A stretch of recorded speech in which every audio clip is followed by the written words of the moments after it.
ensure that they're not having to watch their backs at any point. Got to be careful about Exodus potentially slipping in around the back. That little bit of blue up in towards the top left, but otherwise it's all on these teams at Lumber to get on with it. Yeah, and it's just seeing the entire lobby come to a crawl right now. Only one more team needs to drop to get that coveted 1.4 multiplier. Exodus, last player alive for first squad in the gas, just trying to hold on as long as possible. Stim nerf coming in here, because you are not going to be able to stay that long here out in the gas, and especially when you have Twisted Minds who know you're here. As does Athletic. Shifty will get the kill, and there you go. Top 5 secured for these remaining teams. Vitality hear the gunshots. They started to surge forward, then suddenly pull its ring out from inside of Lumber, so they've had to check back.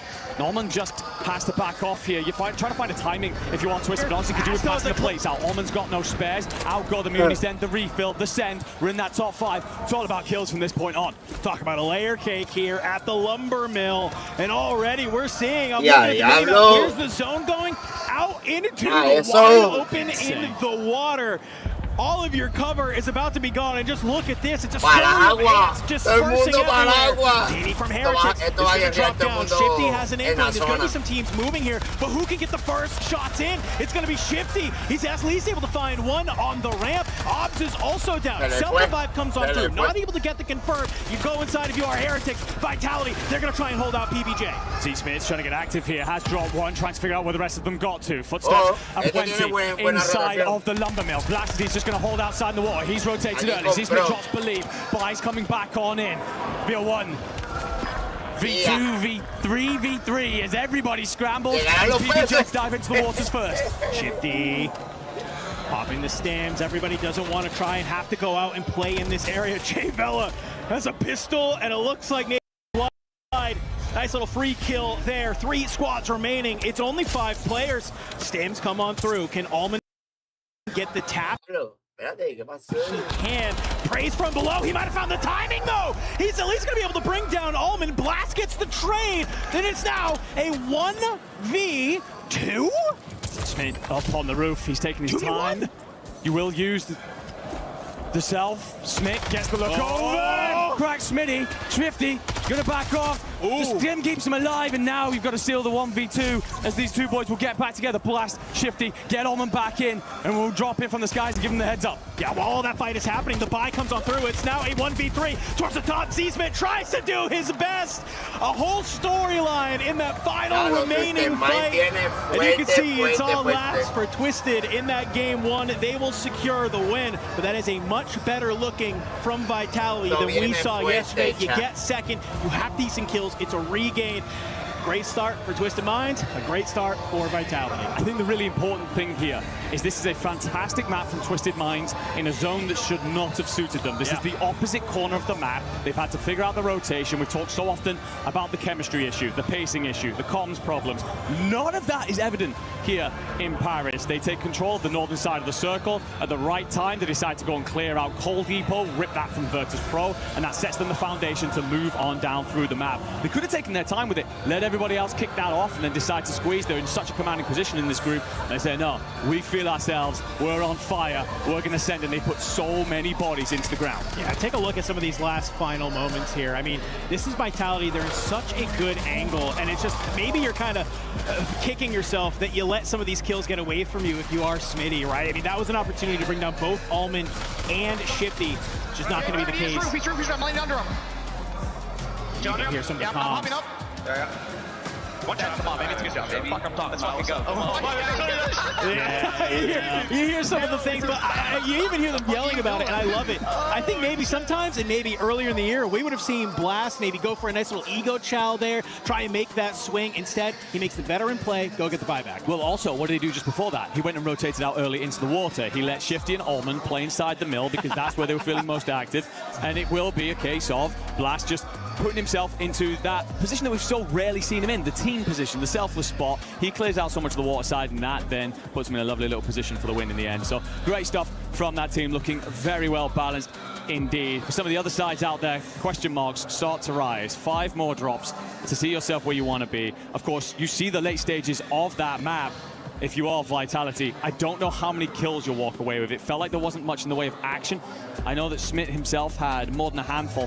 What was the rest of the team looking like? The multiplier only comes into great effect when you've had yourself a hell of a lot of kills. Well, hey, last year, or yesterday, Vitality ended game 1 and game 2. They ended in thirds. You already beat that, but we gotta get ready to hop into game 2, so don't go anywhere, folks, because game number 2 coming your way. EWC. Vamos allá. Play is in our DNA. Obviamente van a ver anuncios y todo. It becomes our superpower. Ay, corillo.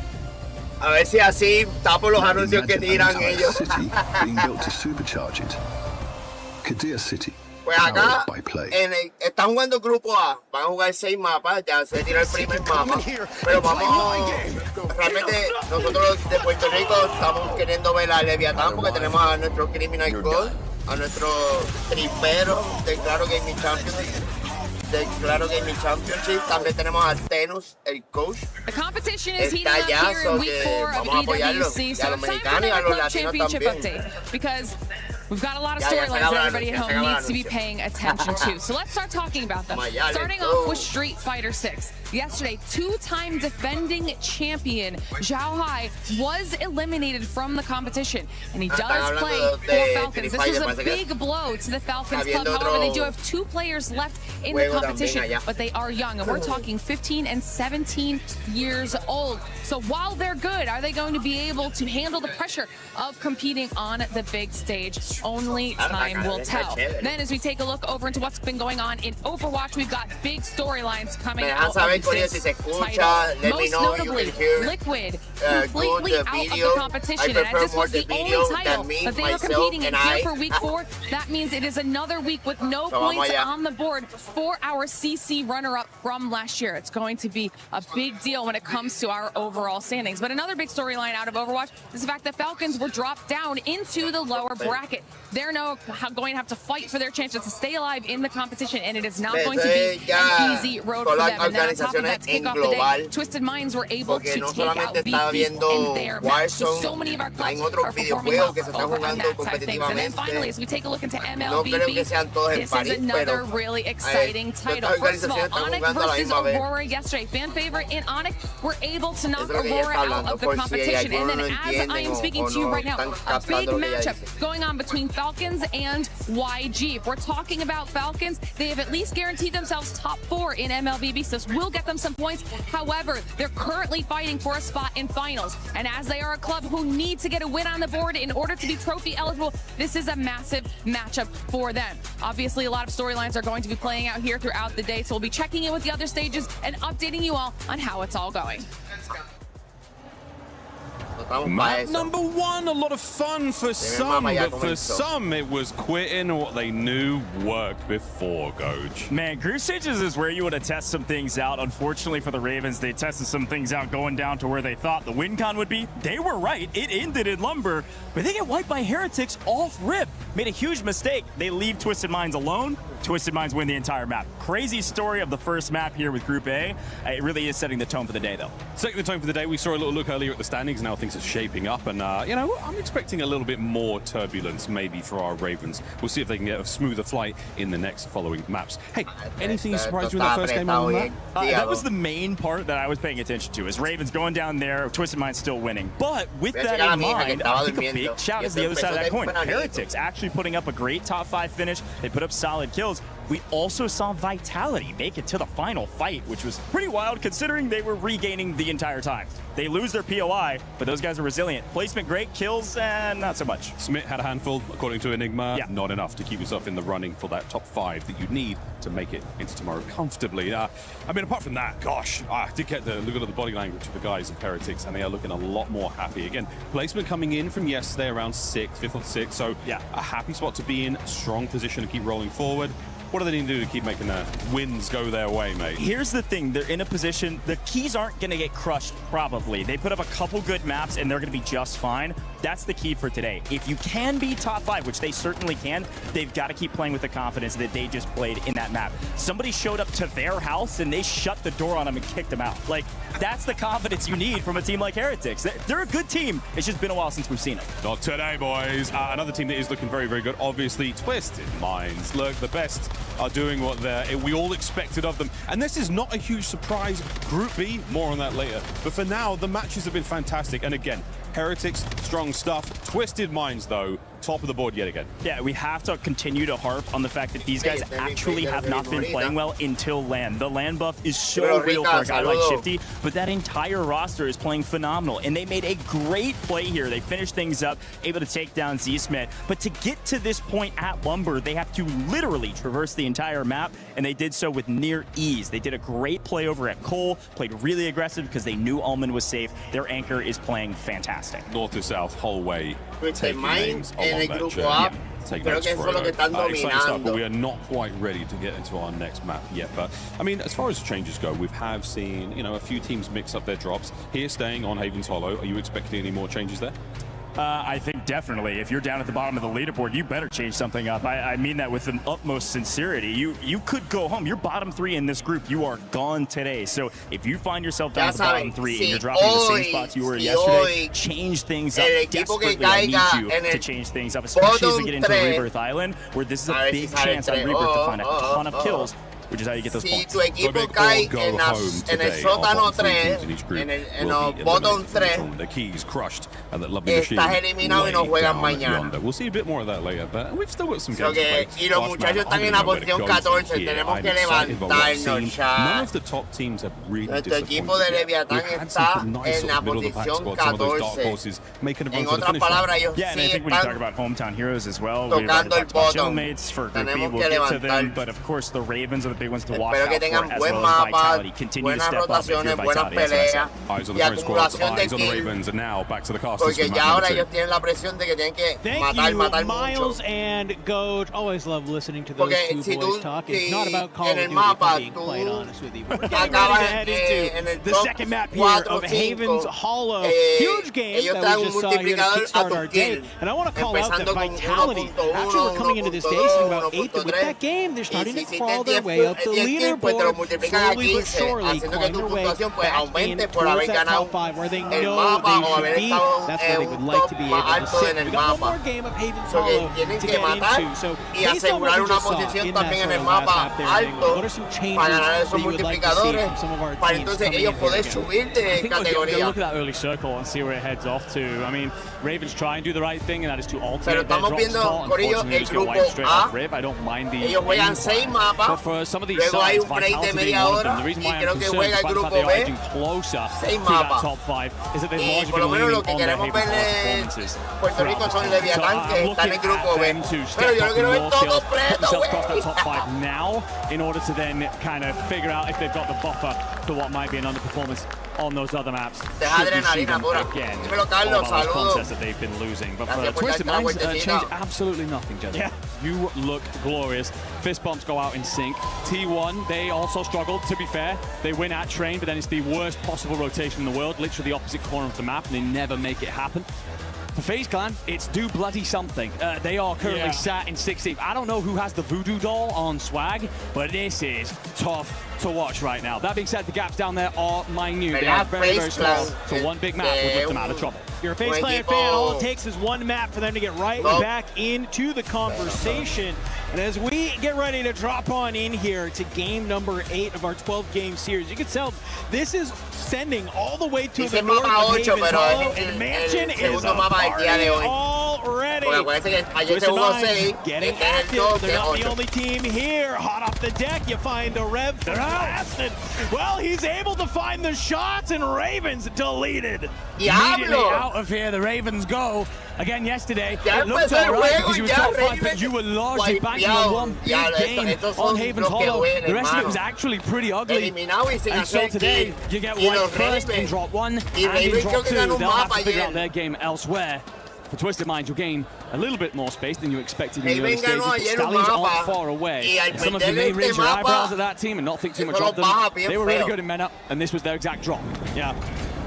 You see Kruger getting dropped there. He's kind of the anchor point of this team. Needs to do a little bit better if the Stallions want to find their way into this gameplay. Other side of the map already, CT Gaming, they find themselves at the end of this squad here at Cole. So good ability for them to gain some control here Están on the estos map. cuatro, y However, con this is este out of mapa zone. que So this perdieron, is just trying to open up ese this top rotation for cuatro you no here a lo little tienen bit. Also trying to give you a bit of a porque todos picture los que about están the abajo wider van a space empezar a here. subir Genji have control of pretty much por the este entire mapa. south side of the Entonces map, la being cosa va a Bolt and estar buena. Lumbermill. Expect them to look pretty good when Fire Sale pops. They'll begin all those contracts in for now. Over at Train Station is Vitality that beat out T1 in the contest. And you'll also see Virtus Pro with their pond spot, that alternate drop that they tend to go with. So they'll start to apply pressure to Mansion for now, but they're in a really good spot for a late placement. Look at this, T1 losing potentially this contest again, and EK is going to be the one to try and squeeze on in. Echo, he's the last alive, good shot. The knock on Freddy's going to be huge for that respawn timer to get Spam Golda back into the map, get his feet underneath him. The only problem here, Enigma, is that you're in a little bit of a blender. You are T1, and look for Vitality. It's set up A-OK, but they do have Geekay towards the south. T1 might be able to find a route back in should PK get active over Train. We're walking to the third party that situation potentially. Keybase drops one, Zanks the anchor in perfect position to provide coverage. Dizzy should get back to his feet, but like under pressure immediately, is phasing down to just one around Barnside. To Novo, they've gone out of research early. I like this. They're so often held out between them and PBJ in that long drawn-out stalemate. So they decide to flip the script and instead become the hunters. Vortex going to reposition here, get in behind the back of Trace. Looks like he has the route to get there in time to save Fede. The answer looks like no, but Trace should be there. Oh, okay, all right. Vortex made that more interesting than he probably should have, but gets it through in the end. So, yeah, great stuff from Novo here early, getting space played out. You're going to see that trail come in, Jay Vela. Pero sí tienen un sistema de audio cabrón que come on in just a little bit faster, but maybe not expecting that Novo has moved over here this quickly. From top research, he's going to get just enough damage that maybe it's a bit of an overextension from Vortex there. Jay Vela finally getting back towards the top here, just trying to be a little bit of a lookout, provide a little bit of a budget UAV for you, giving you the information that you need as they're going to continue this battle against Novo. Yeah, Jay Vela, great positioning. Also believe we call him a Franker. That's because he is an anchor that likes to get involved in the firefights. Vortex with a bit of a Hail Mary send what he's trying to do there, set Jay Vela up into a position where he can then be traded out, but a little bit too aggressive for me. H1 going to get back in at the middle. Keybase top round with back some shots out. A little bit of a look at the circle. Top left of the screen. Yeah, they're just going to continue to pull to Mansion, really. All these sides understand the rotation at hand for Keybase and Code. They're actually looking to play cut off. All these squads that are around them, trying to move beyond them. They're hoping that they can just rip them apart with this MXR. Basically two strategies here between these teams. You either play on this outside, try and hold everybody in, or you get Mixie at Mansion. And it looks like for Athletic, they're kind of maybe looking to do a bit of both. Good shots on over to Mati. Heretics, they landed here at the start of this. Now trying to cut down some of the Stallions' roster. It looks like they haven't been able to back them up. Just looking at Voss, I feel like. Maybe pop out where they can find their 1 or 2 kills. Go back into the door. The Mansion continuing to be the home for 4 or 5 different teams here. Interesting to see how customized because the Heretics have glass and their loadouts. They might have won in the recent fights there. Let's take a look at Genji. Rotating up from the south, off and land bow. They've come a long way already. Couple more check boxes to go. A team off towards their east in Vitality. T1 are also in the mix there, and Gabe Kuhn sniffs something here. Stan will be dropped, face cam lights in the back, by the way. Gabe, he's looking to play off this fight, and as these next couple of shots ring out, he'll like to check back into this. 3 kills if you are Gabe already. Not a bad start there. Trades come through between Vitality and a T1, but you don't get the full if you are Disrupt. So nice little tap there from Sage, and he's already on 4, so pretty solid start from Vitality. This has been our biggest gripe with this team. They can win games, they can get to top 5, but it's oftentimes just lacking a little bit of kills. So even with this nice northern zone pull, they're still doing such a great job of finding their kills, and they gotta continue to maybe do that here. They've moved up towards that chapel, and here we have Gen G laying in wait, trying to take this fight. These two teams about to collide. Certainly are. Blasties, by the way, has to turn his attention elsewhere for a moment, but we will check in, of course, with this Gen G Vitality fight. There is a most wanted on Aiden here, so look to burn through this timer if you are Gen G, so you can get the advance into the air. That comes through, that hands you the advantage in the fight that you're about to have. However, Vitality have to decide that they send it in the moment to draw that to a close, or do they just back off and disengage? VP, they decide to send it to Pond Main. It's against T1, Echo and Spanner. They go to work on Grimy, so 3v2 advantage in the fight. Yeah, this is great. You can see they were just kind of coming in. They were able to get the loadout, so this is a huge boon. Echo up over the top. Good shots onto Adrian. Will you catch him on the slide? You can. Destroy. Not there for the trade. So it's just going to be D left alive. He's got to go ahead. He's got to play back towards that bathroom area. And T1, they can smell the blood in the water. But this is the problem with Pond. You are just so exposed. But Spam, he's going to be the one to surge on forward. Destroy. Gets dropped. Virtus Pro wiped. This is great from T1, by the way. They don't have many kills yet, but the resilience they've shown from losing that early contest to win a consistent blender, now starting to find a footing in the map. Still not anywhere close to top 10, so ways to go, but it's much better from a side that have often looked shaky. Should they lose that early contest at the train station. Genji, they're still in the mix. They moved away from that fight against Vitality. It's now Athletic. Gramos for Gaku, 4 kills. Look towards Freddy. He's going to be sat inside the bomb. Smoke is intended to distract here. Lennon might have a route in to catch him by surprise. Good shot. Down Freddy on the stairs. You can see already teammate moving up from below, but you're starting to get pushed up from H1 here. You see a little bit of that shoulder. And I think that player says, I don't know part of this. Lennon thinks that it's clear, thinks that it's okay, not realizing that you're getting looked at through all of this. Athletic will get dropped and is wiped, and now H1, they would love people to push up onto Genji here, clear out this bar inside, make a path towards Mansion. Yeah, they've timed this well. Just reading off the back of the red dots. Conal and Fire are going to play exits for a moment. For Vitality, it's slow movement through the south side of Pond. You will have T1 on the north side, but after that, a lot of distance between you and Mansion. Well, Vitality, they're about to be in a fight. Let's go ahead and do a little bit of listening. You should run the most wanted. Yeah, they're gonna get an advance. Do you see him on the buy? I can't see that buy. They could hit the backside of the buy. I have the buy, but they can't. One's running to the buy now. Yeah, you got no place. I have to get out. Yeah. I'm probably dead here. One's on the buy. Right here. 10 seconds. He res on the buy. Right here. Let me know. Watch ammo. If I land ammo, we're chilling. I'm swinging right here. I'm swinging into the bridge now. I have armor box. I'm watching the push to ammo now. Yeah. Gracias, I see 2 guys H. One I see one H. One's one's still at H. One swinging left towards main. I'm gonna try to take my ball. I'm getting shot in my back. I cracked one H. One shot H. Another one on the buy. What's going on? Yeah, that's big kill. No selves. I got the buy. 2 at H. That's it. 2 H. Let's go. I was getting shot from top mansion. Watch out. They're looking at us now. Sí, es que prendí temprano. Estamos viendo la Second H, right side H. de Warzone. You should start taking angles on these. I'm getting shot from Mansion. Yeah, Mansion's looking over. Yeah, I hear. Okay, we just back down. Mansión está heavy. No, you got Sims. Es la presión allá. Se puede salir de todas estas casitas de madera. I dropped some on that. Clean calls from Vitality, but the action is still brewing as we're seeing a number of teams get dropped on that rotation. Yeah, glorious shots out of Smith there, not only to catch Echo, but to disrupt who were trying to play cutoffs on their rotation themselves. You will go back in as a 3. The problem is here playing out. Honestly, you might have to get this fight against T1 rotating through Mansion itself. There will be 6 sides inside of Mansion, so a hell of a lot of action going on over there. Everyone trying to find that top 5, but the White Cloud's going to tell us that everybody inside that main building, they're squabbling over a tiny amount of space. All those hallways will be littered with corpses very soon. Top 10 secured. 1.2 multiplier is here. See, it's kind of coming down. Almond currently sitting on 9. Twisted Minds, they get the zone pull. We know that they can take advantage of that. Just going to go ahead, back on up down towards Plat. But on that other side, you can see Novo find themselves on the other end of Vitality.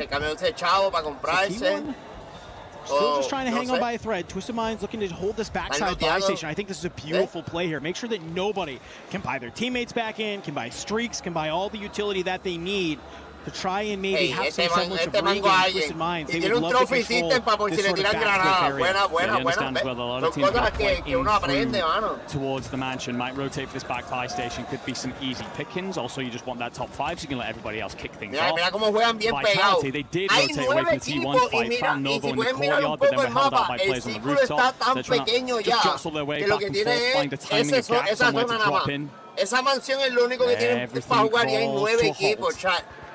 And that circle will force the sides to move inland. Again, layer cake, so you will have players. Porque hay equipos que están incompletos. He's actually found the timing. He's going to get the drop onto this rope. Buena vista. Spam, they come together. They splosh out the Twisted Minds anchor, but they will be now under pressure from Reaper. I mean, but the fact is Vitality, I think, also started looking over there. You saw them sort of inching, and the second they hear all of that battling going on, they say, wait, hold up. We do not need to push up there with these teams already fighting. Let's maybe just try and sneak our way in. But Skullface tries to be the tip of the spear. He will get knocked. Blade up the top. You're able to get the crack and knock another one down. Skynates come on through. You swing wide. You get dropped by a member of First Squad. Reaper's actually just going to poke his head out. He finds two. Vitality, they thought they had such a clean rotation in, but they're getting cut down from just too many different sides. There's still 8 teams remaining in this lobby. Vitality trying to hang on for a top 5 will not be able to get it. First Squad holding the line. Insane stuff from them. They bottom off the pack. An awful performance, really. We knew that they were underdogs, but even then, yesterday they were saying something. But my lord, how they've stepped up in these first 2 drops. This map should now clear them from the bottom 3, and everyone else goes on red alert. Circle's going to shift way back out, and if you're a Vitality fan right now, you're screaming in silence, because that's exactly where you were stood a moment ago. T1 under pressure. Echo will drop Almond, though. Doesn't get the confirm. Transfer is there. Gets the confirm on the stay in the turn. At least you walk away with a couple of points, and likely put a huge dent into Twisted Mind's end game plan. Yeah, I mean, it's a great play from Echo there. Unfortunately, yet again, still not top 5. Everybody is trying to hang on. This is the problem. First of all, they have the high ground. They're just looking over at this gas. Blast, he tries to swing wide. Will get immediately taken out from Reaper. That puts him on 5. And already the gas continuing to move. All these players playing on the inside. First Squad on the top. Shifting to the double back out to that buy station and try and make something happen here. Doesn't have the cash to get any of the teammates back on in, realizes maybe I can sneak my way up towards this roof and just stay alive if possible. Not going to be the case. Praise is actually just going to be the last player to go down to the gas, and here we go. If he does at least get that top 5, he'll be fine with that. If you're Twisted, as is the dominance right now, you probably care little. First Squad, you're in a glorious position. The problem is here, there's no real high ground or wind conditions particularly hold. It is a circle out into open land, no man's territory really. We'll start to play out of mini, but all these sides are going to start to overwhelm them. Such is the tide right now. But there goes Lays. Geeke dealt with top 5 at the very least, but you do have another 3 and another 2 to deal with. Oh, Stallions on the outside. Q18 nothing. He's actually going to be the one just gets in enough damage and take down net out to take down the killer. CT Gaming eliminated. Final 2 teams here in the lobby. It's going to be Stallions. It's going to be First Squad. 2 teams coming from the MENA region, battling it out here to take a map win.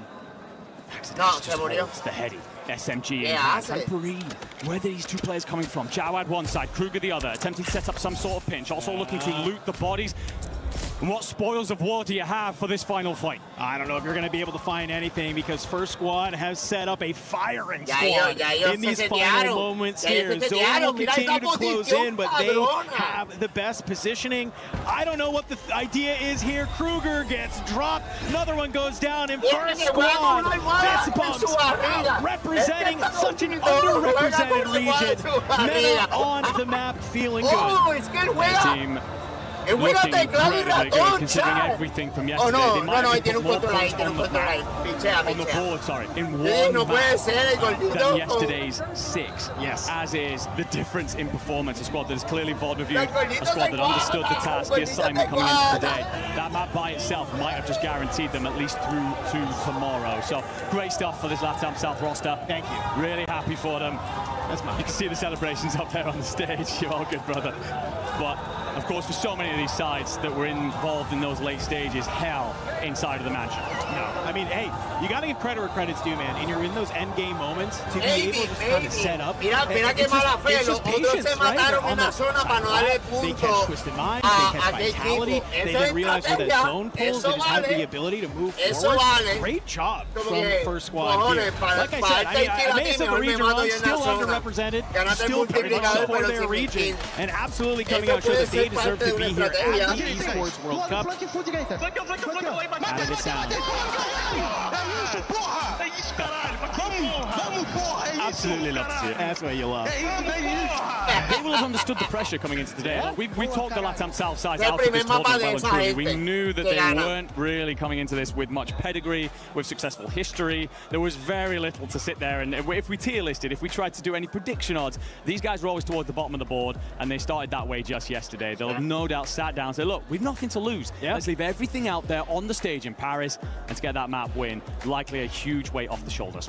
Yeah, I mean, listen, that was one of our teams that we came in today, like you mentioned, bottom of the leaderboard, and that's a huge game to potentially to get them on the map and feeling good. So for that team, you know, for some of these squads, we're talking about, hey, you got to be top 5, you got to be top 5. For them, it's about not being top 3. And a map like that is a great way to make sure that you are not getting your key crushed here today. CT Gaming, another squad that made it to the end of that map as well. That northern zone pull, man, it'll absolutely cause some chaos. And, well, maybe reap some rewards for some of these other teams as well. But that's all we have here for Haven's Hollow, my friend, is we're going to get ready to shift gears to Rebirth Island. Players loading on up. When we come back here in a moment, we'll be dropping on in to the island.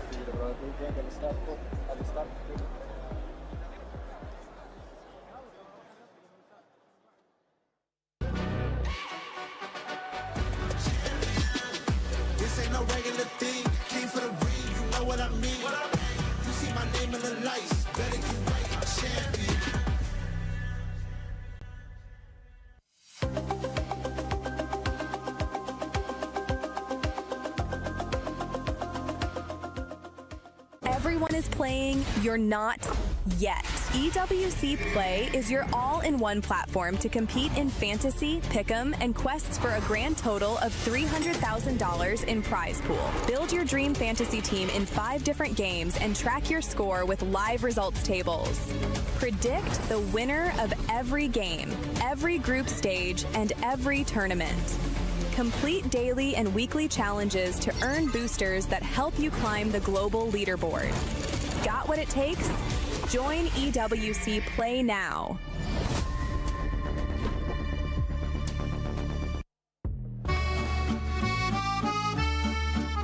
What's that, bro?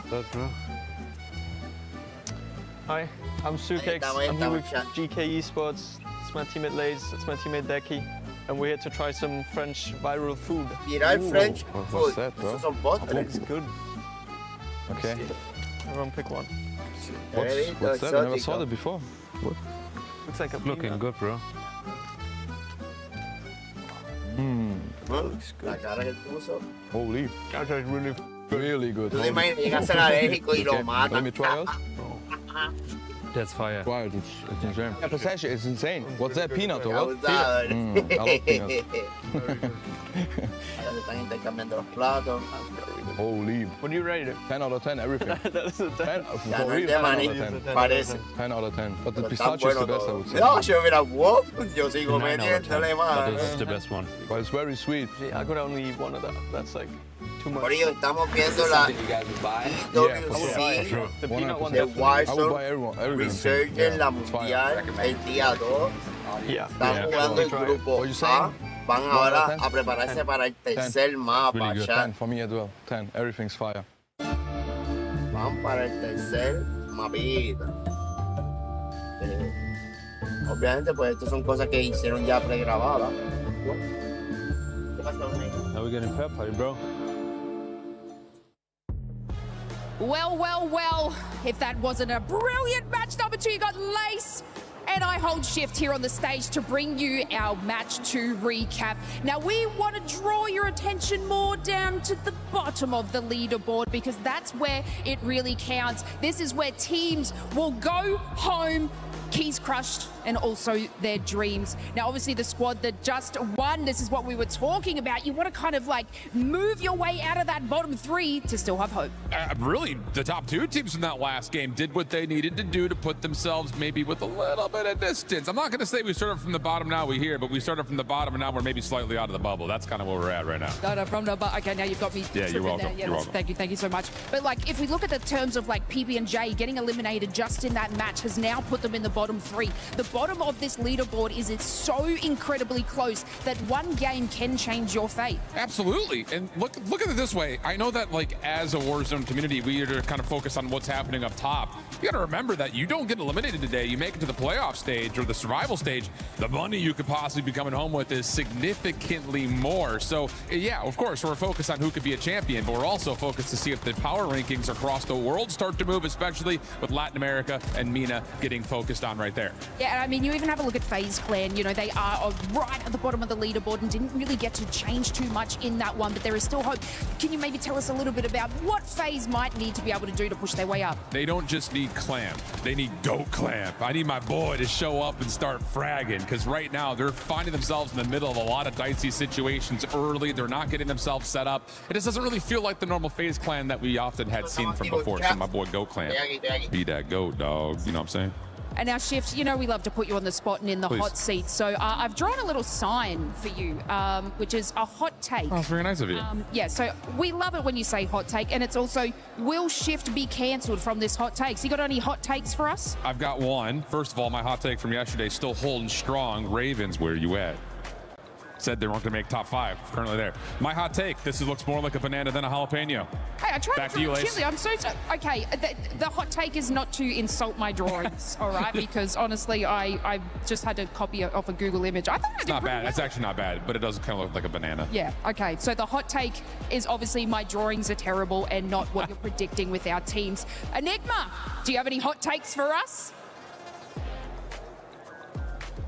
My hot take is that Shift is full of absolute baloney on the Ravens call. I'm going to be honest with you. I expect them to bounce back big time in this one. But honestly, I think if I'm looking at some of the teams in the hot takes right now, I think their vitality needs to become considerably more nervous than they look, because, they very much so lent on those, the Haven's Hollow drops yesterday. And right now, they are crumbling under that pressure. Got to see much better from them this time on the island. Yeah, my hot take is that looked more like a pepperoncini than anything. I have no idea what that is. Well, that's fine. You're uncultured, and you know that we'll live and learn.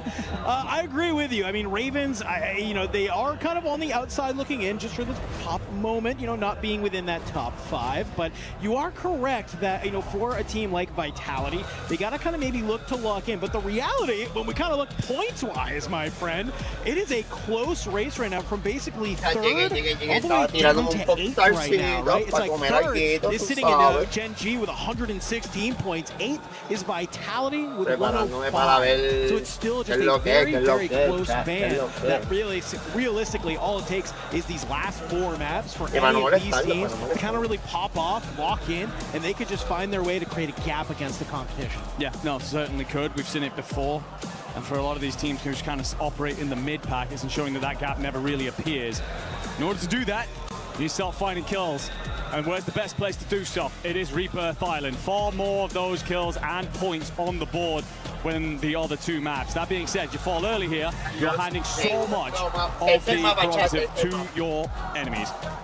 Into the skies we go. The circle's pulling slightly northwestern, stinks of something off towards the northwest corner of prison. But for everybody, it's about getting boots to deck. We're going to check in first with the team that won out last map in first squad. They're in Industries. An interesting call, if I'm completely honest with you. Hey, somebody's got to do it. Nobody really has been at this point. Obviously, the team from Indeed LATAM South knows what they are doing.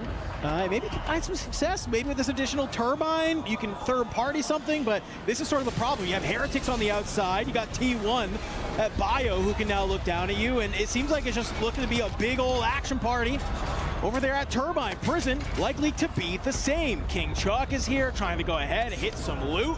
But you have the Stallions not too far away on the other side of Prison.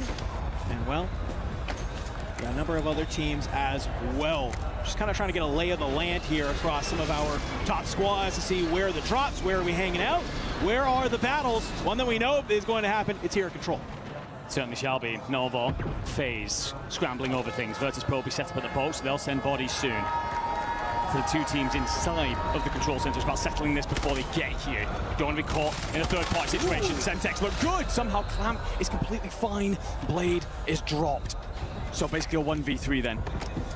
At the control center, all falling apart for Novo, and they've lent so heavily on this map. They need these fights to go their way, and they most certainly don't. You just about get Blade back into the skies, but Vortex and Fede, they're dealt with again. You'll have to go and find somewhere else. to regain, and it's into the waters. If you all know, though, a terrible start. Yeah, huge drop from FaZe to control that center side. This is something that you needed. Shift called it out. You wanted to see more out of Goat Clamp. Winning a nice little early win like that is a way to make it happen. Down here at Bio, T1, they get this for free, and when you got a VS Recon in the hands of somebody like Spam, with so many players diving in and out of these different areas, he might just be able to kind of line it on up. The player is weak. That's an easy kill for him. For Athletic, it's about staying alive in this prison side. Ravens trying to push. The swing is there. Good damage, but King Chalk, he's just too good with it. You drop Keybase, you drop Freddy. Two members of Athletic gotta say goodbye. So often talks about why the Ravens are strong as they are. It's because these two No, me gusta que ahorita la puntuación, a ver, two-headed bien dragon, subieron, bien on bajado. top of each other. Kill numbers often identical, damage numbers right up there together. And you see it right in that moment. Nielsen hits the first, his drop, trades off, immaculate. Teeny in the water here, swimming around, trying to get himself to a pocket of safety. Zeppa will Ese es el problema de ese mapa, todo el mundo empieza a tirarse para el agua. Working things with the machine pistol. Unfortunately, here he's just got the semi, and it'll do nothing against net odds. Juego Poor start here in the Rebirth Island. Let's take a look at Turbine. What T1 have to offer? Looks like you're just going to play cleanup on some of these players that have been dropped. Entiendo que en el agua las balas se aguantan un poco. Are happening out here. They could definitely use this opportunity to get some free kills. And it seems like y creas tiempo para que salga tu compañero. Pero entonces, tu compañero bien mamabicho te tira el agua contigo, cabrón. Tira para otro lado. Are just trying to hold their ground and maybe find kills, be the sharks in the water, disrupt. He's going to be the one to be the apex predator from land and just try to clean out where he can. Ravens, they decided to move on down to Control Center, continue their path of carnage from prison, and now they're starting to get into the mix. Yeah, very much so establishing dominance over large portions of the map here. If you are the Ravens, King Chalk wants to get through Mini, squeeze up onto the bridge side, setting up some sort of pitch play with Nielsen, who's operating on the other side. King Chalk will drop the first. Nielsen's PA goes over the top and drops Dizzy, so FaZe might be eliminated here. No, you do at least get one back into the air. Concerning for a moment. Great work from King Chalk. All comers swatted away. Ravens are moving. Oh, but you see that trail and immediately King Chalk says, wait, let me reload the gun, let me get the plates in, let me go hunting on this FaZe player. It's Goat Clamp coming in from the skies, and King Chalk from down below. We'll send a couple of warning shots. Invest the streak, and he's just going to kind of be the one here to sit in a 1v1. Gen G on that bottom gen side. They're starting to clean out some of these players, pushing over from Chemical as well. The water becoming a safe haven for some sorts for so many teams. But it feels like a lot of our squads have taken some sort of idea here that while we have these squads landing in the water, they are not safe for that long. Speaking of not safe, Nova will go out as the first side to drop here on the Rebirth Island. They were only clear in 5th place by around about 6 points, so could drop out of qualification position by the end of this one, should T1 get moving. The usual location for T1 is right here at Bio, actually. The Heretics have decided to regain in that location. Maybe overwhelmed the anchor, landing on him, because Disrupt and Spam are pushed up towards Turbine. So a little bit of a flip of position here. Teeny so often has gone nuclear in the past, taken over, broken records, in fact, on LAN. Feels like if Heretics can get him into this tournament, that's when they really look a different level. Yeah, it's kind of the storyline for a lot of our teams. They got one player who we expect to be the one frying. Well, we saw how it ended last time in that last game. Rebirth Island's a new map. How's Vitality feeling now? Just landed water. That's praise, by the way. I think they did it. I think praise on them did it. I'm still going, though. I'm still going, okay? Okay. Heard that. I'm gonna go water. Oh, yeah, on me. Kudley and them have entire tunnel control. Okay. I'm gonna keep clearing this shit. I'm trying to get fucking crates for the I'm gonna try to rotate. Yeah, just get in the score. It's fine. I'm just trying to get him back. I can always come back late.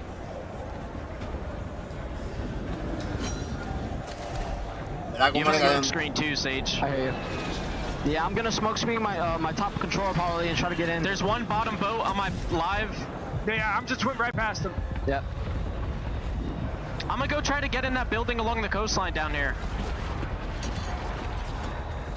Tenerse los callouts, corillo. Los callouts son bien importantes aprender. Uy. Yeah, guys fighting on the helipad. Alright. Fighting at my bio. Dímelo, Seba. Esta es la mundial de Warzone. Día 2 en París. Good call Yo no from estoy jugando, Vitality no estoy on how they jugando. want to make this Yo estoy viendo. rotation in and what some of the ideas could be. So while Vitality starts to move their way on in, I'm looking at that kill feed and it's starting to light up with some of the usual suspects. Yeah, certainly is. We've got a lot of activity towards the northeast corner of the map. Towards Bio side, at least 3 teams scrambling. Control center. ¿Cómo me estás viendo, Sebastián? ¿Vertical o horizontal? We're going to look in on this war that is going on between PK. Te recomiendo horizontal del lado. Pushed a couple of sides out in Se the va a ver moments mucho before we mejor el join him, juego. but Teeny, he's waiting in the stairwell. He wants someone to swing. Ooh, like just a couple of tags there. Doesn't commit to the fight. But you will just maybe try and bait this player in. Good shots, and you actually get dropped. You are able to break the armor, and I'm waiting for the trade, and it's not going to come through. Lays and Decky, they do such a great job. They pinch from either side. They drop Obs and Teeny, and just like that, Geeky have gained control of Bio. The problem is you win this fight, you think you're going to be A-okay. You're not going to be expecting big old Bradford Bickle to swing from the back. He's able to get the double crack here. I'm waiting for the other 2 players to maybe come and help, but that's not going to be the case. They see that T1 is starting to move over. They're going to slow it down just a little bit. Go ahead and reposition. Yeah, T1 looking to take back their turf here. Also, not very far away. Gen G, and well, Lays, Stukex, they don't care. Absolutely cutting sides apart. Feed will light up in the collar of Peach. H1 and Twisted Minds, they're down towards Harbor side. Twisted Minds will come out on top largely in this, and again, an example of how much better they've become. Blast instant on de los puntos que estamos viendo al lado de equipo a nivel mundial. Porque no solamente están jugando Call of Duty esos clanes, están jugando otros tipos de juegos. Pero esos no son los puntos de Call of Duty, mi gente. Continue to slide down the leaderboard. Just seeing where the zone is starting to pull. Twisted Minds, they felt no pressure, right? They had nobody really with them at Factory. Nobody's going to be hanging out red. Nobody's sure as hell going to be Harbor, that's for sure. So just slowly but surely making their way on this southern coastline. That's all they need to do. Now it feels like Gen G, holding down here in Chem, they get some ideas that Twisted Minds is starting to move on up. Some good shots coming out from Gabe. And how do you start to hold the line? Gen G in a great position, but that question's all important. How do you hold this line? This is where Gen G have become undone before, trying to watch too many things going on at the same time. Pick a fight, focus it, and then transition into the next, rather than just being simply widespread. Over at Bio, Decky just trying to keep an eye on the skies here, ensuring that no one's regaining around them, set themselves up for later positions. Top 10 should be here momentarily, but as you watch the timer at the top of the screen, Resurgence will become disabled. Everyone down to their last lives before they require buybacks. Huge moment here in this map. This is where all of a sudden you have to sort of think twice before you maybe push an area. Virtus Pro, they're just going to surge forward. Look at the top left of your screen to see where we're going here. Ravens on the outside of prison. You find 2 members of Athletic. Clear out this courtyard side. You might be able to put yourself in a strong position here. You got a number of teams behind you in prison. It's a lot of layers, but if you can set yourself up in the right spots, you might be able to cut them down as they try and make their way into zone. I honestly think I would prefer Heat up on the water tower, to be honest. It's relatively center zone. Don't think he needs to be involved in the prison battle. They've made a great play of Ravens to clear all that out. Eclectic had hold of it moments ago, so they've done all the right things. It's just about ensuring that they put Heat in the spot. If he's well protected, you'll see him there ascend, get his way up to that water tower. Allow now Chalk and Nelson to go on the hunt. Spam drops Curious in the initial. Now going to be traded out though. So needs his boys in the fight, and unfortunately Disrupt's not even close. He's over in Chem, going down. Se tiró de pecho por la ventana para darle al tipo por el lateral. You kind of have this moment where all of a sudden your boys get taken on out. You're just last alive. And Ravens, they're going to try and do the same to Twisted Minds. You slide on out, you find one, you back up, try and bait them into the crossfire. Allman's going to tuck himself in a corner, and you can see it looks like Blast is above. But it's just patience right now from so many of our teams, just waiting. They don't need to overextend. They want that 1.2 multiplier. Yeah, lovely rotation by GK here. Moved in from Bio alongside the coastline and up and on towards Chemical. Waited for the zone to tell where they needed to be. Jugov's done a lot of work to get to this position in Industries, including repelling a lot of that T1 roster. But now they've got to make moves through the tunnels and hope the other end isn't blockaded. Stallions, we'll see you in the next one, gentlemen. Nielsen gets caught by what looked like I don't think he was expecting. Maybe even a cluster. And he stays around for too long. Zach says, thank you very much. I'll have my water tower back. And he's starting to bang away from the top. This is exactly what you said. Go ahead, pop yourself up on up here. Look around you. And I like from Zanks that he's holding that lower level. Doesn't have to be all the way towards the top. Just starting to get a little bit mixy. And as we see this zone pull and where it's kind of ended up here, it's right on top of Chemical Engineering. This is where Gen G has been hiding. And for so many of these teams, you are not going to have the space to try and get in the zone. He's got the MXR in hand. He's got his eyes over towards this courtyard side, and he is just going to soften up all of these targets while the rest of the teams will continue to battle. Yeah, just stripping them of plates, denying them any sort of economy. By the way, Mati goes massive. The pressure from Lennon, both Reaper and Accidaz back out towards prison, and Mati dropped all of them. Lennon then gets active. He will clear up what's left of Eclectic. We still have 3 teams to die though before we even see top 5. Zone's going to shift everybody northbound. Look at these teams now preparing themselves for the rotation. Virtus Pro want to get there early. Off goes Grimy. I like this. Grimy, if he can put himself in a strong position at this roof, he could just start firing through the windows on this Gen G team. But Aiden will be the one to try and work, looks like alongside Gabe, towards the top to clear this out. Give yourself a pass. Curious from first squad.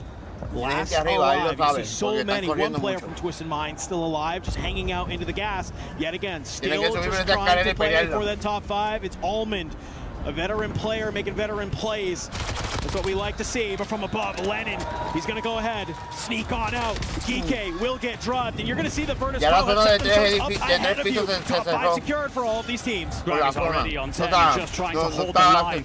We'll have to back off though. Reposition has the coverage in from behind him. Beautiful plays here by Virtus Pro over the top of one another. Gabe Kuhn, what have you got to offer? Because it feels like the only team that can stop Virtus Pro is the full 3 of Gen G. Zone will drag actually back in their direction, but it's also relatively neutral. It's out into open space, so both sides trying to control the rotators around them. It's 2 full teams of 3 and a handful of solos. Any of these teams of 3 just need to not get scammed by any of the solos. And you see, that's exactly what they're doing. They're trying to cut them down where they can. Gen G, they will hold the top side of Chemical as the zone will force you over to Helipad. T1, Echo, you have to be careful. You're going to have a player. It's Almond from behind. He claims another soul. 3 teams remaining. It is Gen G. It is Virtus Pro, and it is none other than Almond swinging on out. Grimy will cut down Gabe Kuhn. Can you get the tap? You gotta jump on up. The shots are firing. Can you manage to find it? But look who's already made the wrap. It's Almond. Surely not. Almond up towards the helipad. He's on his lonesome. He's trying to do all the work here against Grimy and Adrian. Adrian's just gonna have to try and drop off here. He's got the angle. Doesn't get the knockdown, so we'll go on. He's at the back. He might actually have a solid idea here. The shots coming out. He's able to drop Adrian. It's Big Ben from the top. He might be able to put this into a 1v1. Grimy, he has an idea where he is. You're breaking the armor, but you're not going to be able to get there. Almond, can you clean this one on up? He's going to make sure it's a 1v1. Can you get the plates? Can you reset the fight here? Grimy, he's tucked his tail. He's going on a long wrap. He should ping on the map though for Almond, and yeah, Almond finds out exactly where he is. The 1v1 is here. Ben goes massive. Twisted Minds get it done. But what a play from the Esports World Cup 2025 champion. That's why he's the leader. That's why he's the captain. And one of the best players to ever play the damn game. Listen, we talked to a lot of people before even first match I started to say, Twisted Minds, yeah, they're good, but they've been looking bad lately, right, man? Dude, I don't know what you can say now. Almond clutching up like that, those are the type of plays that's not just about getting you into top 5. That's the type of plays that win you the Esports World Cup, okay? I want to be very clear here. And to see you be able to pull that out in that game. That's already looked fantastic for Twisted. We've talked about Shifty, we've talked about the comms, the setup between the team, but it's moments like that from Almond that suddenly put that belief into you, the electric into your veins. And quick listen in.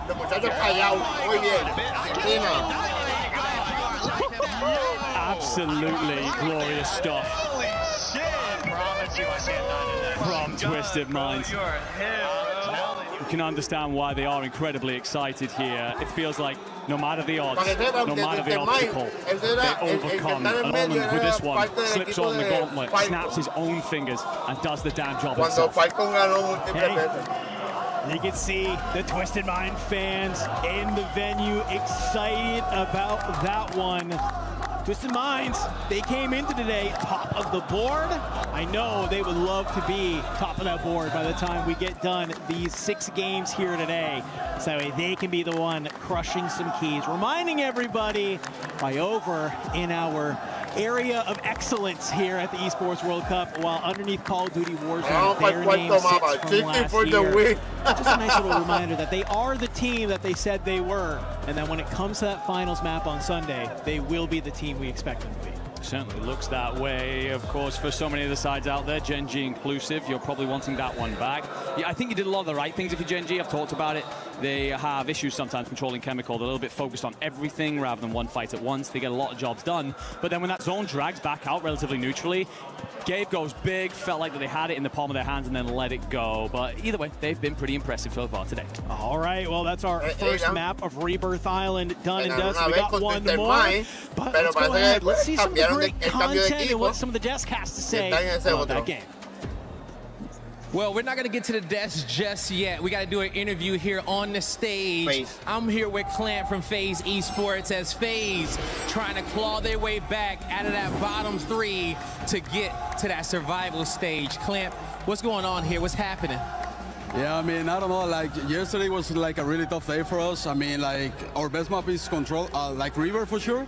And yesterday we got like wiped like off the rip. So yesterday was really tough. Today, I mean, we just made like 2 mistakes. I made one on this map. We made another one on the first map, you know, but I still believe in us, you know. I mean, we never stop fighting here, you know. Hey man, you never stop fighting, and I can feel your heart from here, all right? I can feel that passion. You know, 3 maps left in this set. We've seen crazier things happen on this stage. And all you guys do is got to get into that top 14. You know, going into the final few maps, you know, what are you looking forward to most? What is the strategy that you guys have going into the final few maps? Could you say it again? No worries, no worries. Going into map number 4 and going into map number 5, when we get on over towards Keep, what do you guys want to change up? What do you guys plan on doing? I mean, honestly, I just feel like, I mean, at this point, we're just gonna play like we know we can. You know, like yesterday, maybe we were kind of afraid because we got like 2 really bad maps, or maybe like 3 in a row, so we're playing like kind of afraid. I mean, I feel like today we're not playing that way, but I mean, still we're making mistakes. But yeah, I mean, we're just gonna play confident and, you know, like qual at least for LCQ, and then we will clutch it up right there. All right, there you go, man. Hey, keep playing confident. Best of luck to you, Clamp.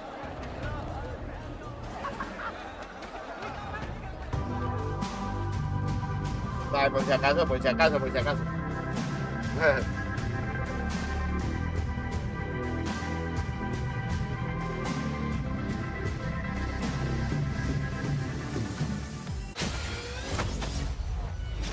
Pero esto sí se puede ver, esto sí se puede ver. Esto es de color.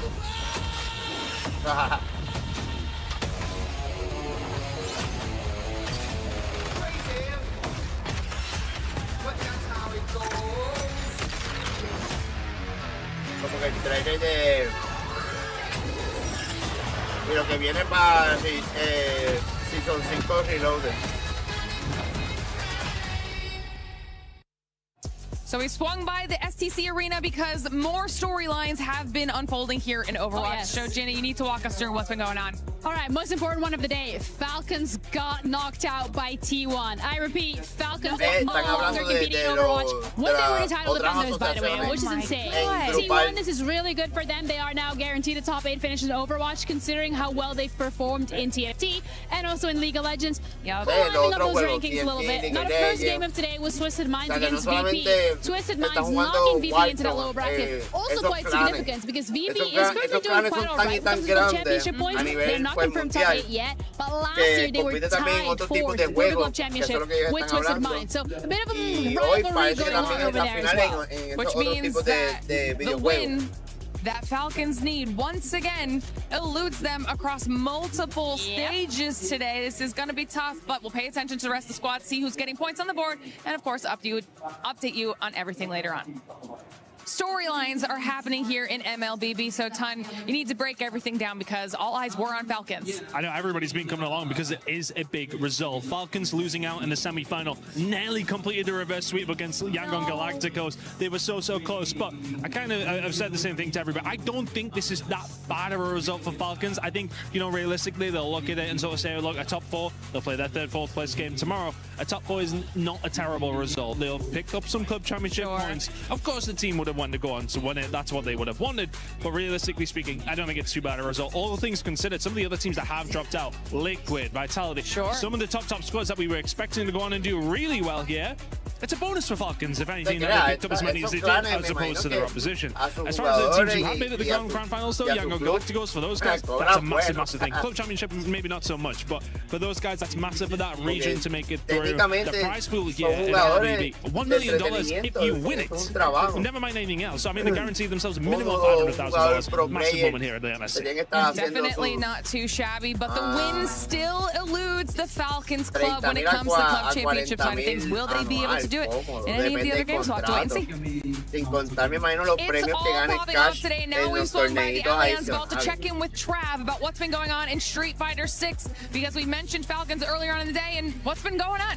Yeah, because Falcons have just been knocking each other out. It's a crazy business, rough bracket for them in the lower bracket as well. So they face each other in the lower bracket. One of them had to go, and it's Crime versus Mickey. And really, unfortunately, Mickey got knocked out of the competition. And that means there's only one Falcon left. They come in with 3, and bear in mind, they had the world champion from 24 and 25 at the EWC. He got knocked out in the first day, got bounced 0 and 2, and now they're knocking each other out. So really unfortunate day for Falcons across the board, not just in Street Fighter, but in all games.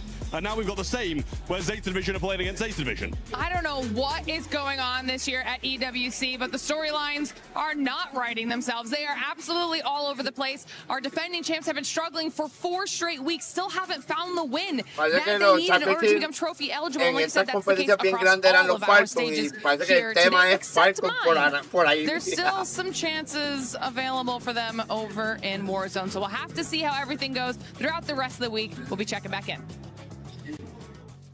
Thank you, Glitter, for just running around everywhere here at EWC 26 and getting those club championship updates. Luckily for us, Falcons is still yet to come. They have not been eliminated, even though they're trolling down in the top 5 to go directly to the match point finals. But for everybody currently watching, don't forget to go sign up to the Esports Foundation Creator Program. Just join, earn rewards, and just maybe we'll get a chance to interview you on the final day. But now we got to talk about what just happened, because we were expecting Twisted Minds to start off hot, and boy, were they actually able to do that shift. And I know you got something on the illustration for us too. I know my boy Hector is sitting on the watch party right now saying, no way these guys are doing this again. Yes, sir, I am. Let's take a look at the end of map number 1, because Twisted Minds have been making unbelievable late game rotations. I don't have 3 hands, so we're going to do it right there.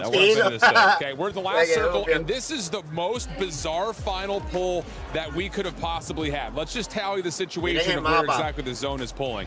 We got to go from the top side all the way into water. That doesn't feel very good if you are currently looking at Twisted Minds, but they're going to do some quick maths. We got 5 squads left, 14 players. It doesn't feel good to have to rotate right through Lumber itself. So what do you decide to do? This is the late game column that we're talking about. That's so magical. They're going to rotate around Lumber, but not just around. You don't want to be shredded up by the players up top. So you're going to go on the inside mostly to make sure you're in a position to actually rotate out to water without being harassed by all of the teams that are currently inside of Lumber. So let's just kind of speed this up and watch exactly how they make this play happen. You're going to get a really nice free cam look in a moment to showcase how close to the building that they hold. Right here at this point, you can see them making this rotation on the inside. You do not want to be in a spot to where you're sitting and dealing with all these teams that are on the outside.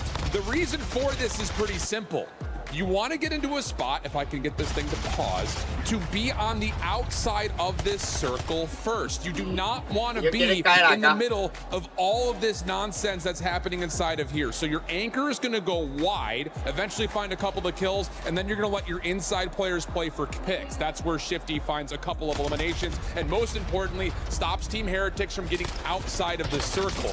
The last team left remaining is the team that you're seeing right here in Vitality, and yes, they do find a lot of eliminations ramifications on the inside, but from Blast POV, this is the space that they create to give themselves a chance to win in the late game. We saw it in map 1, we just saw it there again in map number 3, with Almond sitting behind the play, waiting for it to unfold in front of them. It's brilliant, and that's why they get the points they do. And it's fantastic to see the recognition that even with a pull to the water, there's still some natural cover. So you're out in the open, but trying to fight that from Lumber, it's not an easy fight to take from the rooftops. So it's really good play calling coming up from Twisted Minds. We saw it a lot yesterday. It's the reason why they won 2 maps yesterday, and it's the reason why they're pretty much favorites to be topping this group. We just saw it with Almond as well, being able to just clutch up, even though he's a solo, just going for it. I do want to take a look at the overall, though, because now we're going to have to switch our focus to the top 5, because remember, the top 5 will be moving on directly to match point finals. The bottom 3 are going to get those keys crushed. And if we're looking at it, one team that we're kind of looking at Twisted, honestly, it's pretty much going to be guaranteed, Miles. They don't have anything to worry about. They could end up making somebody else's life harder, though. Well, that's the thing. Top Dog's got the bark and the bite right now versus Pro tailing them as well. I mean, Gen.GG, there's a lot of teams you expect to be there. The second page for me is where things get really spicy indeed. T1 on the bubble there, just chasing Ravens. The next few maps. Sorry, who did you say was in 5th? Essential. In 5th, it's Ravens. Oh, did Enigma catch that? Because I'm about to sign out with Oscar Mayer with this baloney I'm selling out here. That was a lot better in there. Well, actually, you've been right on your hot take, because you said that Ravens wasn't going to end up making it top 5. Today, they started off by trying to switch up things. It didn't end up working out up until this match when we actually saw them waking up. I'm saying. I'm looking for but to be fair, like T1 and Novo haven't done my hot take money favors. They've just been okay today, so. Yeah, I mean, okay can get you this far. That's true. At this level, okay is okay. But I mean, the second page, and once we get to that, that's where things get really, really dicey. Again, bottom 3, those teams will be going home, and that's where stuff gets rough. What an unbelievable result for First Squad, though. Yeah. They are the heroes of the day. They have won the hearts and minds from 14th or 15th. I mean, from bottom 3 to that 9th spot with a little bit of cushion. That's a lovely place to be. Starting off the day, First Squad in last place too. Getting that win makes them jump up out of those bottom 3. And also something to keep in mind is H1. We expected some of these squads to do something different, Seymour. H1 decided to pretty much hot drop at the start of match 1 as well, which didn't really, it kind of ended up going their way, but not really. No, I mean, First Squad, they knocked PBJ into an elimination spot. They also kind of put some pressure onto the other elimination teams to really step up, and we saw it in that game 3. It was a top 10 placing for H1, a top 10 placing for FaZe as well, just missing out of top 5. If they can continue to find themselves in positions like that and mix it up with some slaying, you can start to see pressure on those teams just above elimination to maybe have their keys crushed. I wouldn't say it's like a certainty to see these teams eliminated today. There's still a chance to pop off. I would say it is a surprise to see FaZe and PBJ in the bottom 3. I think just based on the trends that we've seen across scrims, especially for PBJ, they bring a lot of slaying presence that hasn't shown up on land in particular. Praise the rookie has not put the numbers together that we were hoping he would in his debut. So see who can kick it up in the last 3. If we were to close our eyes and just throw a dart randomly towards those bottom 3 teams, we already saw a bottom 3 team get out of there, right, in First Squad. Is there any other team that you're currently seeing with what we have seen so far up to this point? We have last 3 games here for Group A that could possibly push themselves out with the win. I'm going to go PBJ. I think they've been in a position to get to the late game. They're not tallying the same kills that we would have expected to by their metrics coming in, but at least they're putting themselves in positions. Just comes down to closing. I gotta say, I haven't really been that impressed with Vitality. I think that they're even towards the bottom of the leaderboard, and we're seeing them get to late game at times. They're not really playing that with kills as well, so the pairing isn't there. I think that they're in trouble right now. I haven't seen enough to kind of show that they can break into that top 5 at all, and we should be worried to see what they can do. I think any of these teams can drop. I think all of them go down. I think all of them go up. The thing you have to worry about is not so much those bottom 3 teams, because as we've seen, you got pulled magic out of a hat here in Warzone. It's about the middle of the pack squads. It's about the squads on the bubble.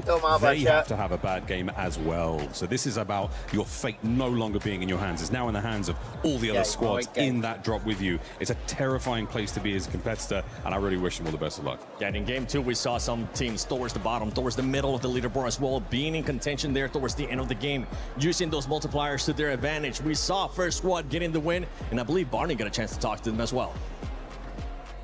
What's up, guys? Barney here, backstage with, of course, Axedas from First Squad, a team that is really showing up on day 2 of the group stage. We're going to have a little chat. Axedas, today, the first win is on the board from map number 2, so now you've probably got some momentum and also another top 5 finish in map number 3. How are you guys feeling? We're feeling good. Yesterday we finished with last top, and it's very sad for us because in my country you play with 130 ping, but in here we can play like same thing.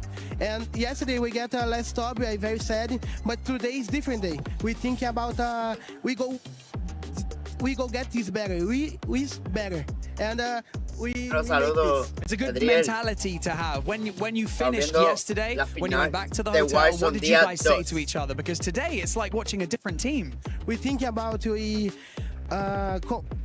we ask one for another, why are we playing like that? Why we don't have confidence? I don't say that. We don't trust it. I don't trust my friend don't trust me, and today we say we can do it. We wake up, we enter in LAN and say that we go get a good play.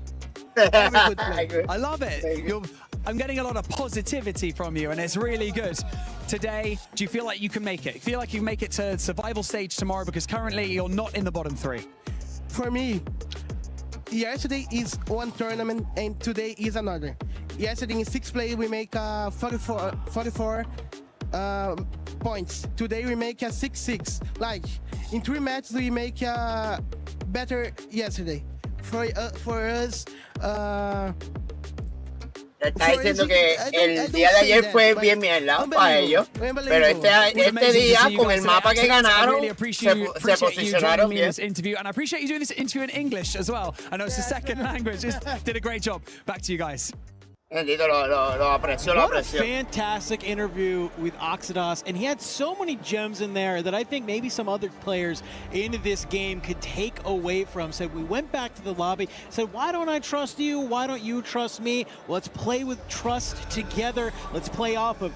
It's what Twisted Minds is doing. It's what teams like Gen G and Virtus Pro do so well. Love seeing that come out of him. But the other thing is, today's a brand new tournament. We're thinking about the new tournament. It's obviously working out well. We still want to talk about no sé si por el seteo de mi setup, ¿verdad? Como ustedes pueden ver ahí atrás. Great interview to find out if you're any side out here, whether it's Warzone or anything else in the Esports World Cup, how's who bounce back así mismo como está mi setup, así es donde yo juego. Entonces, yo realmente me recuesto para atrás en la silla. Yo no estoy con la joroba para el frente ni nada de eso. Yo veo chilling así, cómodo. Yo puedo jugar o sea, por más que puedo estar bien concentrado, no me pego a tal magnitud al monitor como ellos. Maybe it's un game changer. Who knows? Fortune's Keep, so let's go. This zone is looking maybe a little similar to that last game, a little northeastern pull. Nadie para Harbor. No caigo en Harbor. At the drops, and where do our squads go ahead and land? As we take a little bit of a look. Twisted Minds on your screen. Well, of course, it's going to be Factory, but a little interesting. I'm taking a look at the mini-map, and well, they're not nearly as alone as they usually are. No, but what I will also say is neither of Vitality, by the way. Typically land living for free, and PBJ have landed straight on them. So Vitality struggles continue, while PBJ are trying to figure their way out of the hole they've dug. Control center, we go back again. FaZe Clan and Novo at it. But you've also got company here from Virtus Pro. Grimey's moved straight over. He didn't give a damn. We'll get dropped in the end by Fede. We just goes to show you are the two sides. Obviamente, si tú eres un equipo que estás perdiendo, tú vas a caer en una zona caliente para hacer puntos. I wonder if the play there is just say, let me just try and find one or two chaos here, and then let our other teammates fly forward. Unfortunately, like you mentioned, not going to be the case. Immediately dropped Novo, just playing together too well, and kind of throwing this FaZe roster. Todavía vacío. La gente cayendo en agua, man. Dizzy is not exactly what FaZe needs in this map. They're in big trouble down there towards the bottom as Dizzy gets dropped yet again. Currently 20 points from safety. Spot we didn't think any of them would be in come now. Novo need a good game here to drop outside of that top 5. but Rebirth Island has been with it. Fíjate, Banger maps historically, so could they go yet again? It is all about these three hunting in packs, moving with the SMGs, and no better place to do it than Control Center, but they have Virtus Pro hunting them down. We were wondering when they were going to move up. Looks like the time is now. Looking to start to get a little bit active here. We slide on out. Ravens, they've also made their way down here, and just look at the kill feed. You might think it's the New York Stock Exchange with how much trades is happening here. You drop on down, you run into another up over the top fade. We'll talk one more. King Chalk says goodbye. Novo, a little bit of patience, nets them continued power over at Control Center. The thing is, for Virtus Pro and Ravens, these are essentially free hits because their anchors are in pockets of space. Okay. Just keep going. If you get my loadout in, go yet again. Same thing for Virtus Pro. That's why they take control over the boat. No me pidan los callouts de colores porque la casa yo no la veo con los colores aquí. In a pack, Yo digo los colores advantage. Zanks atop his tower. Sí, Casabuela, Árbol, Will you let your hair Prisión. down and let anybody else up? The answer, likely not. Fred and Keybase, they are so good in this present fight. Son dos. But Fred swings early and Decky lays cut him. You see that he missed the stun. Yeah. Like if he throws it up into the stairway, he might pop a two-piece. Instead, it bounces just a little bit too close, hits more of the big open room, and they see that. They say, yeah, okay, cool, man. Miss it, that's fine. We'll go ahead. We're just going to wait for you to push this. Great job from Geeke. For the time being. Hey. Genji. Sit down here toward that other side. Looks like they will find themselves in a bit of a scuffle with T1. Disrupt gonna open up the fight here. We'll catch Gabe Kuhn running. You don't have to worry about it too much just yet. Lennon, he'll get some good damage, back you down. Yeah, will do. You also have Aiden set up over in Chemical, so you should be completely fine for now to take this engagement. Echo, by the way, does a great job. Just as we see Spam and Disrupt start to engage, Genji at Industries, Heretic trying to play the northern coastline. Echo stops that in its tracks. So lovely setup. The team sit just outside of the top 5. Only 1 point as such when we came into this map. So Banger here puts them on track for their targets. Disrupt strips yet more pace from players in front of him. That circle's going to continue to squeeze this side. For T1, this is about creating space now. Forcing all these other teams into other areas of the map. Allow them to loot, set up for the advanced UAVs, and disrupt. They'll do even more than that. See you later, Heretics. Bye-bye. Dealt with and out of here. CT Gaming, Heretics making an early exit here on the slap map of Rebirth Island. And already, Virtus Pro continuing to do this nice little move and shift. You called it out. When your anchor's safe, you can play a little bit more free. He's going to be the one to fly on over and to destroy. They'll work together. You catch Jawad here on the outside. Nice little armor crack. Pistol in hand. All you need is one more bullet. Maybe the nade will do it for you. I respect it from Grimy. He says, I don't need to go hunting right now. I don't need to get caught in the water. Don't worry. Back on over to Grandma's.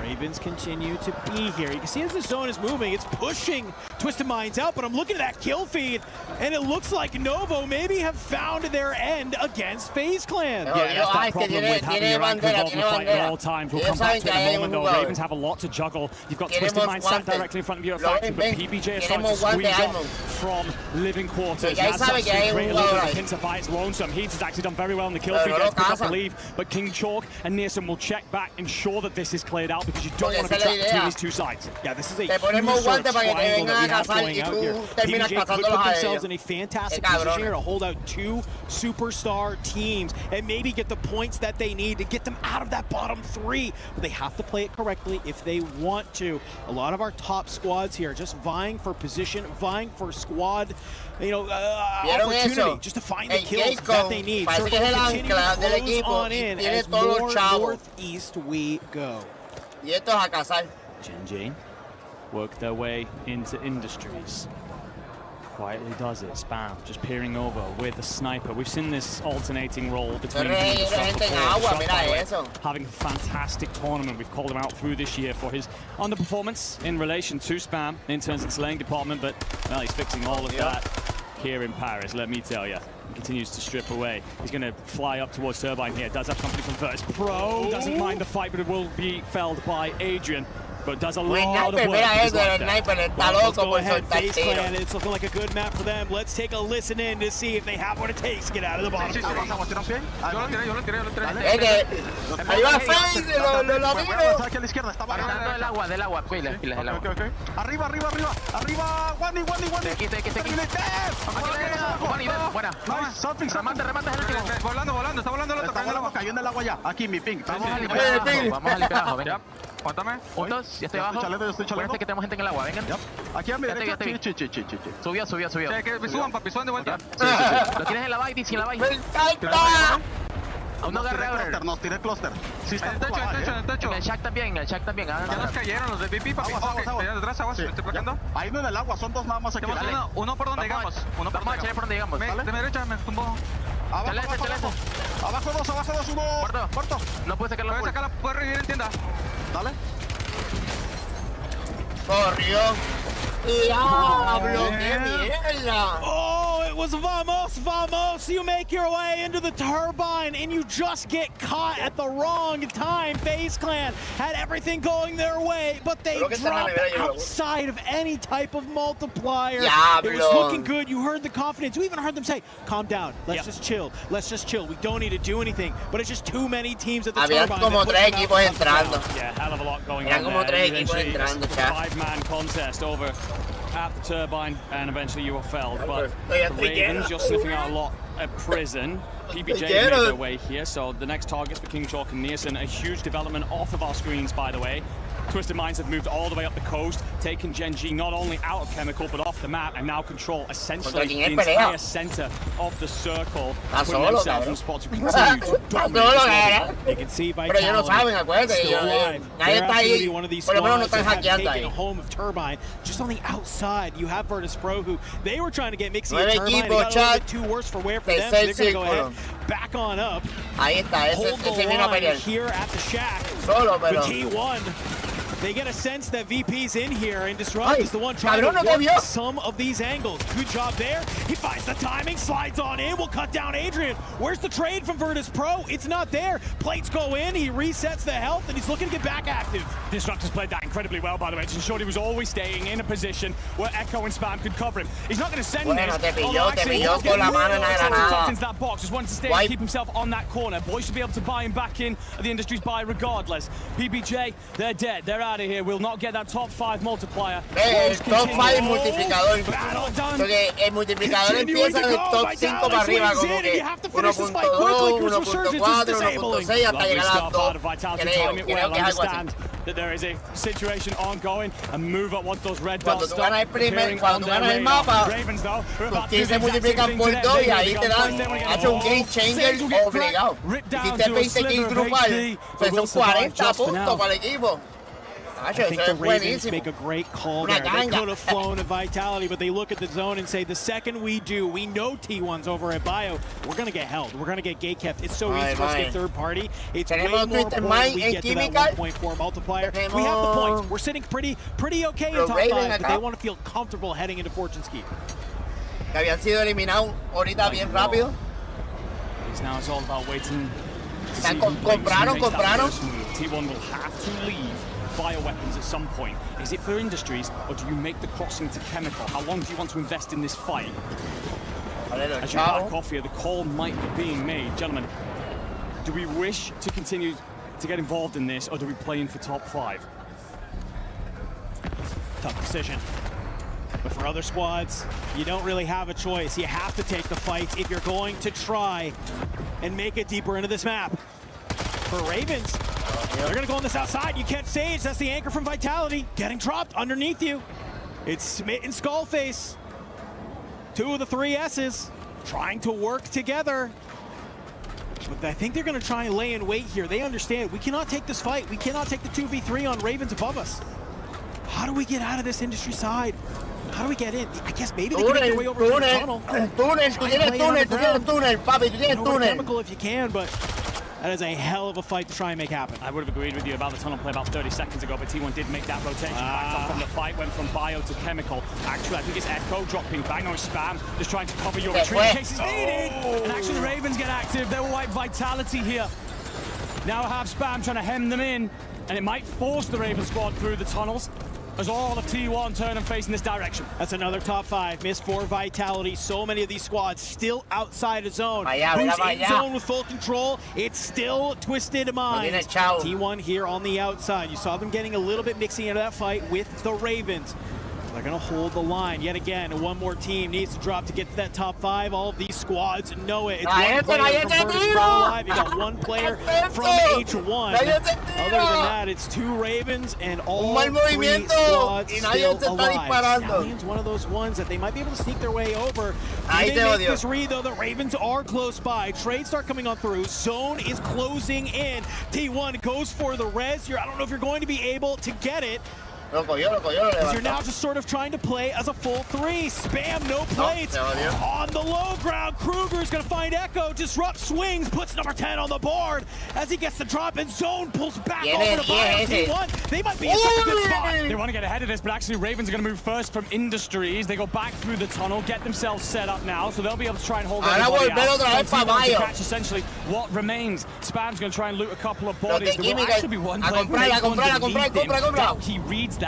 Look at this wrap. Blast and Shift have actually dropped amongst this. Norman trying to make something happen in the gas. Feels a little bit like a Hail Mary. Not that it really matters much in terms of the grandstands, but it will be Ravens in control of win condition. Disrupt, trying to upset that. Wow, totally missing Almond. And as Almond hits the buy for Shifty to fly back in, Ravens are just playing clean out. Yeah, all they need to do, it was both teams trying to play for that buy station to get the players, the teammates back in. But look at this, they've been able to do it. But unfortunately, Shifty, he's still here at the top. He's still ripping. Stallions dropped into the back as King Chalk will cut down Echo. 7 players remaining across 4 teams here. It's all 3 players from the Ravens. It's 1 player in Shifty from Twisted Minds, a T1 player, an H1 player, but you hit the buy yet again, and Cardinal drops Disrupt. And the zone will drag again. All these sides must shift themselves. Ravens are trying to get ahead. You read that Spam's just in behind you. King Chalk sees it, cuts him, drops it. T1 are out of here. Ravens now solidify themselves with a top 3 at the very minimum. 3 V1v1. But one of them is blasted, and he is eventually sniffed out by Nielsen. Yeah, we're not going to see another one happen here. It's a 3v1. Conal will get dropped, and Ravens Esports will claim a win here on day 2. Shifty had a lot to say about Ravens, but I might go ahead and suggest we do a little bit of content today. Balloonery for him, because he's got a lot of baloney coming his way. Certainly does. Look, we'll check back in once we see the final scoreboard, but the Ravens coming into this with the second best team on Rebirth Island. Had not looked that way so far in the tournament. Felt inevitable that they would eventually start to light things up here, but I've got to applaud their decision making. Clear out Industries, take their time, set themselves up in that spot in tunnel, and it's kind of okay, we've got the opportunity to push Chem, shift the zone, send it, or rotate early before anybody else. And they are brave on that rotation. They're so far ahead of everybody else. Deal with everything in mass, and then don't get over aggressive. We see it so often from some other sides where they, all right, we're in control of this, they overextend, they push on out. No such thing. King Chalk and Nielsen had a vice grip, an iron fist around the throat of this lobby, and they do a great job to close out. Nice, très bien, très bien. Très bien. Il est au-dessus, je crois. Ouais, sur moi. Ouais, sur toi, sur toi. Track. Ah, let's go, baby. Bien joué. Usted se pregunta por qué tienen doble audífono. El que está dentro es el juego. You love hearing the energy, the fist bumps, the nice after you get a win there. What a way to juice it up. Only 2 more maps remain here for Group A, and I think ending Rebirth Island on a win will definitely have the Ravens feeling great as you get ready to head on over to Fortune's Keep. A map that just a few months ago, they said none of us have ever played this map before. So, being able to have them feel this good sitting here, gonna feel very A-okay. Certainly shall. I penny for the faults of the Ravens, though, because you do see teams like T1 in the later stages. Novo at least dropped early. We didn't really see too much from Eclectic, so some of those sides in behind them won't be a factor. But they've done great work to put themselves in the driving seat right now. There's been a hell of a lot going on here inside of Paris. What we're going to do is we're going to take a moment. We'll be right back after this.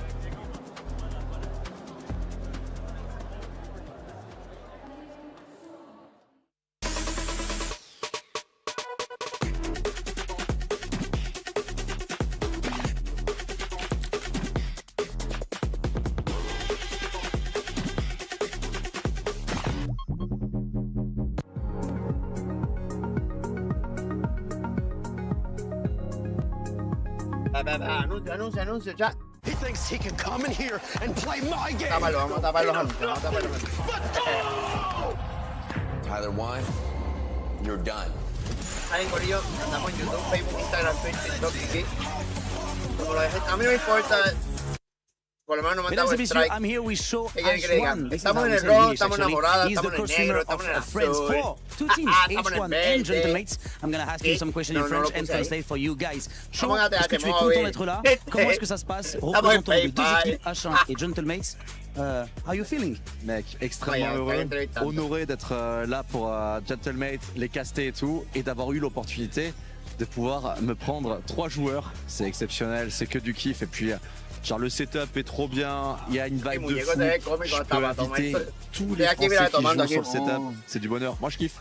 I mean, it's so fun for now. Like I can invite everybody from there. I'm really proud to be there for Gentlemate, of course, and I am really a lucky guy to have another team like for the first H1 groups in the group A with my team. So it's basically only loved. Everybody is so chill and cool, and the setup is really good. Deuxième question, mon cher Cho. Comment est-ce que tu vois la compétition arriver? Là, pour l'instant, on est où pour H1, on est où pour Mate? Est-ce que tu es serein? Est-ce que personne ne sera éliminé, c'est sûr, mais qui va réussir à se qualifier directement en finale? So now we have the two teams. How you feel? Confident or not about the fact they're gonna make it to grand finals instantly, or they have to go to the survival stage? Pour H1, ça sent un peu le pâté actuellement, on est 15e sur 16 et je veux que tu traduises pâté. Donc compliqué, j'espère qu'ils vont réussir à avoir le top 13. Et pour Mate, je pense qu'actuellement, on a la future équipe championne du monde. En tout cas, c'est ce que je souhaite. Okay, so I asked him what's he feeling about the two teams. So for H1, it smelled the pâté, and that's mean I don't know how you said it in English, but it smelled the pâté, and basically we just have to don't get in the bottom 3, or we're gonna get out of the competition. And I think for Gentlemates, whatever happened, this is the team who will actually win the competition. So of course they're gonna make it to final, and of course they're gonna win it all. Shoachin, un mot de la fin, last words. Mate win. I don't have to translate that. See you there. 2 more drops remain in Group A, and even though a lot of our bottom teams were giving us a bit of a surge, maybe a resurgence, in the first couple of games, last couple have really been dominated by some of our top teams. Hey, big shout out to the Ravens, man. Hometown heroes, they're back. This looks like what they did yesterday. The first 2 maps were complete duds, but Rebirth Island, they've made a huge comeback going into Fortune's Keep. They're safe. Big question is, can they maintain a top 5 position after a win like that? Absolutely the case. Other squads that are on the estamos bubble viendo ahí, outside the este top es el 5, you grupo saw A, Novo chat, T1 este es el grupo really A, trying to boost himself en up. Novo donde eliminated a little bit earlier than they would Latino, like, creo que considering es they had like Face Clan, 13 kills in the no me first 3 acuerdo si era circles. CT Gaming, I think son they actually Latino. won out most of their engagements in Control Center and kept pushing VP away. I said, please leave, but they were fighting as a full team of 3. Bueno, a ellos les faltan 2 mapas más. Dímelo de Ariel, saludos. So it was a bit of a resilience thing that they were doing that worked. But unfortunately, that does punish them by going down early. Absolutely the case, but now with 2 drops remaining, we keep our focus not just on who makes it to the top 5, but who's sitting in the bottom and who may be crushed. Thoughts kind of surrounding PBJ, FaZe, the guys that have been kind of lingering right in the bottom 3 all day. Yeah, I know we've been talking a lot about FaZe, and for good reason. This is a really strong team. They did fantastic in the regional qualifiers. Having cast for like 3.5 years, man. This guy is a very, very strong player. Got their listen-ins. Everything sounded good. Everything was moving perfectly. It was a great move. And then they all get wiped. It's the same thing. When you make a big rotation as a full team of 3 stacked on top of each other, there is some risk associated with that, and they get wiped much earlier than they would have liked. But take a look, leaderboard-wise, a big move from T1. Yes, they did not win that map, but had a gigantic kill tally, which means they're way up there into the top 5. Get kills, get top 5. That's what everyone's pretty much shooting for, at the least for the time being. The T1 was able to put themselves in a very comfortable position alongside the likes of Twisted Minds, Virtus Pro, and Ravens a little bit. Yeah, I know, my hot take's got to fall a little short. Listen, I respect your hot take. I appreciate it. There was a possibility that Ravens could have flopped on main. They did flop in the first 2 games, but again, on Rebirth Island, they really clutched back up and reminded themselves of who they are and what they did online. They're doing it on land. Hey, if it was safe, it wouldn't be a hot take. We got more of those to come. We also got more Enigma and Dandro gracing our screens. Boys? I will give Shift some credit. It was actually a hot take. Some people like to go lukewarm with those, so I will hand him plenty of credit. And yeah, to be fair, Ravens did put themselves in an incredibly uncomfortable position, and they're not done just yet. We now move over to Fortune's Keep. They've been below average when it comes to this map, so we're not done just yet. And all of these teams, I must look at how they performed yesterday when it comes to Fortune's Keep and how the leaderboard sits. That window on Rebirth Island will get them a pretty comfortable position. They're currently 20 points above Gen G. So as long as you have some average keep, you should be okay. I think my hot take is going to be FaZe might have an actual chance to do this, my friend.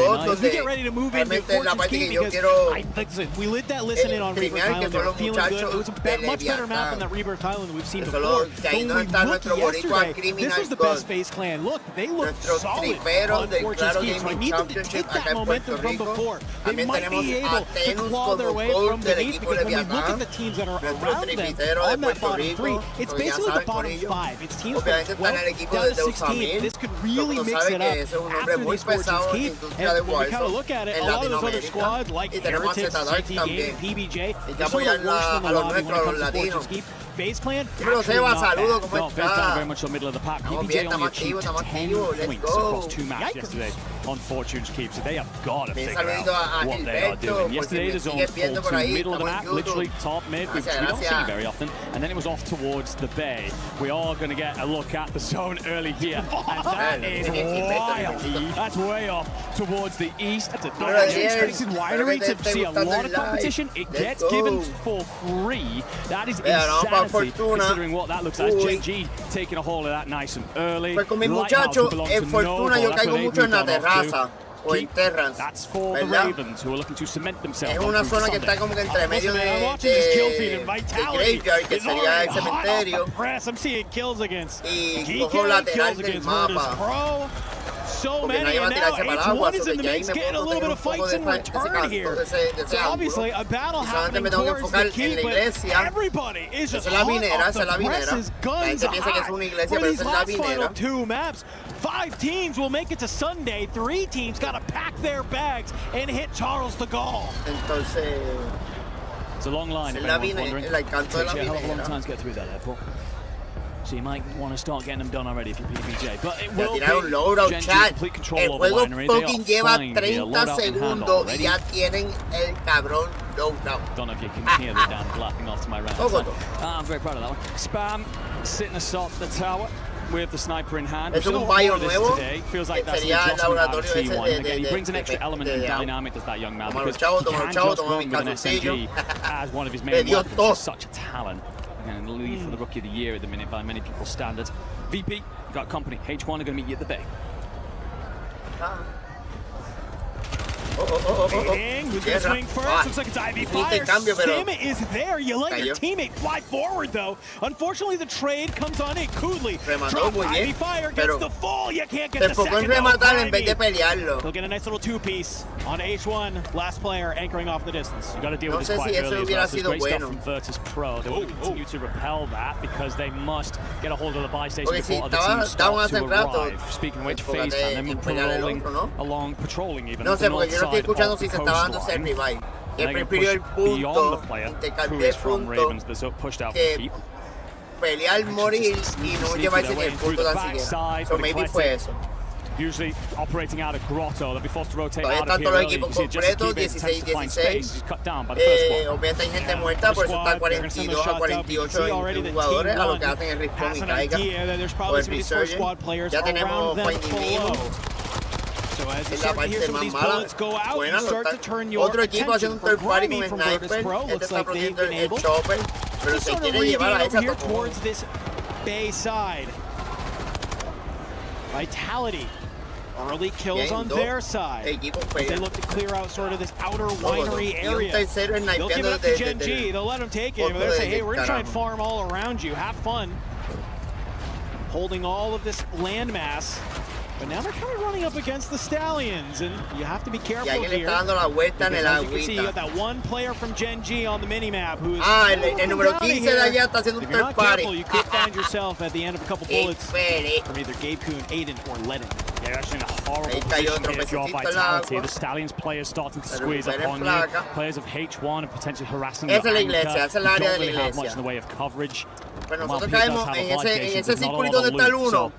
Yeah, tiene que ser el del equipo de Twisted Mind. Por ahí yo caigo con mi muchacho. Set up Terrace's Chapel. There are about 14 churches on this map. Call them what you wish. Twisted Minds, they're at the gatehouse close by. We'll have to continue to rotate. They no problems with that. Yesterday we had a bay zone. Who won it? Twisted Minds. Dominated the lobby with 22 kills. They'll have no issue getting themselves across this map. Shifty, si se dan de cuenta, si pueden ver un poco el mapa, el círculo, todo el mundo todavía está mucho jugando por fuera. Buen brinco. Tengo que aprender también a hacer eso, a utilizar los brincos a mi ventaja. It's a straight up kickflip. I can't believe that. That's a juicer. Todavía no ha habido ningún equipo eliminado. The thing is, you'd think so. Shifty just shakes his damn head. What the hell was that guy doing? Another day in the office. Does get the support in for Blast. And again, those guys look so much better in that area right now, but we've got a man in your team like Shifty with the ceiling he possesses. You can never count this team out. FaZe Clan, what have you got? It's got to be something, otherwise you're done here. They're trying to hold the Ravens out. They have a lot of land to rotate out of if they wish. Might push them into the hands of Twisted Minds, though. Nearson on 3, burning through the timer, hoping his duo can get back in. King Chocolate, just watch this one play out for now. I kind of like this from FaZe Clan. Get up into this keep. You know there's going to be teams here.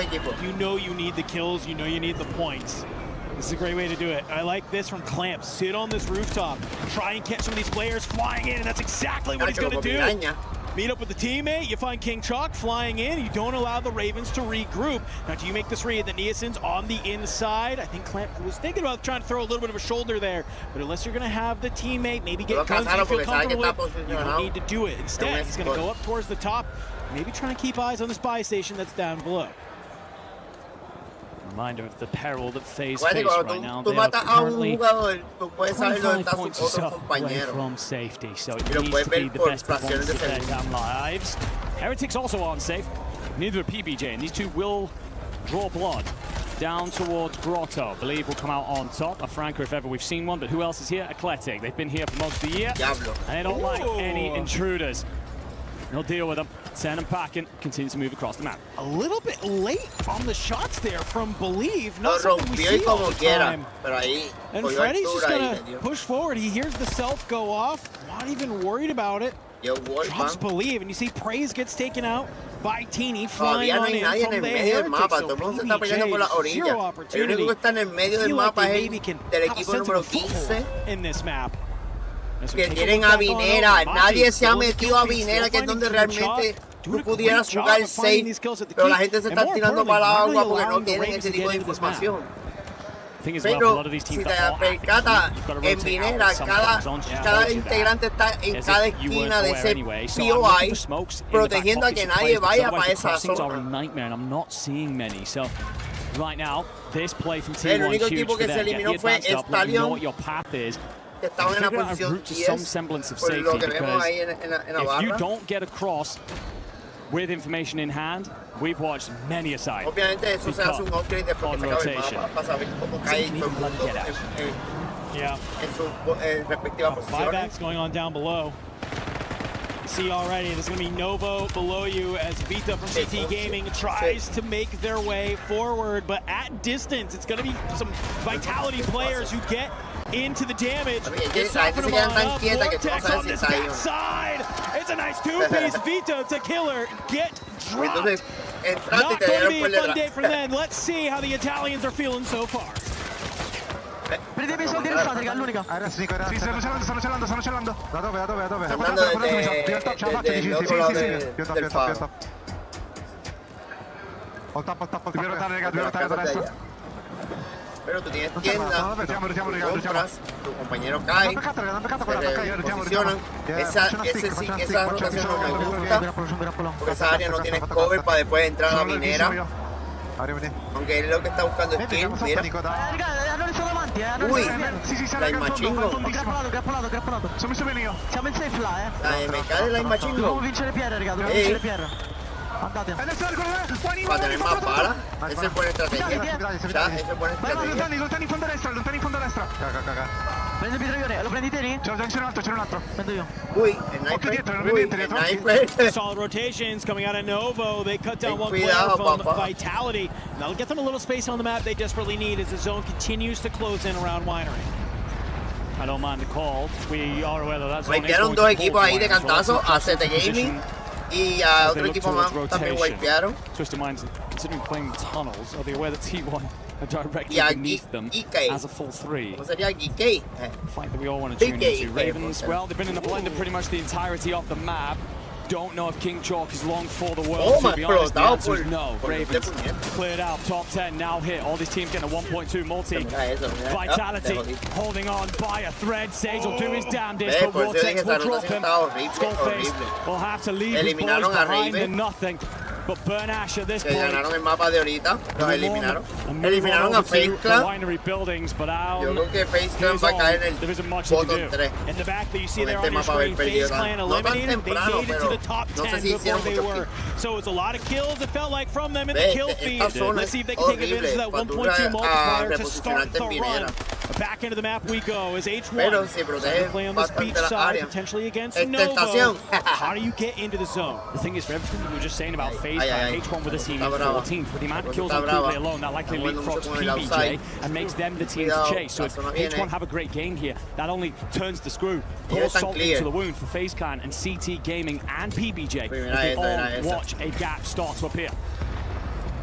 Que los A little están bit late on the viendo. gas play. El equipo Athletic, 7 está though, aguantando they al sniff equipo that they 4. have maybe some Italians pushing their way up through the grapevines. Los que estaban en Minera, que era el equipo Look 15, to hold them out. está Sage, dominando last alive. la casa más alta de la Some esquina. shoulders, trying to get a lay of the land, but the second he does is ripped.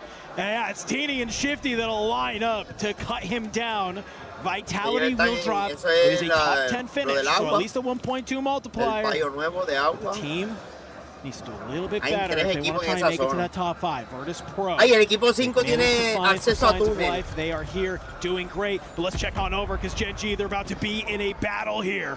A una área de Just waiting for them, begging them to step through the doors. Gen G. Equipo ahí. Aiden gets the crack in initially. El Lennon equipo finds Tramosito. Zeppa. Great work. Backs Entraron a out. guerra. Sims and swings. Orbs and Teeny, though, they'll clear out. Lennon, so 2v2 as they go. I like this. You Ahí back sale up. If you are Gen G, you lose the one, and it's okay. Los You Gens might son have los found the 15, great piece of con Toma timing. guerra, Because Athletic, pum, they prosigo. started pushing it from the back. Wipearon. Ready, it's a nade. You drop Teeny. You Wipearon drop al equipo bombs. Sage. Heretics Sage, bid Sage. adieu. Exacto. Superb work from the Italians. Vamos allá. Weren't bad yesterday on Aiden y el Fortunes. equipo, Needed ok, some el points on the equipo board 15 and la they're making the de way to the late stage of this Están map with buscando kills por la in altura, pero their ahora ellos pockets. están jodidos porque están haciendo una Gen G rotación forced media on a rara. wide rotation. Zone just pushing everyone Ellos further tenían north. posición de sacar Athletic will probably esquina. shadow them in Pero at this dejaron point. al equipo Teams in driving 7. position. Están T1 rotando Virtus Pro. forzado. Two members of the Twisted Minds, and that's who Gen G may meet El here equipo de first. Twisted Mind As soon as they está en la clear up casa over this donde les wall. dije que hay un túnel.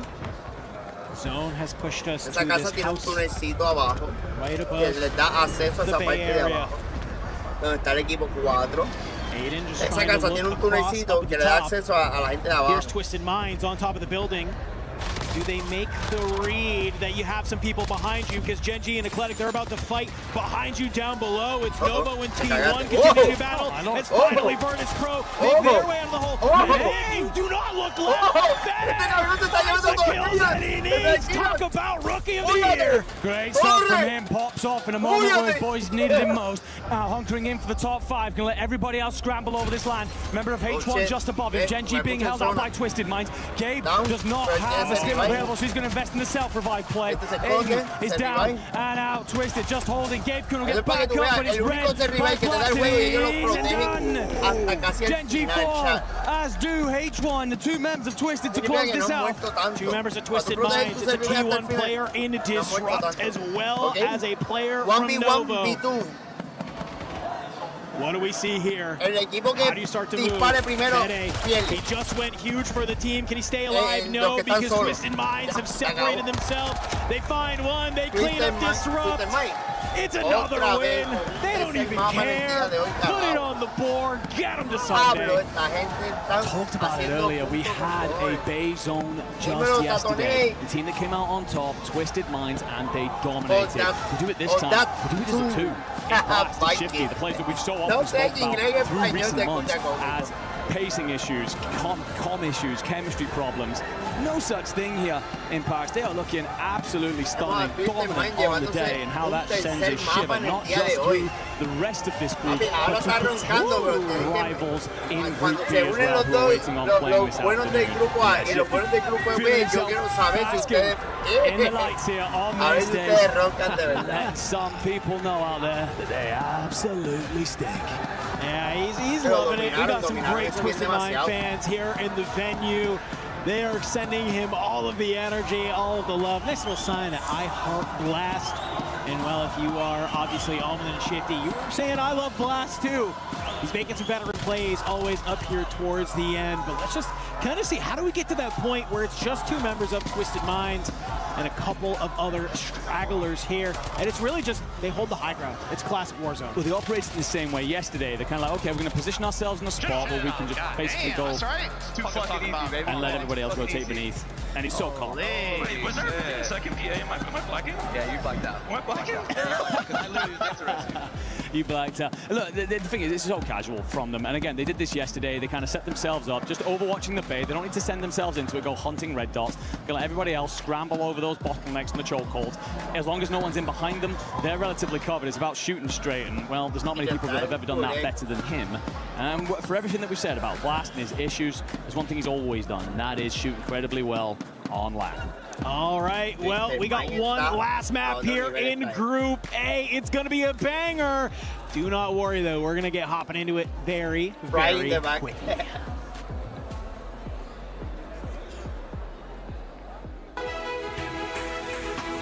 Estamos, ya, ahí estamos, let's go.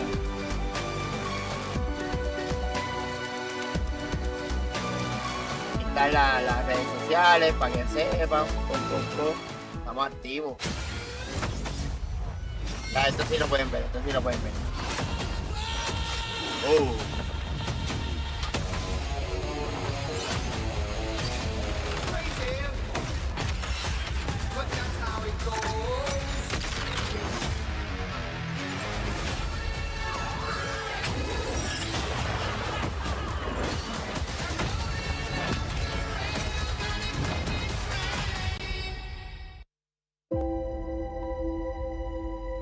So I basically know from playing ranked a lot.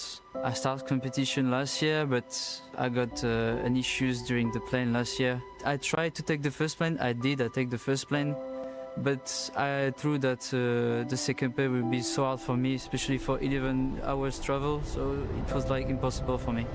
I have this since I'm a little kid, honestly, and I was just didn't pay attention. I didn't know that we have like opportunity to see bigger, and so like my parents go in holidays in plane, and I'm stuck in my house. And basically, I was working with a psychologist for my problem with the plane, so it was the timing was a bit too short. The thing is just the first time I just go alone without my family. It was my first plane, so the condition was not really good.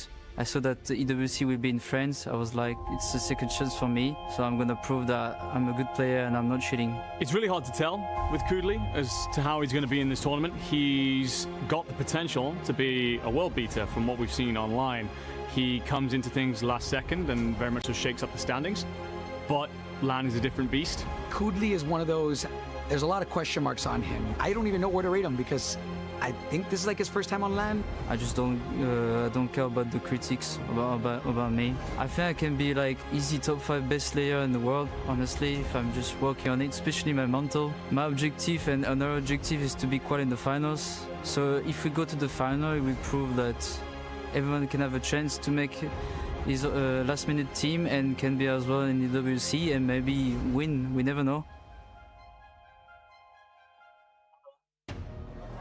One final map, one final chance here in Group A to survive here at EWC 26. Miles and Seymour to take you through a little break before we get into that final drop. Mate, how are you feeling about this next game? Feeling great. I mean, a lot on the line. We get to eliminate our first teams from EWC here at Warzone. Keys are about to get crushed. Keys, dreams, hopes, and an early journey home for many of our players. It is going to be a tough one. We will see 3 descend into the Crusher today. And there's a chance we do see you. We kind of know where we're going here. So, I mean, where are you worried about? What teams are you looking forward to in the next one? I mean, FaZe. We heard it just before the break between Rebirth Islands that they were kind of on the brink. They haven't been playing that well. We're seeing placings. Fortune's Keep, not really the best for them. But they're not alone in this fight. I mean, you got PBJ to worry about. You got H1 to worry about. We just saw from Cooley. It would be something if they were able to turn up and avoid that, but it's going to be hard for these teams. As we know, though, the way Warzone plays out, the way Resurgence plays out, anything can happen. We have seen some incredible comebacks, and the chance is still there just to escape that bottom 3 placement. We'll be keeping a very keen and firm eye on that. Top 5 not cemented either. So at the upper end of the bracket, we have still got teams to work out. This group is far from over. What are you feeling about the top end, mate? I mean, let's face it. Twisted Minds, they're looking fantastic. They got the fans. They got everybody around them. VP2. I mean, you saw Grimy earlier on Rebirth Island. He nearly clutched up. Unfortunately, Amin had a different story for him, but we also hear the hot take from Shift about Ravens. I'm not worried about Ravens whatsoever. I think that they are going to be A-okay, and they've shown it too. I think that Ravens have turned out. Yeah, the energy's there. I mean, they're sitting just next to us. A couple of confident faces indeed. I mean, they should not be too worried. However, cannot take your hands off the wheel. Can't take your feet off the gas. It's going to be a tough one. But, mate, wondering about the last 2 maps. I mean, is there anything you would you've come to expect? You're a caster of Warzone. You know your things. I mean, how do you feel about these next 2? I mean, Fortune's Keep? Yeah, the next one. Fortune's Keep. It has been a blast. I've been loving it so far. Biggest map that we have in Resurgence, and a lot of teams are probably still trying to find their comfort on land playing this one. First weekend that we get Fortune's Keep on land, so it's going to take a little bit for them to get used to it, but they got one map, and this is where they can lay it all on the field. Time now to go to our final map, the last chance to stay alive here at EWC 26. Back to the casters, boys. Let's get it on. One map is the difference between some of these teams having dreams and some of these teams having nightmares. The dream stays alive for H1. Nice little heartwarming piece from Kudli there for him to be able to be here. Says we want to prove that we can be one of the best teams. And well, after a fantastic last map, Enigma, they've been able to do it. They have jumped out of the bottom 3 here. They got about a 20-point gap on any of the other bottom 3 teams. They might have just done it there in Game 7, but they have to continue to do it here in this last final game of the day. Yeah, they're going to want to make sure, so you can't go out early. You don't want to watch your destiny slip between your fingers. You've got a grasp on it right now. It is PBJ, CT Gaming, and FaZe Clan who sit in those bottom 3. I'm going to be honest, you need a hope and a prayer if you're FaZe Clan. You would need a 35-point banger, and considering you've had less than 100 points all the way through this tournament, I just don't see it coming. For CT and PBJ, you sit just over the 100-point marker, but is H1 the team to chase alongside the Stallions? They sit around that 120 points. First Squad and Heretics just above them. So there is a lot to play for. A couple of these sides need to figure things out. Top 5, Novo currently sit in that spot, chasing. They're on 145. Gen G sit in the 5th spot, 157. So that looks pretty good. But again, a lot of those teams towards the top can have bangers, so we're far from settled just yet. Well, here we go, ladies and gentlemen. Number 12 for Group A here at the Esports World Cup. Yet again, bottom 5 will make it, or top 5 will make it to Sunday. Bottom 3 get their keys crushed. If you're any of the remaining teams, guess what? You got one more day of play ahead of you in the survival stage. You can see the standings on the right side of your screen there to see just how close it is between some of our teams here. And we start off with Gen G, the team that's currently in 5th place. You're down a member. And you're starting to maybe lurk here as we have a couple of those Vitality boys nearby. Really important one for Vitality this. You trail Gen G in that spot by just over 12 points. Should you take Winery early here, and even better yet, eliminate Gen G, that gives you the chance to close. Nova are often in this contest. They split them currently on the leaderboard, but they're down in Lighthouse. Can deal with that problem later. The one thing we do get here, ladies and gentlemen, an Eastern Zone. The first one we've seen on Fortune's Keep inside this group. It's time to find out how it plays. I know they do think backwards in the UK, but I think you mean west. West, god damn it. It's okay. It's okay. Listen, we've been locked in on all of this Warzone action, and it has just been directionally lights out. You are directionally challenged. I wasn't going to bring it up. It's A-okay. Just taking a look around. A couple of different teams here. Where's the lay of the land? How's everybody feeling here in this last final map on Fortune Ski? You can see a couple of those Stallions members over on the boat. Not a terrible idea. I love it, to be completely honest. The rotation from this side of the map over to the west would be awful. So you just skip it. Just take the boat. Get the hell out. I mean, he is leaving his boys behind if you're Kruger, but he's off in the anchor anyway, so it doesn't matter. Just kind of let him sail off into the seas and ensure that you boys can go and push out. Ravens, they're in the keep. They want to get out of here. Relatively sharpish. They will have loadout. And that's about picking a path.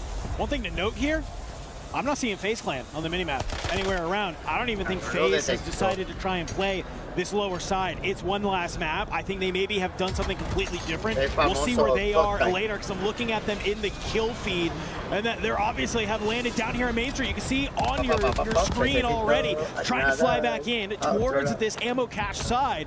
And for H1, I think they're happy to maybe play in the water here a little bit, try and take advantage of these players trying to regain. CT Gaming, another team that needs to have a huge game. They're down here in Main Street as well. Mati tries to go for the quick scope. Just not going to be enough. Kudli will be dropped, and you're going to send one more out into the water. Fire getting on the move. Reminder, H1 currently sit in the spot so many squads are trying to chase down. Them and Stallions, really, what everybody's looking for towards the bottom of the board in the feed. And Fire, well, he's got no issues clearing up around PD. This is putting them in a wonderful position to see Saturday. We really didn't know what to expect from this team coming into it.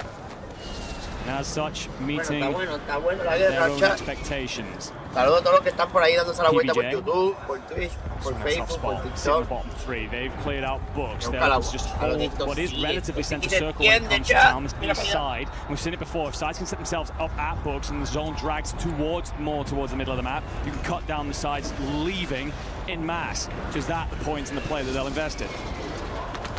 Look at a nice little front row look at FaZe Clan. You saw Dizzy on your screen there with a decent number of kills. Only 5 in that last game. I thought it was way more, if I'm going to be honest with you. But hopefully they can do something different, putting themselves in a much more active part of the map. Maybe a better opportunity to get those kills. The other side, though, you got to make your way over. You can see our mini-map coming up there, and a number of teams outside of zone have to rotate in, but also a number of teams set up well to maybe gatekeep some of those rosters. Keep our eyes on how you are going to rotate in. And one of those teams that has to make it happen is going to be Gen G as they start this fight against Vitality. Let's see how the comms are flowing. Prime brisket. Yo, yeah, do any of you guys have stims? No. We're definitely gonna need a streak. Yeah. Do you want to loot up for Pia? I'm about to grab the recon. I'm looting up one. Yeah. I can start that. Stack it, triple stack it. Oh. Good shit, boss. Yep, good shot. Throw a plate box right outside. Oh, you guys are all max, nice. Okay, dude. We gotta prolong the game, okay? Yep. Yeah. We're in a best spot as well. Yep. I'm gonna get top church. Alrighty.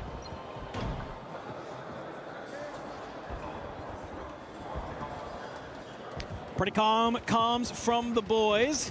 They're in Gen G. They're just on the outside of zone. The Huff T1 gatekeeping them. But you can see here, Vitality, they've gone ahead. They've regained over here at this Main Street side. Can they find any amount of positioning to hopefully put themselves a line in the sand, cut down some of the likes of maybe Eclectic or other rosters? Miraron el equipo CT Gaming. Ya esa gente para su casa. Chasing a 16-point gap. GK. They casa. themselves are right up there alongside Vitality and Novo. Bang here could make it happen. It's in Sunday. Skullface operating in the grotto here. Estamos en el día 2. As you like. Último mapa del grupo A. Feels like there's Último nowhere near mapa enough cash in hand for an advance. If other sides possess them nearby, they will be out-infoed and leave them incredibly vulnerable for the fights that ensue. That's a great call. Yes, you're able to get your feet underneath you and regain. Do you have loadout? Do you have enough for an advance? Do you have enough for streaks? Do you feel okay about how many plates you have? These are all things you got to keep in the back of your mind, and especially when Sage is down here and, well, he's getting found out by Novo. So you're still a man down if you are. You can see just on this outside. Tiene gente atrás, él no lo sabe. Blade looking over the boys as they start to push forward in that grotto area. They've been able to find Zanks. Tries to get a little bit squirrely with it, but will not stay alive. Stim keeps the vortex moving. As they start getting shot from the top here. Looks like that's Skullface, who's now looking down, was hoping maybe to find one on the exit. Just a little bit too short. Zone's poles next, slightly more northern than we would have expected. So for these sides fighting right now, your Ecletics, your Novos, they're going to have to move quicker than they would have liked. For Vitality, you are still inside. They're looking to pick up a couple of strikers, strip them of the money and weaponry and loadouts. FaZe Clan, again, they've got to find a hell of a lot of points here. They're in town with a lot of bodies around them, and I'm seeing 3 kills on Dizzy, a 4th on Clamp, so you can shoot him this side. Oh, making ways, and well, one of the big fights there against Praise. Jay Fella, though, trade onto Dizzy. Marty was also knocked, so 1v2 here. If your FaZe Clan, as the other opposite member of PBJ lands on the side of him that could set up a pinch. Well, look who's not too far away. It's also H1 who needs to get in, so they could decide to hero this action, maybe clear it out, clear their backside, and just bring down some of the pressure. But for FaZe Clan, you have been able to back down PBJ. An opportunity for either of those teams to ensure that the other one does not make it through. Instead, they both understand the weight of the scenario. They back off, they reset. So many big sides here inside the keep. Virtus Pro, Ravens, T1. All looking pretty good in terms of qualification to Sunday. But they do have company. Nearson drops QHZ nothing in an instant. Precious to also arrive from Twisted Minds. They hear the gunshots that look to third party. They decide to back off, just play for pockets of space. No, yo sé que era rapero americano. Sorry, Sage. Onto Vortex. And out go FaZe Clan. We see it in the kill feed. That is likely them eliminated from the tournament. Don't see any way back. So unfortunately, for Swag and the LATAM North roster, this is all you will do in Paris. A heartbreaking exit from that team. I'm sure we'll talk more about it after the map. FaZe Clan eliminado ya. De por vida. O sea, por lo menos por este año. So many teams, though, on this outside. As Zone starts to continue to push them in. I like where Ravens is set up. A lot of other rosters are trying to just beg for any amount of space they can. You can't throw a shoulder. You can't put yourself into the line of fire of any of these other rosters, because the second you do, you're about to get laced up from probably 3 different teams. There's so many sides still up, 14 of them. We are approaching the end of the 4th circle. T1 again, so much space. Spam's going to consider the high ground. Look to see if anybody's playing off the back of that noise queue. So a lack of intel available to T1 right now. Checking all corners, all comers. Almost going to bang away in the direction of Novo. Just holding the north side of the map. Rotating in with the walls. Problem is that we'll have Virtus Pro set up in spiral before you get to a place of comfort. They're the big checkbox for T1 included, unless they decide to completely skip that fight. Playing for the low side instead. Feels very odd. Everything's kind of standstill. We see in the kill feed there, H1 shots. They've been eliminated from this game. I think they might have done enough, though. We'll have to wait and see. Cluster ringing on out. A little bit of area denial. El mapa va a ser bien apretado, ¿sabes, chat? Is GK eliminaron otro equipo outside, and I'm looking at that kill feed. T1 wiped by Geeke here on the outer edges of the zone. Let's listen in to see how they are feeling. What's the plan moving forward? Están eliminando poco a poco. No, otro equipo más. Diablo, todo el mundo se está eliminando ahí. Die einen sind direkt hier, die einen sind direkt hier. Fighten links, Graveyard, maybe fokussen die das. Jetzt. Unter uns, ja. Komm vor, komm vor, komm vor. Ich kletter an der Wall, Handy, pass auf. Ich wurde PN. Ich geh oder so, ich geh oder so. Wir können bei mir sein. Die werden früher oder später fighten, Wir müssen darauf spielen. Ich fahr left on the wall. Ja, wir müssen darauf spielen. Komm. Komm vor. No, yo estoy expectando, yo no estoy jugando. Nacho. Esto es muy pro player. Was für Cover, Digga? Estos son pro player. Con clan y toda la vuelta. Einer kommt von oben. Crack. Ich bin von Bonus, genau, von Graveyard links. Listen, I can't understand driving, but I can understand frustrations when you get knocked, but the action doesn't stop there. Ravens have decided to move forward. They're starting to get in the mix. Gen.G now getting guns hot. They cut down a couple of Ravens. Eclectic also getting dropped in all the fights. Nielsen's going to get the reload in, just looking for a little semblance of cover here as a PA ripples over the top, sending corpses sky high. Incoming cluster as well. Smokescreen, who's dropping looks like Vitality on the hunt, going to meet Raven straight up. Sage will find the first. Trying to squeeze with the rest of the boys. Only one more player from the Ravens here. It's Nielsen. You get some early shots in. Needs him over the top. The problem is Nielsen, he's hopped up over the wall, and Gen.G is going to be on the other side. And you also have VP from above. Grimy trying to put the CBRS to work to take down Nielsen, who has 1 HP. Thankfully, Regen comes on in, and Grimy, he's just shooting anything that moves. Gabe Kuhn dropped. Skullface in the back as well. You gotta move into the zone as it completely shifts over to Church. I think VP have missed the Twisted have played in for their spiral though, so you might be unearthed the moment. Aiden's gonna get the timing on Nielsen. Ravens are done. Gen.G and Ravens though should be through on to tomorrow. So for Ravens just about last second heroics. The Vitality have got the company with Twisted. C. Smith from below. He mistimes it. Allman cuts him down. Twisted Minds. They continue to hold the bottom of the spiral, but the rest of the lobby has moved forward. Adrian has been able to cut down Sage. That means it's just Skullface from Vitality left. It's one member of Gen.G. It's Twisted Minds and Virtus. No haga esa loquera, no haga esa loquera, Skullface. Skullface tries to hit the hop up, and he unfortunately misses it. But as I'm looking at this, that might have been a blessing in disguise, because Virtus Pro, they hold the entire rooftop. They have no idea that he is here. Skull can't rotate into that gas early, though. The second he starts to cough, it will ping. And so as Twisted Minds begin their own rotation, they'll be aware. The VP know their location. I like this. They understand that they can't play on that outside. Grimy, though, will get those shots in and cut down Aiden. That's another solo they don't have to worry about. They're probably getting flashbacks of that earlier match on Rebirth Island, where they let a solo absolutely chalk their entire map. Allman, he gets dropped, but the fight breaks out between these two squads. Allman and Shifty are taken out. Blast is found by Skullface. Skull goes huge when he needs it. It's a 1v3. Can he line him up and knock him down? The MXR, it's good, but it's just not good enough.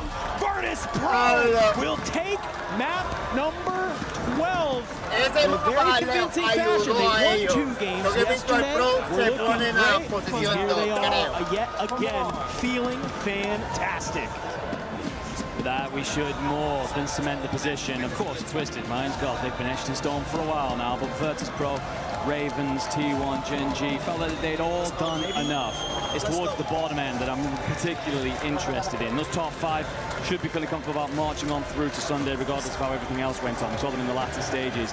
It's those bottom teams. We know that FaZe Clan fell too early. We didn't see CT Gaming from pretty much the middle of the map. It's those other sides, your H1, Stallions, PBJ, First Squad. Where did all of them exist? How many kills they walk away with? That determines whether or not you're packing your bags or drawing up VOD review for tomorrow. Yeah, one thing to note there at that end as well, a big conversation we had, it was like Gen.G and Vitality, how could they do? It was kind of a battle for that top 5. With both Aiden and Skullface getting to the end of that map, it feels like it's going to come down to whoever had more kills at the end of that. We saw Vitality having to regain. We saw Gen.G getting mixy sort of in some of the middle of that map. I'm very curious how things are feeling. But man, what a way to wrap up Group A here at the Esports World Cup. 12 games over the last 2 days. We saw some heavy hitters performing. We saw questions answered about Twisted Minds. We've seen some really great squads come to fruition here. And in this last and final map, I mean, it felt like it was all out, just everybody trying to hang on as much as they could. A little bit of listening from Virtus Pro as they wrapped up that map. Right here, trade that. Easy way. Let's fucking go, boys. Me voy a vender. Y me cubren. ¡Wow! Quedó cabrón. Yeah, incredible stuff, of course, from Virtus Pro. Just hearing those comments, man, like that. This team 6 weeks ago, 2 months ago, they were falling out publicly and viciously. It was an airing of a lot of dirty laundry, let's put it that way. But the way in which they have come together these last couple of weeks, suddenly we believed again they could return to that form that we saw in Birmingham all the way back in March. And yes, they have indeed. managed to get themselves on through to Sunday. Several of you won't be surprised. Maybe that was who Shifty was signaling to earlier on, not quite sure. But Ravens as well, they should be feeling pretty comfortable about their performances. Talked to them earlier on today, they were very disappointed with day one. Much better here in day two, despite the slow start, showing an element of resilience that you also want from the side with a ridiculous ceiling. Yeah, I mean, it just feels so cool looking at this list of teams that we had here in Group A. I honestly think I can say, looking across the team list, almost every team had some type of just highlight moment, some type of big energy that they were able to bring across one of these 12 maps to kind of prove that they're a formidable team here, that if they make it out of that survival stage into the final lobby on Sunday, that they will be a force to be reckoned with. Great stuff. But for a lot of our teams, guess what? It's not done yet. You still got a survival stage to play through tomorrow. 5 of our teams will make their way towards Sunday. Get a nice little rest day tomorrow. Hit the VOD review. Maybe get a little bit of a download of some of the other squads. For 3 of our teams, unfortunately, like you mentioned, they will have to pack their bags. They will have to watch their teams get rushed. And they will have to have their EWC. Certainly shall. Checking in with a couple of the teams there. Love to see Tommy, of course, Warzone legend. Regardless of the events of this tournament, he will still sit inside the top 10 earners of all time, despite retiring almost a millennia ago. Of course, coaching in the Heretics. For Eclectic, the body language relatively neutral. I think they came into this tournament as one of the surprising favorites to get qualified through because of how good they've been in recent scrims. We haven't seen that side. I'll be honest with you, that sign is to take as hot as I hold shifts. I'm going to be honest with you. Twisted, putting up ridiculous numbers. Wait till you see the final leaderboard, whether that be as a team or individually. So many of the fans, though, inside of here have been fantastic for those sides out on the stage. They've felt every bit of noise, the electricity, the pressure, but also the love coming in from the stands. That is, I mean, listen, I want to wait for any type of confirmation on our squads that are potentially getting eliminated, okay? But I got to say, for some of these teams that were at the bottom, they just barely did not get eliminated, it feels like, by the skin of their teeth. It was so close on this bottom 3 to see there. I mean, it's just going to be wild. Like I said, I want to get confirmation. That's why I'm not listing any team names of who it's going to be.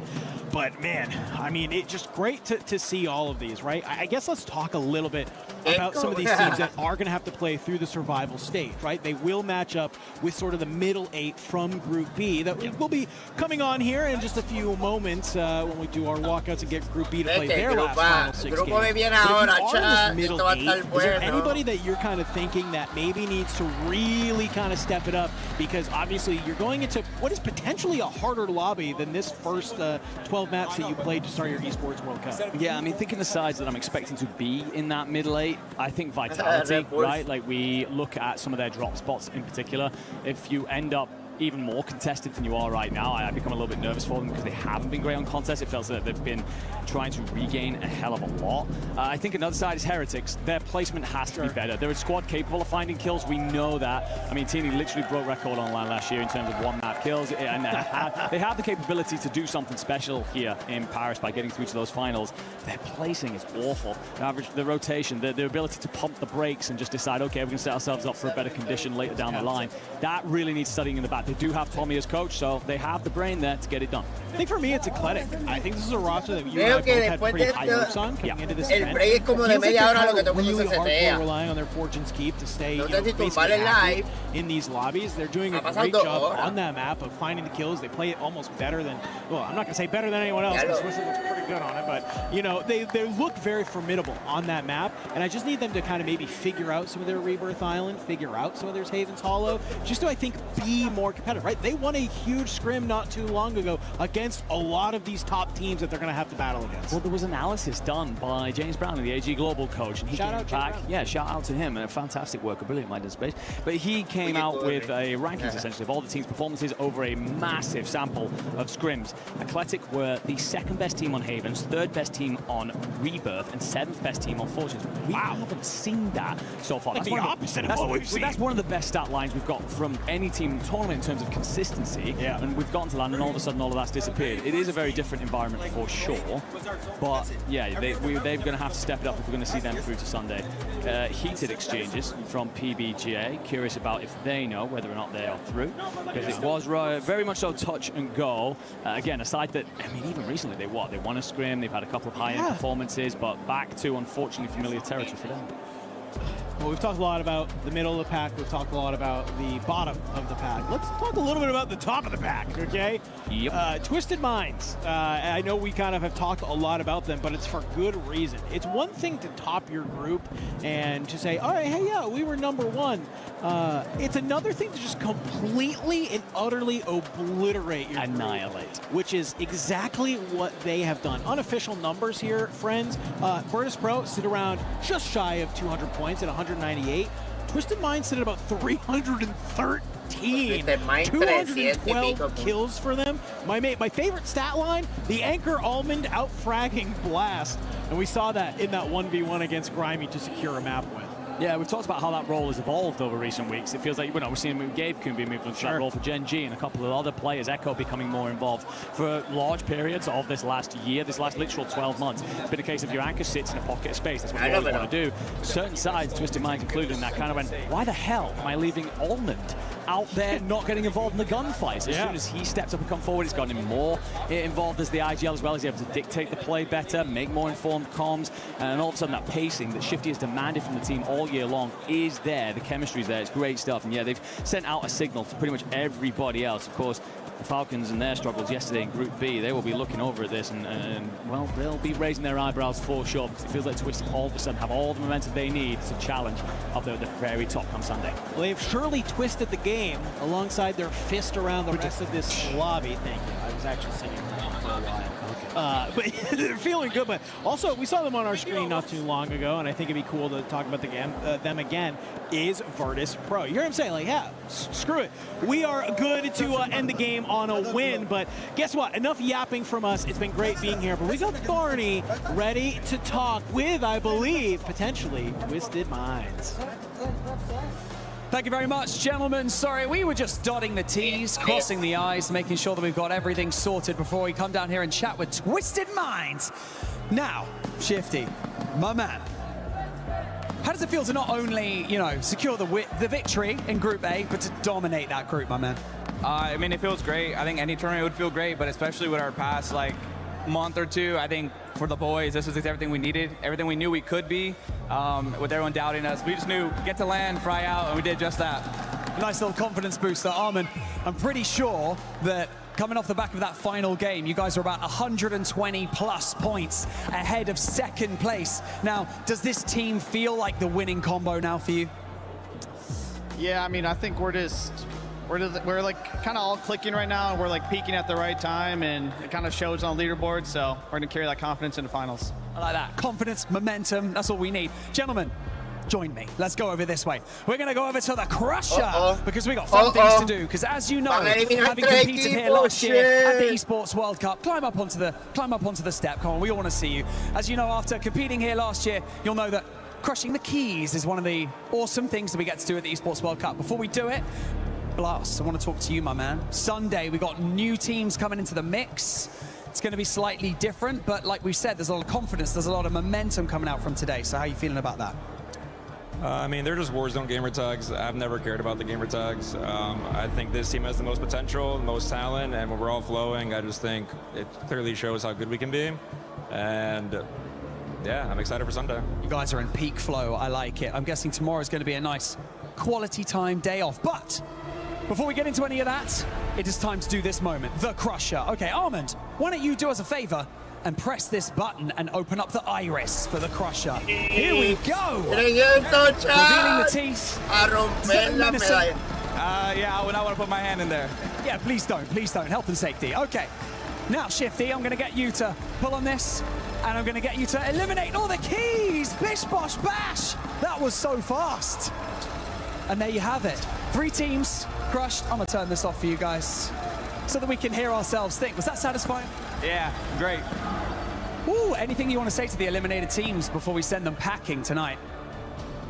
Sleep well.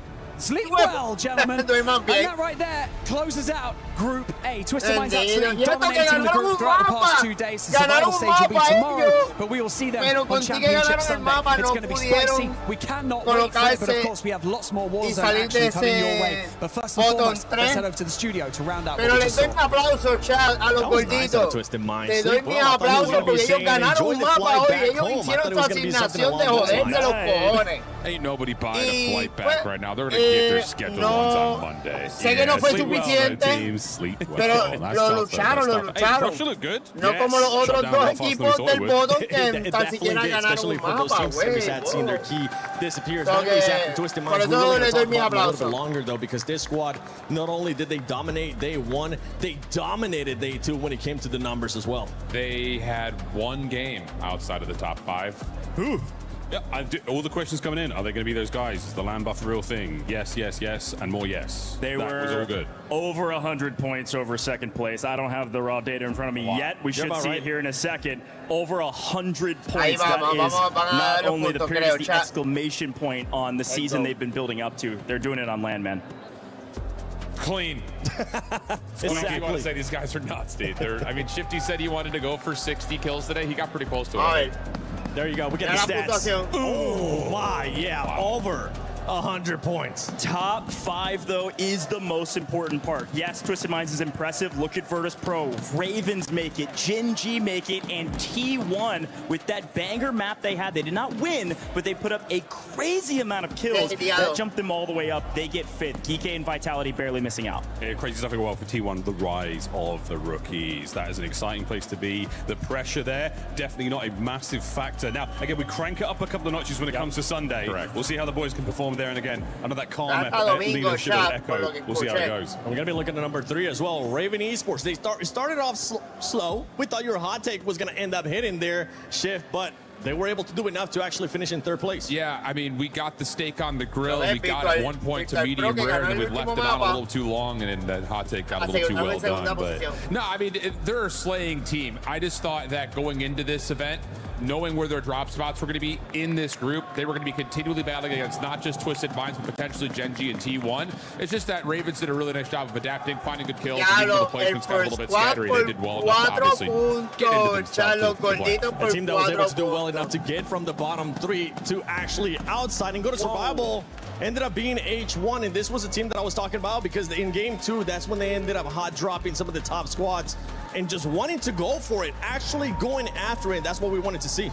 Yeah, H1 really well done. Team Stallions barely holding on. Man, we saw them on stage, and I didn't want to call it out until we saw this screen right here. First squad, heartbreak. To be a team that wins a map and then doesn't make and has to go home is brutal. Started from the bottom, we still here. We still had it boomeranged all the way back into that lower position. It was a wonderful victory, but that's the way it goes in Warzone, man. It has to be good all the time. How about the last 3 maps from PBJ as well? 38 of their 129 came in those last 3 maps. That's what gets them over the threshold as well. I think it's just like we saw them throughout the weekend, even though we didn't really talk about them all that much because they were outside the bubble for so long. Today they had a good start with average placements, and then they finished great with average kills. So now you just got to put both together, and they can make some noise in the survival stage. 100%. You said it just before we kicked this off, by the way. Everything resets after this, so they're feeling a little bit more comfortable. Like, boom, we did it. Now we got to figure out how do we do it even better next time, because it's going to be a lot harder to actually make it through survivor stage and make it to those finals. PBJ, crunchy or smooth on crunchy day, we will find out. Crunchy for me too. Oh, love that video. Crunchy indeed. I mean, you can't go not crunchy from all these squads. Now, Nelbo, this was a squad that we were expecting them to be able to do a little bit better today, but Bede is still one of the rookies contenders for Rookie of the Years. Definitely Rookie of the event for me right now. I mean, this is just next level, unbelievable final circle. To go from finding 2 to a full squad wipe by yourself. Damn, son, where'd you find that? I can't believe Destroy around the corner in the green room like that. Ain't no way. Ooh, it was one of those. It's really good. I mean, exciting gameplay, very, very good stuff. Perfect finish. Perfect finish for the rookie. And again, where did he get that? He's been doing it off screen, not in competition, having to sit in the sidelines until this WRS. So to do it on main stage, to do it on land for the very first time in a big way for the very first time at EWC, really well done and great ice for the kid. Yeah, and one of the other teams that was able to also make it to survival, Vitality, they started off super slow when we talked about them yesterday. today, towards the end of the day, they were able to step it up in a big way and were able to at least do enough to be in that first stage. But listen, Vitality, I think, caught a lot of flack today from everybody, and I think it was decently for good reason, but this is the same Vitality we've been seeing all year. They're a little bit slow paced, they play for placement, they're really strategic, they just don't get enough kills to be a top 5 team. They're still 7th in a pretty tough group. Like, this is a good team. A couple games go their way. If they get one banger, they're a top 5 team. They could do that in Survivor stage for sure. Easily could do that in a match point final. I think the same story point echoes to a T1, to a Gen G, to a Novo. Like, the guys that are just outside of what we saw pace being set by Twisted Minds. The problem is, Twisted Minds is doing that inside of that group against some of the best fraggers that we've seen. So it's just like, yeah, that's great and all, but when it comes to crowning a champion, you have to be able to slow down that other squad, not just play well yourself. Well, here's the big fun fact. I mean, Group B is coming up. Okay, anuncio. En un top, normalmente empezaron este anuncio heavy. Creo que no me...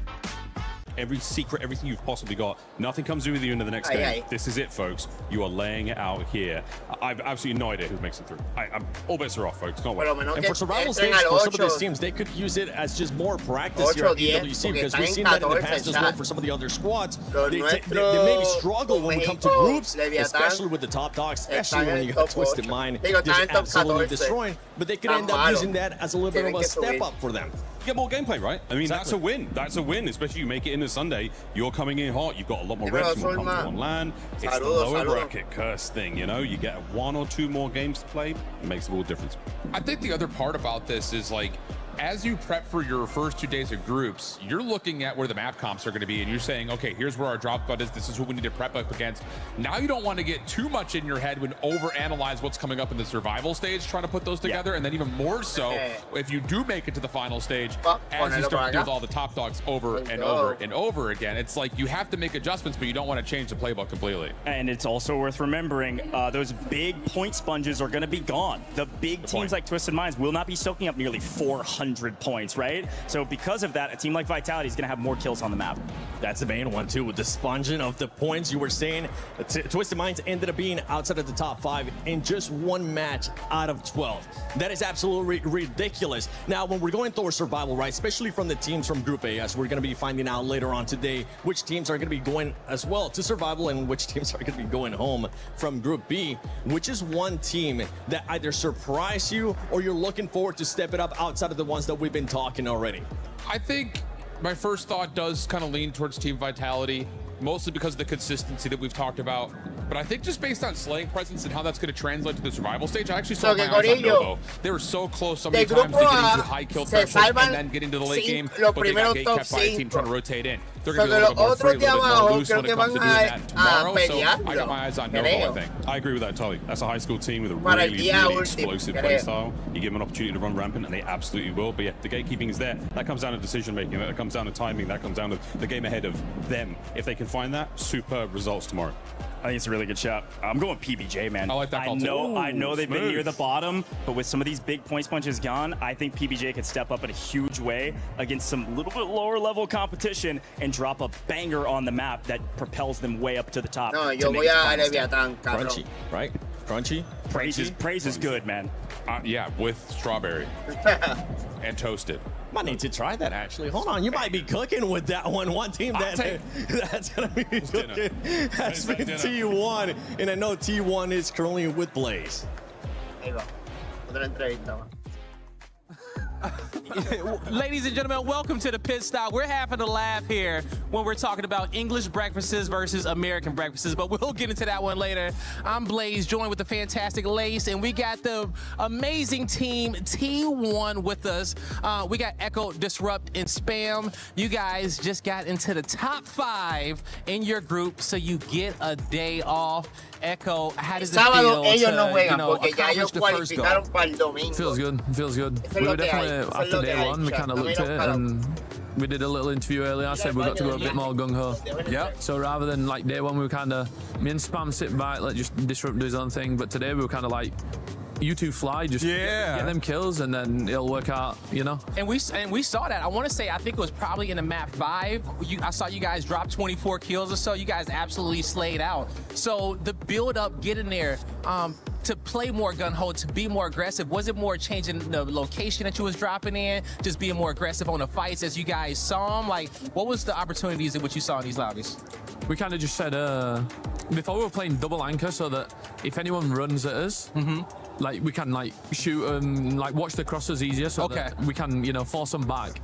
But then I just said, you know what, just fly, and if I get ran at, I'll run around long enough that you two can get me back. Can catch up into it. Almost a little pubbish in a way. Rather than setting up that wall, go out there, do what you got to do. Things catch under fire. You know, you got the firemen coming to put things out. Yeah. I mean, Echo, I want to kind of touch on that same sort of story. I mean, 7th and 8th from Atlanta and Birmingham, now to EWC, and I've obviously been watching your journey throughout the group stages.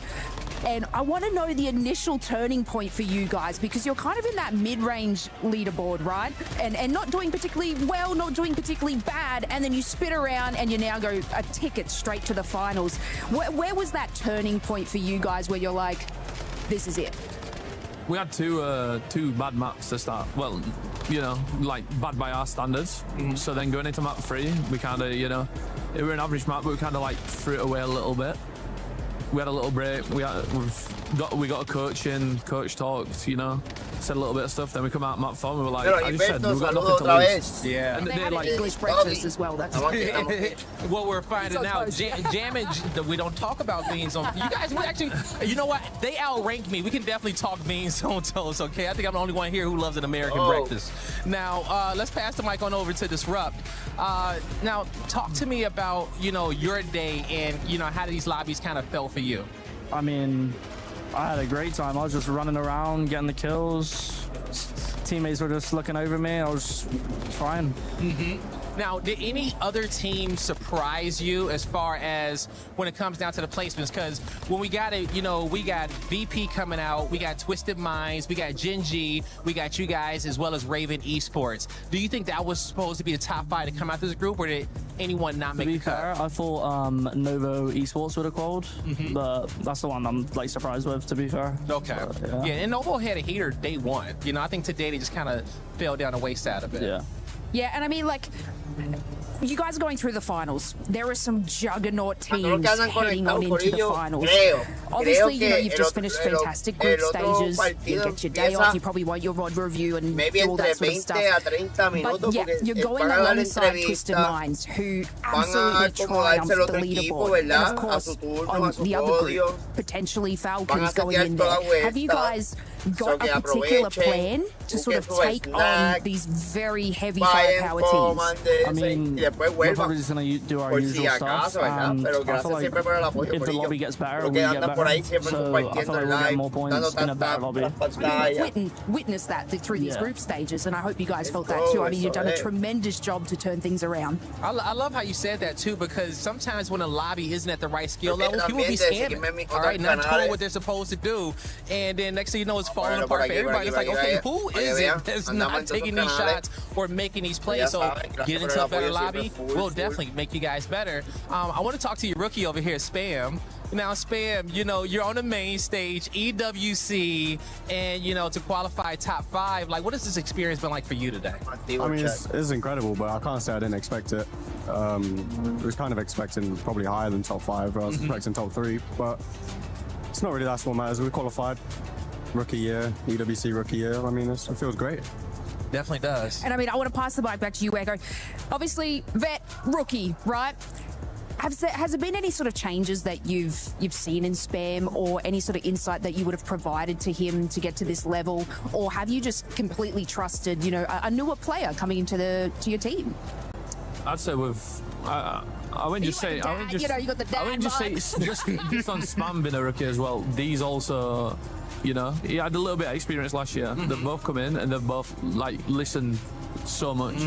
He's just putting it into practice. But yeah, like when I first started playing, I played with D a bit, so I knew kind of what to expect, but I didn't really know what to expect out of Spam. So I'm like, oh, is he just going to be one of these ranked kids that is just, he runs around, gets kills, but then like he doesn't know the end games and that kind of stuff. But or probably can't listen too, which is one of the worst things you can have in a new teammate. Exactly. I mean, I feel like the older players don't listen. You know, they're set in their ways. They got their habits. Habits are hard to break. We do be hard-headed. Like, yo, my strat is the right one, okay? Follow me on my rotation. Why are you not behind me when I'm shooting to clean up my kills, you know?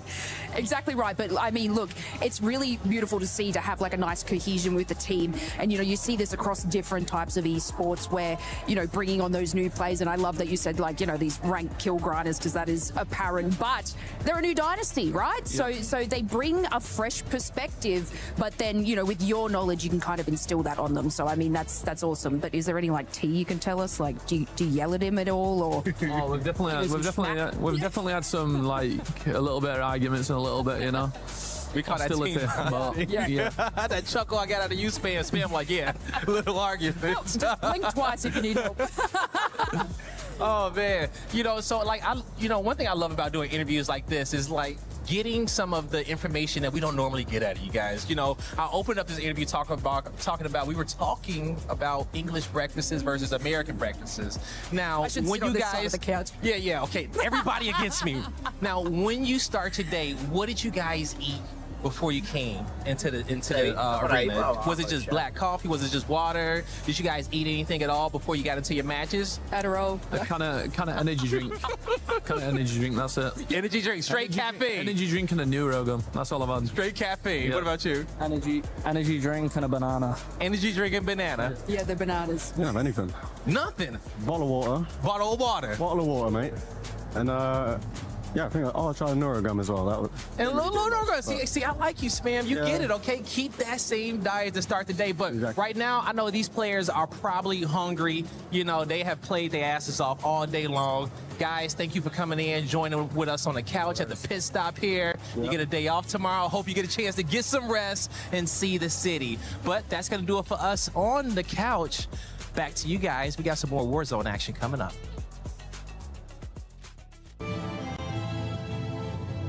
Que tengo un anuncio ahí mamá y papi.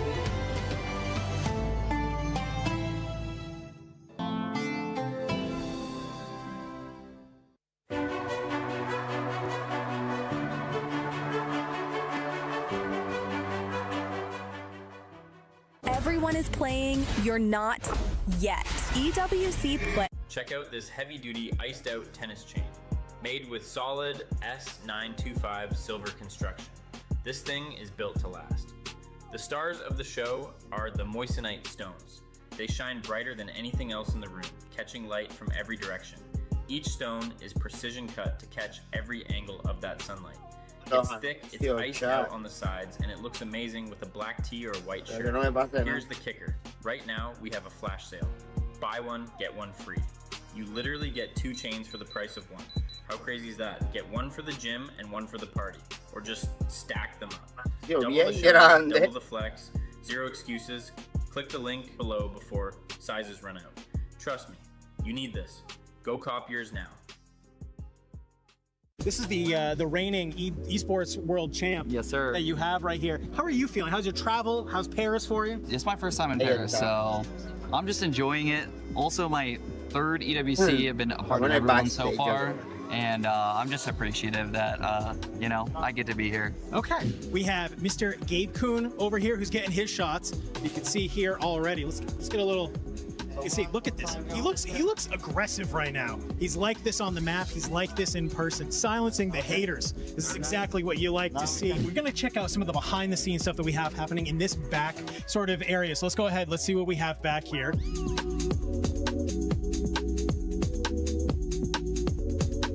It looks like Mr. Shifty is just getting wrapped here. I don't know if we can actually... Let's grab Mr. Shifty actually out here. Yes, exactly. We're ambushing you just like a nature documentary. Feels good. How you feeling, man? You've been here. You guys have been boot camping in Paris. How you feeling ahead of this week? I'm feeling pretty good. You know, I've been here for a while. I've done this, so same routine as always. You know, just get ready and then go for that chip. It's not the only thing going on though. We got to go check out what's happening over on the multi-set. All right, gentlemen. I was told that there was art going on in here. Nate, I'm going to ask you in your best words, what is on your screen right here? Talent.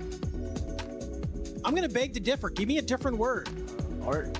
Art. I like that one a little bit better. Mr. Trick? A little bit better. You signed yours. Yeah, I did. I'm proud of my work. I know you're not an artist, so you don't really know art, but this is art. It's a signed 1 of 1, and that's what he has going for him. It's good. Seymour, I'm glad that you got to be able to do this, but we got other stuff we got to check out in the back here.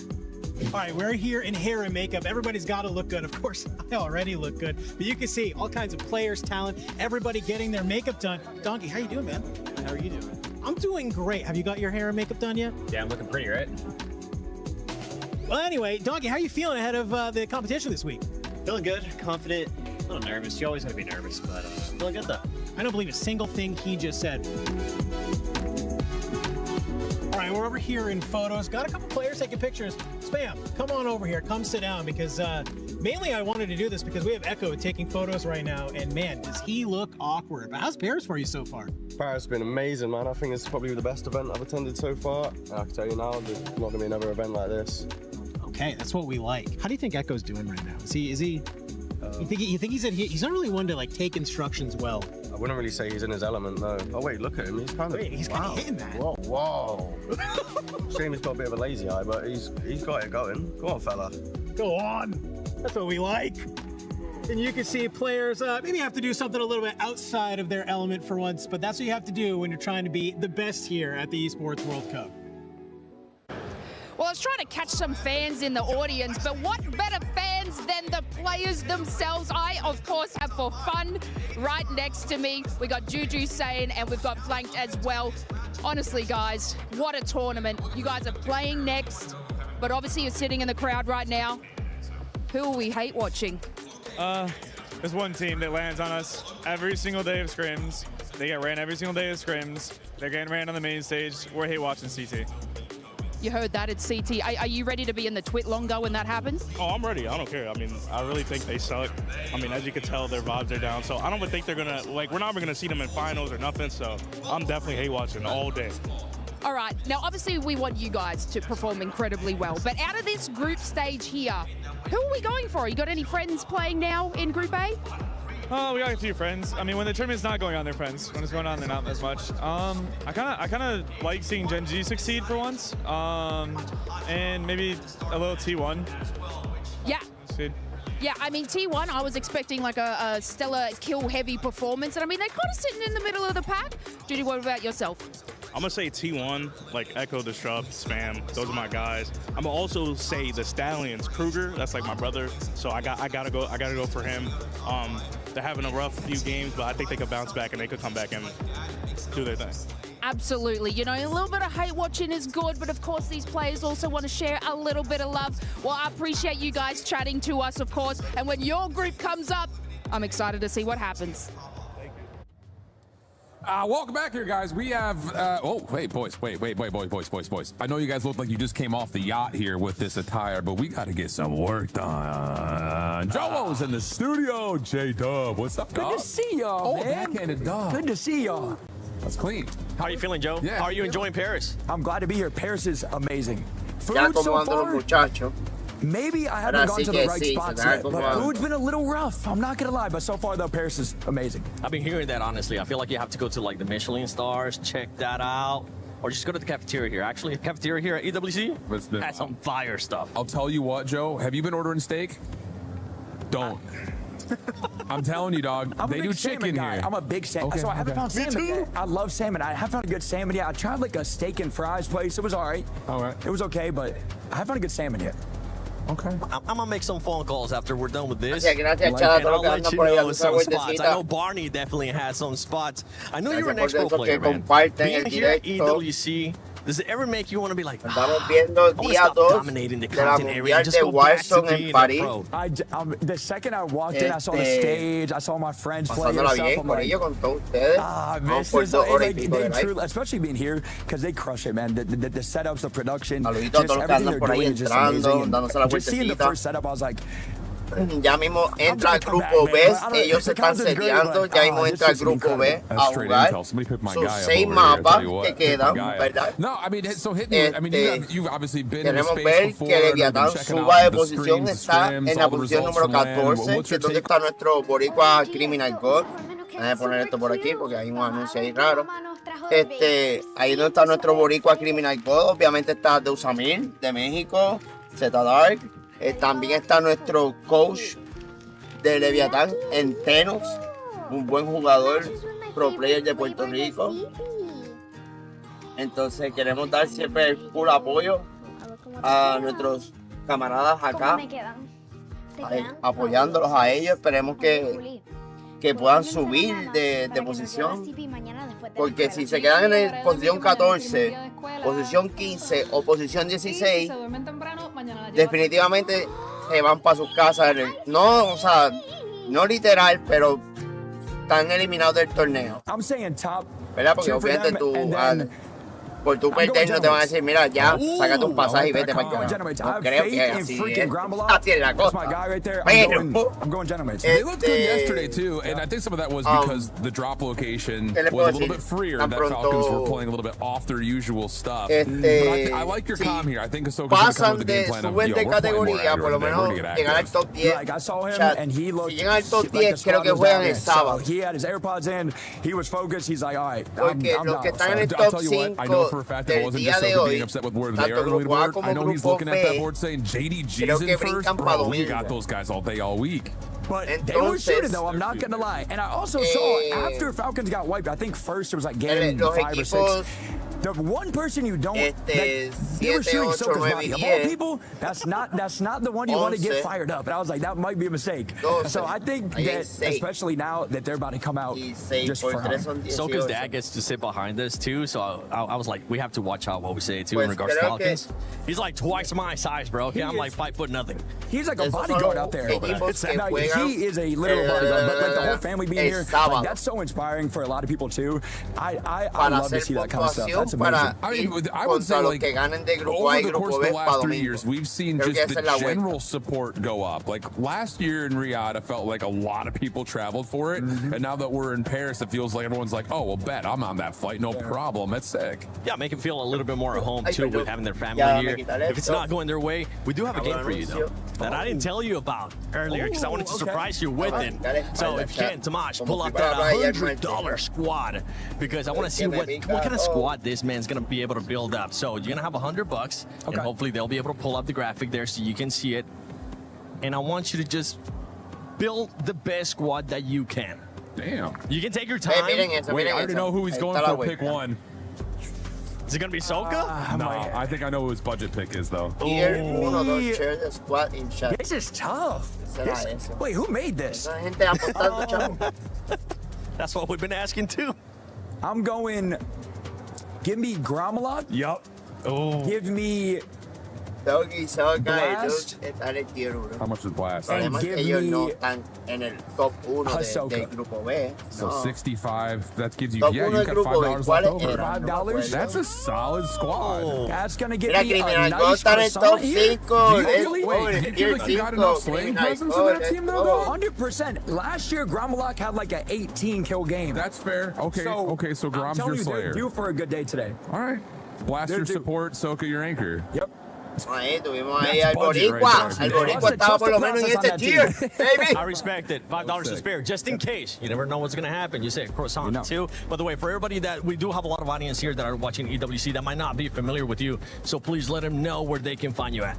I mean, honestly, you could probably find me everywhere: Twitch, YouTube, TikTok, Joe. Yeah.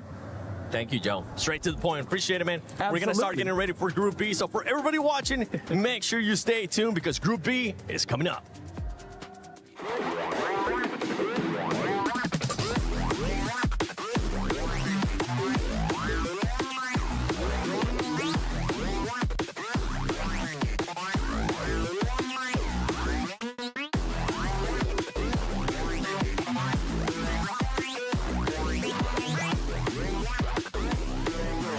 ¿Cómo de los otros? No, ese es un mini recap de lo que pasó ahorita. ¿Ves? Highlight. Presentado por STC. mapa. Ganó Twister Mind. Los veo, yo no los veo. Qué cabrón. Segundo mapa, que son los gorditos. No. Eso se lo ganó Falcon, yo creo que fue. Digo, Raven. Los gorditos, ven. Los gorditos se llevaron ese segundo mapa. Y con eso no pudieron salir del botón 3, chicos. Los gorditos se llevaron el segundo mapa y no pudieron salir del botón 3. Todo eso mira, los tengo reguindados de mi tetilla. Ahí está álbum de Twister Mind haciendo un clutch, chat. Cabrón, llevándose el segundo mapa. Así que ya ellos tienen 2 mapas en ese partido.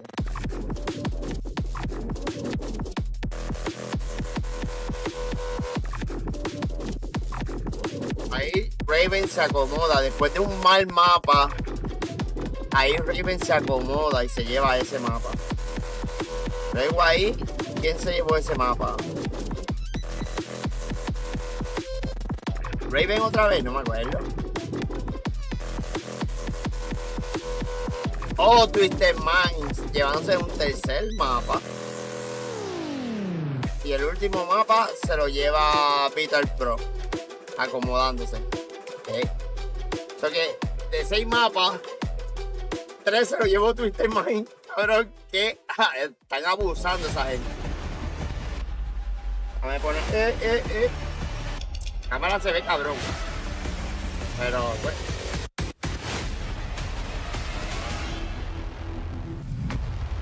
OBS bot. Está bueno. Voy a ver si cacho eso cuando cobre. Cuando cobre. Tengo que trabajar para eso. Este sí lo pueden ver. Este sí lo pueden ver. No, se lo dañaron con el otro anuncio. And your budget. Whether you measure affordability by price or value, te digo it's both yo. at WGU. Bueno, María Duarte, saludos. El corillito de YouTube. El corillito de Twitch. Wow. Kick, no sé por qué siempre se cae esos live. Kick, yo no entiendo qué le pasa a Kick. Que yo hago live y se caen en el primer minuto. I can smell from here. I'm Tengo que buscar el porqué.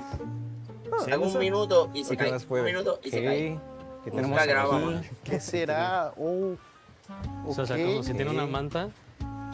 Una manta. A ver qué están haciendo esta. ¿Algo de París? Yo diría que 200 al che viene. 200 al che viene. Un croissant. Un croissant? No. Un croissant. Cosa ci sta aspettando di bello? Como pueden ver, es de mi estudio, el que está ahí atrás, ahí. What the fuck, el mega croissant de la vida. Es un croissant. È enorme, ma è più grande. No, ese no sa niente, rayo. Más grande que. Non è più grande di me. Quanto è grande? Wow. Yo. Yeah.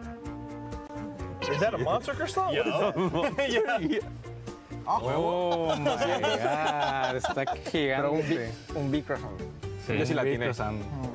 Oh la la. Pero están en París, ¿no? París, croissant, mamma mía. Diablo. Hey, get your hands ready, boys. Come on, G. Oh my god. Damn, bro. You're making up with me. Get you some of that. Come on, Hold on, eh? Hey, bro. Es que bueno, el croissant de por sí es un pan bueno. Yeah, I think Porque tiene un poquito de. No digo honey glaze, pero tiene ese toquecito por afuera, crispy. Entonces por dentro es suavecito. Mangiamo? Proviamo? No, te lo imbottisco tutto, vieni qua. Y un caffè al lado. No. Comportiamoci bene. Mira, qué romántico, güey.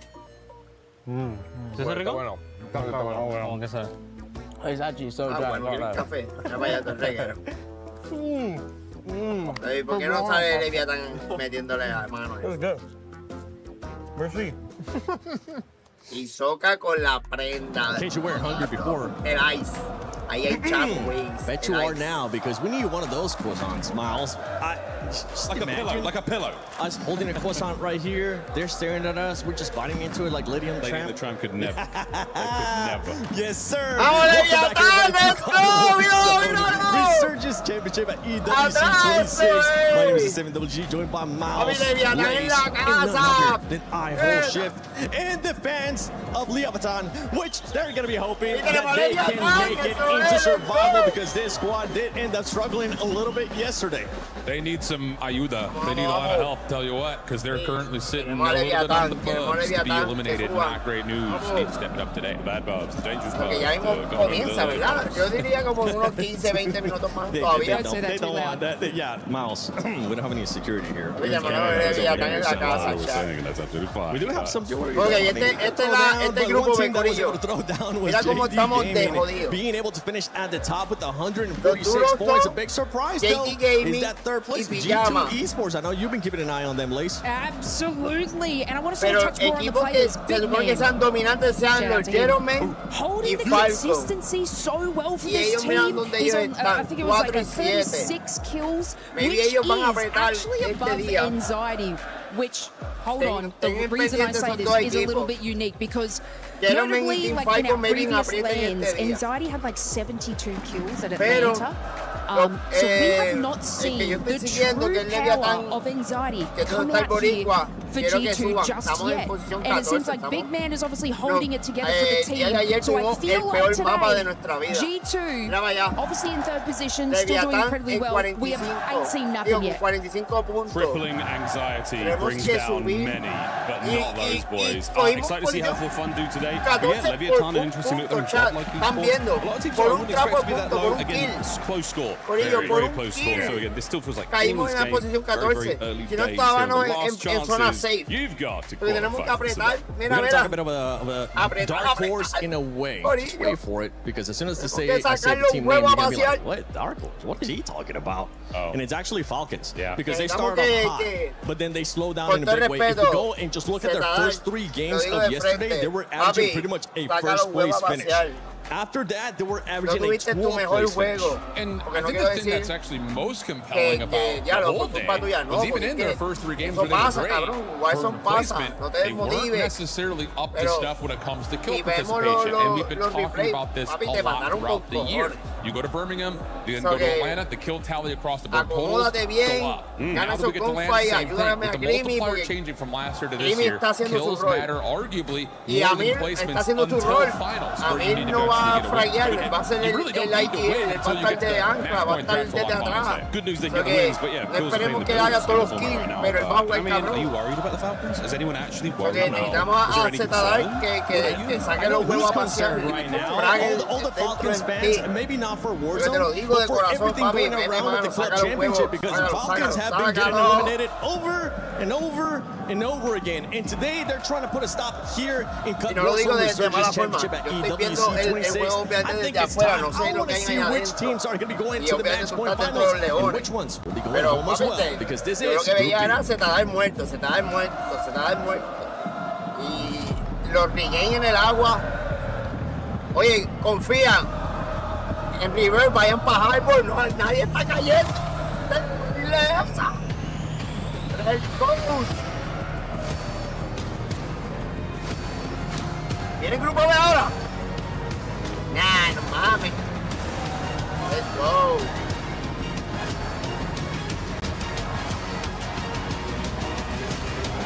Se están acomodando el corrido. Va a empezar el grupo B a anunciarlo. Let's go.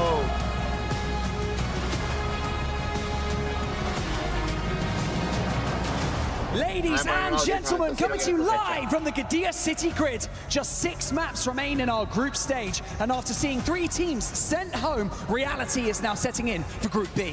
Il est maintenant l'heure des 6 dernières games de ces group stage, mesdames et messieurs. Le groupe B va se terminer comme vous l'avez vu précédemment. Les 3 dernières équipes ont vu leur clé être détruite, finir dans le crusher. Il faut absolument éviter ce bottom 3. C'est également le groupe de Gentlemates. Ils sont chauds, ils sont là, ils sont prêts, Barney. Yeah, that is right. And so with that being said, you know what? I can't wait for this to get started, my man. It's going to be crazy. Every map, every rotation, every decision made could have dire consequences. And so with that being said, Lucy, should we introduce our teams? Yeah, I mean, C'est tellement important. I want to speak English, I'm so high. Mesdames et messieurs, je vais vous demander de faire un maximum de bruit pour toutes les équipes. Vous allez faire du bruit pour Mate, mais s'il vous plaît, mesdames et messieurs, faites un maximum de bruit pour les entrées de l'équipe du groupe B, à commencer par Fnatic.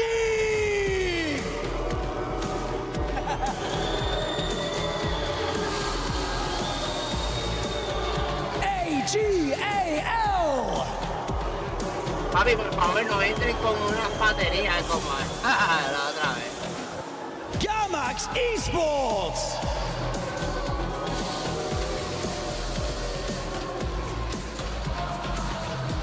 For Fun Esports. ¿Chabucheo soy yo? Ninja en Pijamas Easter. Ninja en pijamas son el top 2 y yo escucho abucheo. What the fuck? Godlike Esports.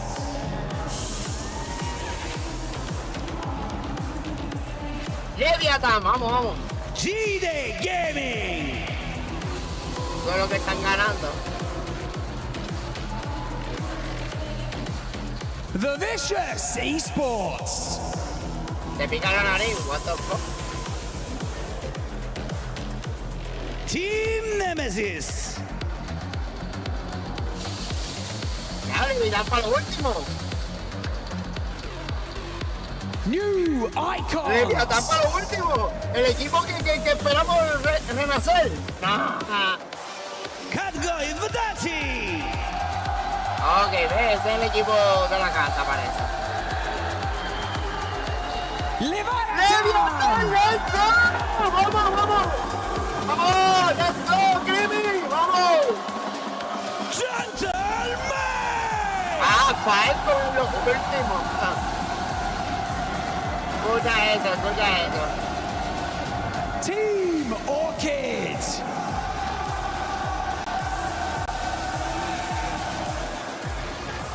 G2 Esports.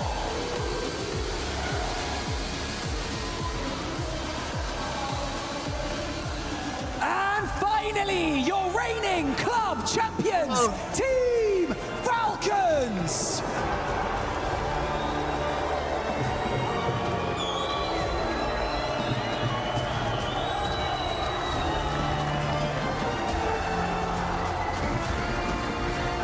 Pero con la cabeza baja, papi. Está intimidado. Tiene la presión. Él siente presión. Porque él no está roncando, no está guapetón.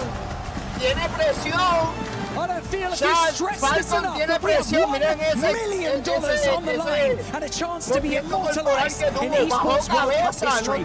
It's time to show the world what you are made of. Les équipes sont prêtes. Les meilleurs joueurs du monde se sont encore une fois donnés rendez-vous pour nous offrir un spectacle exceptionnel. Les dernières games du group stage, ça commence maintenant. Tiene cabeza abajo todavía. ¿Y eso qué está pasando?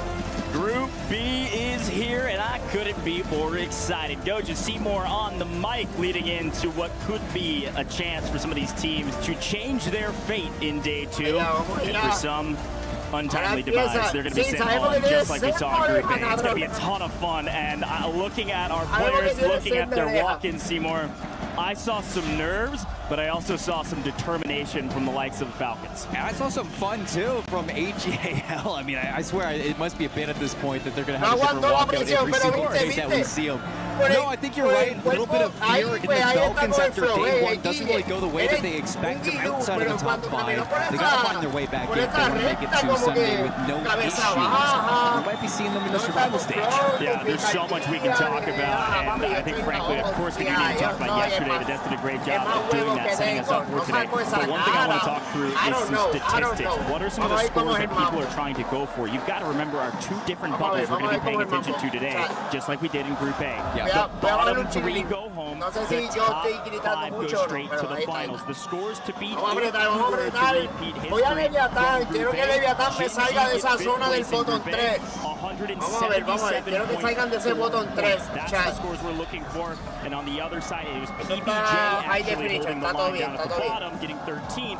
still going to the Survivor stage, 127.8. So those are the two scores I'm going to be looking out for today if it is a repeat of Group A. Ahora sí. Deja gritar como cosa mala. AG Global just hovering underneath 100 points, 98.8. On a good pace. On a good pace, for sure. Orchid right below them, 88.6. So a little bit of work to be done on the outside of the bubble for top 5. And the bottom 3 teams that need to make some changes today. Leviathan, Godlike, and New Icons. And the biggest surprise was Leviathan after the start that they had on Havens. Yeah, I've got a challenge and a charge. I don't do this that often, but I'm going to challenge Leviathan right now. La gente quiere que Leviathan suba, chat. Starting things off in Havens Hollow, and you somehow, some way, have to do it again and again and again and again. It's not good enough for a team like Leviathan who is this caliber of players. You've got rookies like Maybe mi voz se corte porque it's not good enough to scrape by. Not at this stage with how close this leaderboard is. And just continuously found some issues by other teams that just were rising to the occasion in day 1 from Group B. I mean, JDG, they were constantly keeping Leviathan on the back foot. As well for a lot of those early games. Gentleman's had a fantastic day 1. That was a big stunner. But why did Gentleman's take day 1? It's because they were left alone by the Falcons. So it's just going into Havens Hollow. What changes for a lot of these teams? Does Falcon go back to what was working beforehand? Does NIP continue to stay consistent towards Mansion? Will JDG continue to run pace through these maps? It's just, there's so many questions. I've got to add the extra data behind this JDG. Por la mitad. They're at 100. También el efecto del that means they're through. Like, they're pretty much through at this point. We already told you. Ay, como les digo, yo abro la ventana y el viento sopla el micrófono y hace que baje. They're going to be through. They need 30 points in 6. That is very easy for a team. Y entonces, cuando hace que baje, that you mentioned are fairly se protege. These guys having ridiculous amount of kills already. They have 104 kills and only yo lo subo ahora. They not been top 5 in the first 6. They got 6th place in game 1. Ahora ustedes me escuchan perfecto, bien cabrón. Ya está bajando. Well past top 5 every single map is really impressive stuff. You're right. NIP's had está bajando solo. Ahora bajó 86, 73. And again, I think when you look at the bottom of the leaderboard, it is also worth mentioning. Y nunca he aprendido por qué no puedo. Quiero mantenerlo ahí, pero por qué se toca no tengo ni idea. No, 14th all the way up to 10th. It's 5 points. Yeah. Like, we have no clue how this is going to shake out, and I think that's what makes it so fun to watch, is that this day 2 right here, even maybe the first could dictate a ton for this leaderboard. Not to mention, Leviathan and Nemesis are quite literally tied team place right now for that elimination spot. And you look at the fans, they're showing up, they're hoping that Dumir Leviathan, let's go, mami. Better day number 2. Team Nemesis, same thing. I mean, we love this story. They show up for their boys. I mean, they're always ese otro aplaudo, hace ruido. And for the lads down under, it's just how do you show up on day 2? How do you get some movement going? I think that towards the end of day 1, we saw Nemesis looking a little bit better, some better placements, more kills. It's just it's kind of like the opposite of Leviathan. It's just how do you start like that? Yeah, as much as I want to keep talking about the Falcons as well, because I think there's some fun storylines there, I will mention them in reference to another team. Remember, the Falcons go down first. They landed on the Vicious, and the Vicious... Viene el grupo B, Corillo, grupo B, que era lo que yo quería ver. Getting shot their bodies and sent them packing, and these guys, the Vicious, kind of came out here and surprised some folks. They've moved up the leaderboard. Esto es PR en la casa, dímelo Gilberto. And I mean, this team, they're fantastic when it comes down to contesting a team one-on-one. The only thing I think for Vicious that can get better in day 2 este equipo es peligroso, Falco. No nos podemos dormir a pesar que están en el top 7. Pero queremos a Leviathan, queremos a Leviathan que suba, que logre salir de ese bottom 14. Queremos que suba.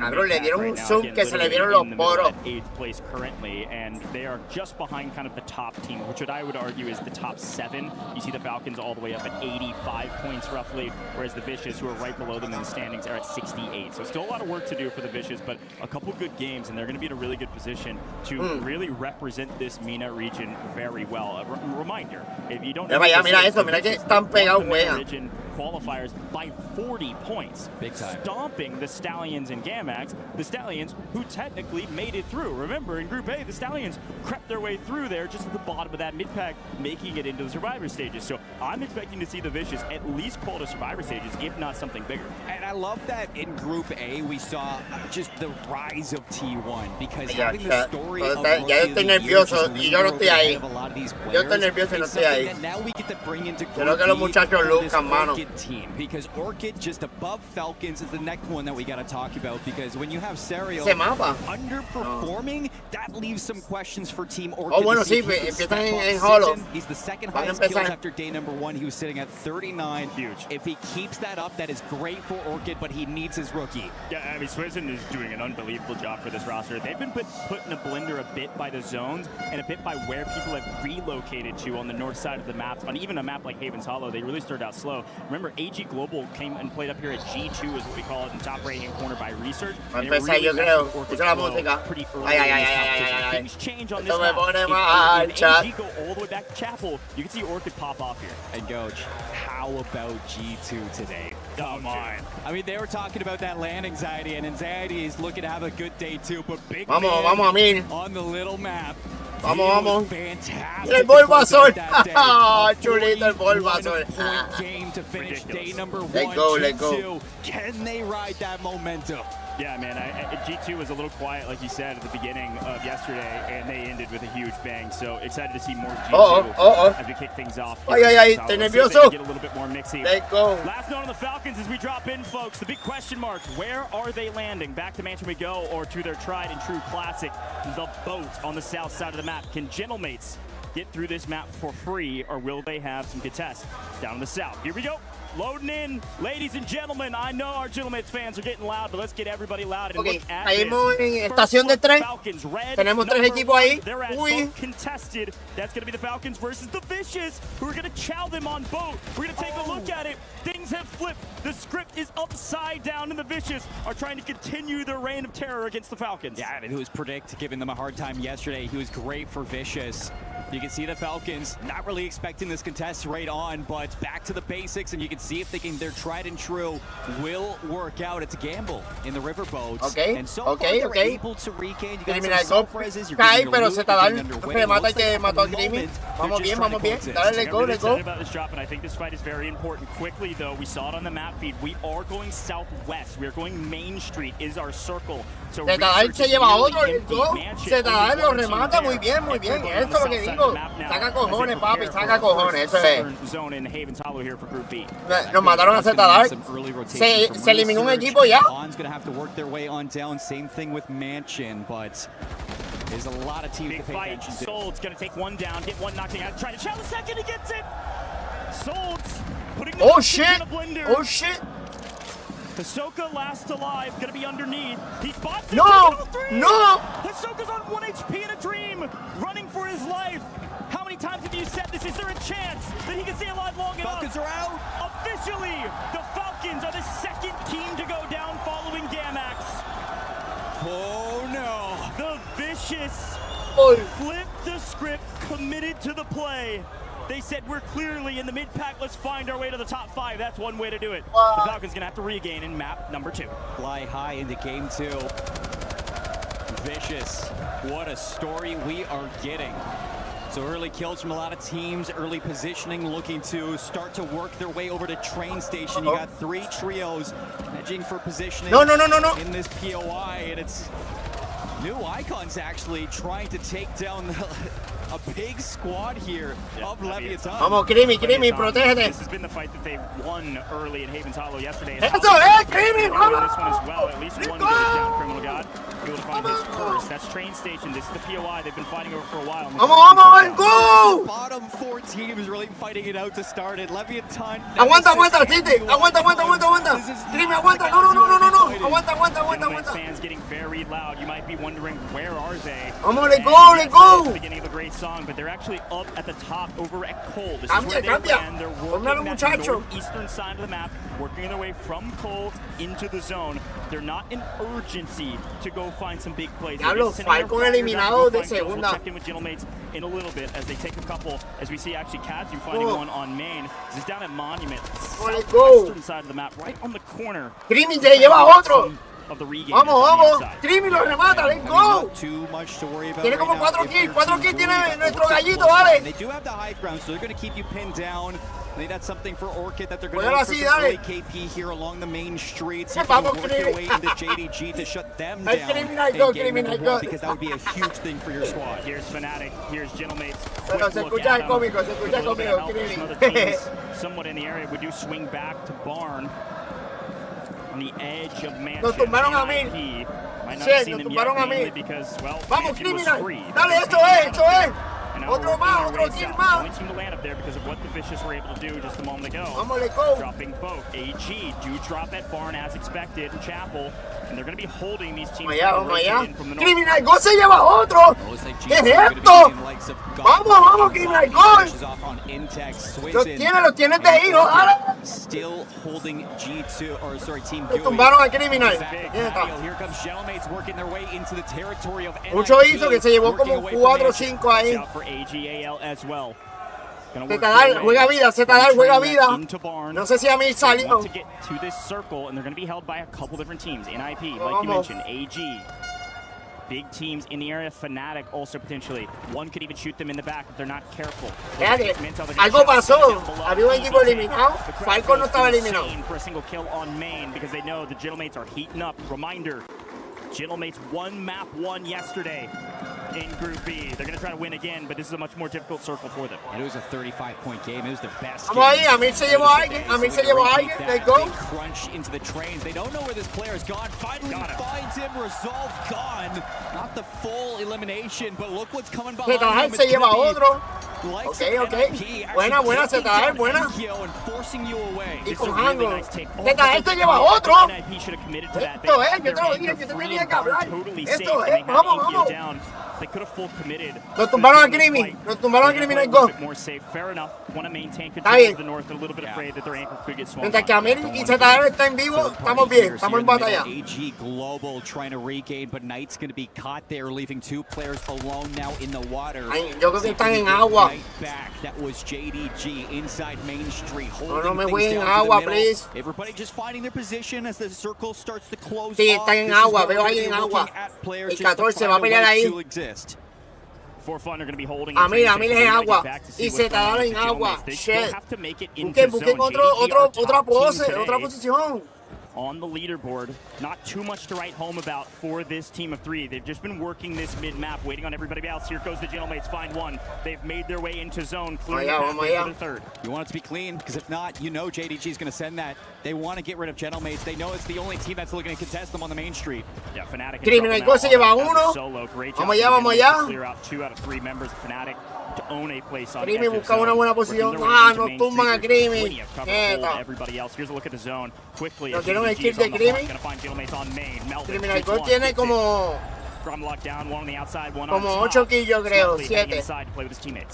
Melvin. I mean, he was the one to lead this team to Uy, first place finish. Tienen como 10 ahí. Trick is caught. Fnatic down another player. On the outside, it's Vicious trying to burn from Souls, but you lose Adrenaline. It looks like the rest of JDG just trying to find some space again to regain, hold themselves, not get too mixy. You don't want to get third-partied at this point of the game. All 3 of JDG are up, all 3 of Gentlemates are up, but both just had a player fly back in. 14 out of 15 teams that are in the lobby, so 14 out of 16. Only 2, now 3 teams out of this lobby. That's Levi finding his way back to the lobby. That's Nemesis cut down as the JDG versus Gentlemates fight continues. That is not good for Nemesis, who are trying to work their way out of an elimination spot right now. An early exit from game 1, work to be done in game number 2. Everybody starting to work down to the south. Los muchachos, deme enfoque a los muchachos, quiero ver cómo está eso. Tienen que estar todavía batallando por el agua. No me gusta. Fun battle is a big one because it's the battle for the north. Amil dando. The battle for the east still at hand. Melvin. Eliminó ni un you question and you wonder how did JDG get the amount of points that they did. They find them all and they just get scrappy. They clean everybody up and they're cockroaches. They survive till the end every single time. And JDG went from a decent game to a great game. For fun, get a full wipe here on main, as unfortunately Mr. 5K and Co go down. They move into the bowling alley. They get rid of Orchid. And they're starting to find some space into the circle. Late rotation from the anchor player. He's still out in there, and he's got to be worried because in the church it's going to be NIP working now. You might get caught on rotation by these three. Let's listen in as they rotate in to see if they can get there safely. Left. It's only one guy, bro. Bro, just. Oh my god. I'm weak. They're running back, good. They're running back, we'll have white, get the fight, someone get the fight. ¿Dónde está? Me tumbaron al criminal. One is on top of this fight, by the way. One's on top of bank. Can you get these weak? I mean, I don't know. Está eliminado, ¿verdad? One kid's top white, this kid's the second floor. I might die here, by the way, now to think about it. He's peeking me, by the way. I'm inside. Once they start bowling on me now. Come, we can take bank, there's only one guy. Wipearon dos equipos ahí de cantazo. Yeah, you can come from here, come from outside. Start front bit then, yeah? I can't, you can Bichu está eliminado. Look my door. Look my door, bro. How much you got to do? ATL está eliminado. Come, cross back now. I need plates as well, boys. I need plates. Vamos a ver. The bank. Great comms there from NIP, able to communicate intel very quickly. It's very clear comms to allow them to play a little bit more patient. They didn't rush this rotation. They got their intel, they zoned off their opponents, and they've made their way to closing in on New. But the New has moved even farther southwest, down to gazebos. Well, it's Godlike and Gooey that have the bridges. For fun, want to take on Godlike who are underneath. Leviathan sitting in the water. Papi, Leviathan en el agua todavía, bro. Somos peces. Somos peces jugando con Hangon. Ahora nadie se va a matar. Ahora todo el mundo es buscando posición. Se acabó el resurgence. No hay chavo, no hay nada. Estamos en el agua. Bye-bye, Melvin with the fifth. And here goes the Gentlemates, found their way to a nice building. Gas station inside. It's going to be a great position for them for New. Need to just wait on this zone. As long as they don't get cut down by some freak line that they didn't expect, they can just hold here for a while. NIP, a solid building as well. Everybody going to be waiting on this new zone. We've got 8 teams still. We're looking for the next multiplier top 5. Still some opportunities to buy back if you need to late game, but that's a gazebo pull, so that is not good for NIP and Gentlemates. Both of them will have to fight each other. Estos se van a matar ahora. Cuando estamos en agua todavía. Mira dónde estamos, mira dónde estamos, corillo. Estamos aquí sobreviviendo. Nos salen camas por el cuello, cabrón.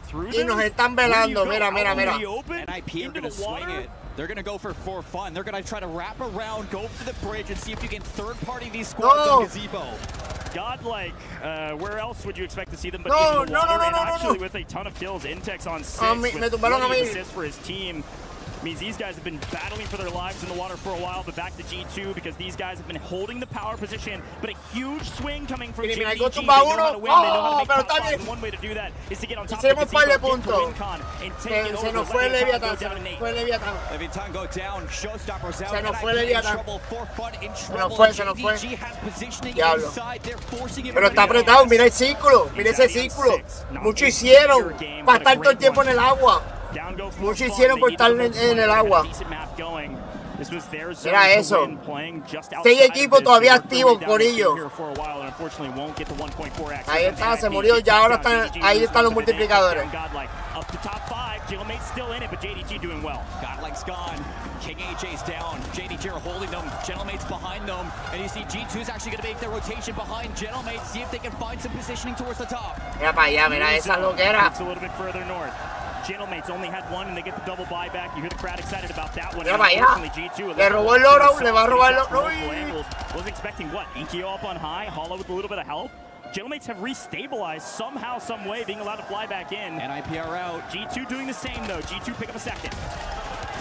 Big fight. Mira para allá. Finding one, Melvin cut down. Se acomodaron los 7. El equipo 7 los compraron y se acomodaron. G2, Gentlemates, JDG, Gentlemates versus G2. Can they go back-to-back? First map wins. An unbelievable regain, and the Gentlemates get the zone pull as well. It's inevitable at this point. The hometown heroes get the buff, and the hometown heroes are on top. Ellos se compraron y se acomodaron. Diablo. Te lo dije, Jeroman viene fuerte. Lo que es Jeroman y Falcon vienen fuerte. Falcon se eliminó en primer rápido, pero... The Gentle Suites are on their feet. And the crowd couldn't be more vamos a ver como Criminal hizo par de kills y Zetadar hizo como 4 o 5. Hicimos par de puntos ahí. The way that they handle the regain, the way they burst G2 towards the end, no oversend, the double buyback, you hold the roof, you box out JDG to make sure G2 have that early rotation. All you gotta do is take care of the monsters in your closet. And you handle what's ahead of you. What a y ellos fueron a matar a Falcon, el equipo aquel. So much we could talk about in that. Vamos a ver. The main piece, of course, Gentlemates winning, but they do it. You gotta remember, they start in cold. They traverse the entire map to get to the win con. They traverse the entire map. El cocheo, vamos a ver qué pasa. Él entró con la cabeza baja y los eliminaron del primer. Diablo, de la primera. One way that it helped is they did work their way through main street, a lot of cover there, and they were just sneaky, man. Y esa gente se compraron. Yo vi cuando hicieron la compra de jugador y se acomodaron con pistolas del piso y wow. And unfortunately, Sight, a fantastic player, not going to win a 1v2 against a hot Gentlemates team. Yeah, let alone a 1v3 if you did get that res back in a fuego pasó eso. Gentlemates not only had to take on G2, the number 3 team coming into Group B on day 2, but you also had to fight through AG Global, the number 5 team, NIP, the number 2 team, and JDG, the number 1 team. All top 5 squads that we have from Group B meet the path of Gentlemates and meet their timely demise. So that is major for the confidence of these 3. Ese es el sitio que estar cayéndose en canto. They've come out in droves for the second half of the day. Group B, Gentlemates feeling fantastic. To temper expectations a bit, this is the way they started yesterday as well. I'll be very curious to see what their scores ended up being. Great wherewithal to get that double buyback as well in the late zone. Gentlemates can't pull that off. They don't get that buy. I mean, it was a first place in day 1, followed by a 9th place, and then a 6th and a 14th. So it's just continuously keeping that consistency. Of course, mira para allá, papi, le están cayendo todo encima. Escuchen eso. As well, and they give him a quick boo because, well, frankly, maybe a little bit of boo will get some fire in their bellies because, my goodness, what a ya los eliminaron de principio. Perdieron este mapa completo. Call, the IGL call or what? But to know for a fact that the Falcons are going to go back to boat and just son el equipo and then win. I mean, that right there is somebody trying to prove that they're the top team in not only their region, but also here on main stage. Folks, we're going to check out some quick content, take a look at what's going on in the scenes. We'll be back in the second Hey Vitalo map.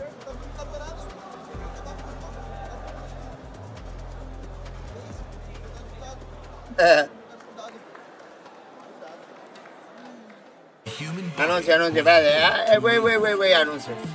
Not trapped at a desk in one singular posture for 12 hours a day. Están hablando de la silla. Time your chair evolved. This is Secret Lab Titan Evo. Ergonomically engineered for you.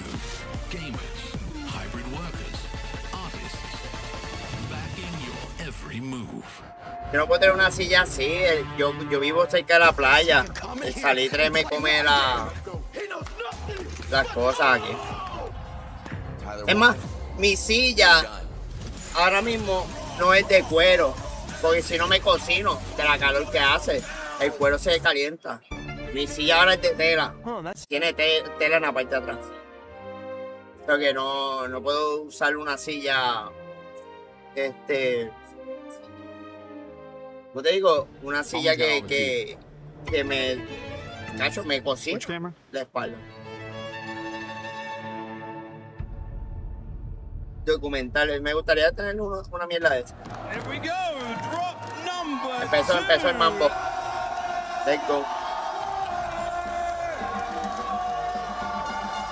It is electric here in Paris at EWC 26. Miles and Enigma here in the preamble.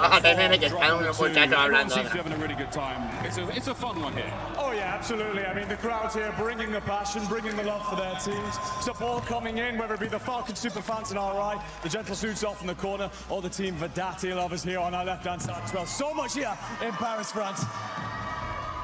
Well, great energy. What do we need more, though, from that first drop? A tough exit for the Falcons early on, mate. It is, and this is something that they have never seen on land. They're under pressure, they're being contested, they've lost an air of aura, an element of invincibility, and everyone now is willing to send it to them and really try and turn the screw, essentially, and they're suffering. I mean, the question there remains, you take an early exit like that, does it give you a little bit more, or does it start to chip away at that godlike confidence? Well, that's the question that they've got to answer out there. You'd hope that they would stand up tall, stick their chests out, come out swinging, but every single time that they see an early exit, more questions, more doubts enter the mind. I mean, the highlights here on your screen, it's been a very, very generates a brilliant win. What a result for them, given the position from yesterday. Y él mismo buscó al otro porque al él matar a los muchachos, él es el único que tiene información de dónde están los demás. Porque fue a buscarlo. The kind of suffering that Falcons went through. Yesterday's zones were really against them, but this time it's kind of like for them. With the Gentlemates, they're almost doing what the Falcons should be doing, rotating well, clean comms, clearing out the gas. Great stuff out of them, and that's exactly what some of these other teams need to look for to build upon for this afternoon. Still plenty of games to go here in Group B. Well, what a wonderful start. A spicy final circle as well. Maybe high-level thoughts about water here in the Resurgence world? Honestly, I could do with less of it, to be completely honest with you. I'd love to see more people having to fight on land, and as well with the new update, the velocity of the bullets very different. Some of the players trying to adjust into that. But yeah, the less swimmers, the better. It's a tricky situation for so many of our players to find ourselves in, but hey, we see the final kill here from Halo. Gentlemen walking away with a big win. Might get a look at the standings in a moment, but either way, you know those sort of boys way up the board. Falcons as well, trailing in a big way. What a tough result for them. So we will see, guys. Still plenty of predictions for the second drop. The Falcons come out hot. I think they instantly recognize the Vicious are going to land on them. They set up for that, and the way they often do it is they'll delay one of their players coming in to set up a triangle of death around one of them and isolate them. I think they'll do that and then get themselves on the move. It's all about the angles, all about the angles. The fans here, everyone is having such a good time. Are we having a good time, friends? We having fun? Claro. Me too. Falcon super fans to our right, surrounded by passionate French God. They've lost us, we're gone, we're amongst the madness. We're gone! I'm not even sure if the game's ready.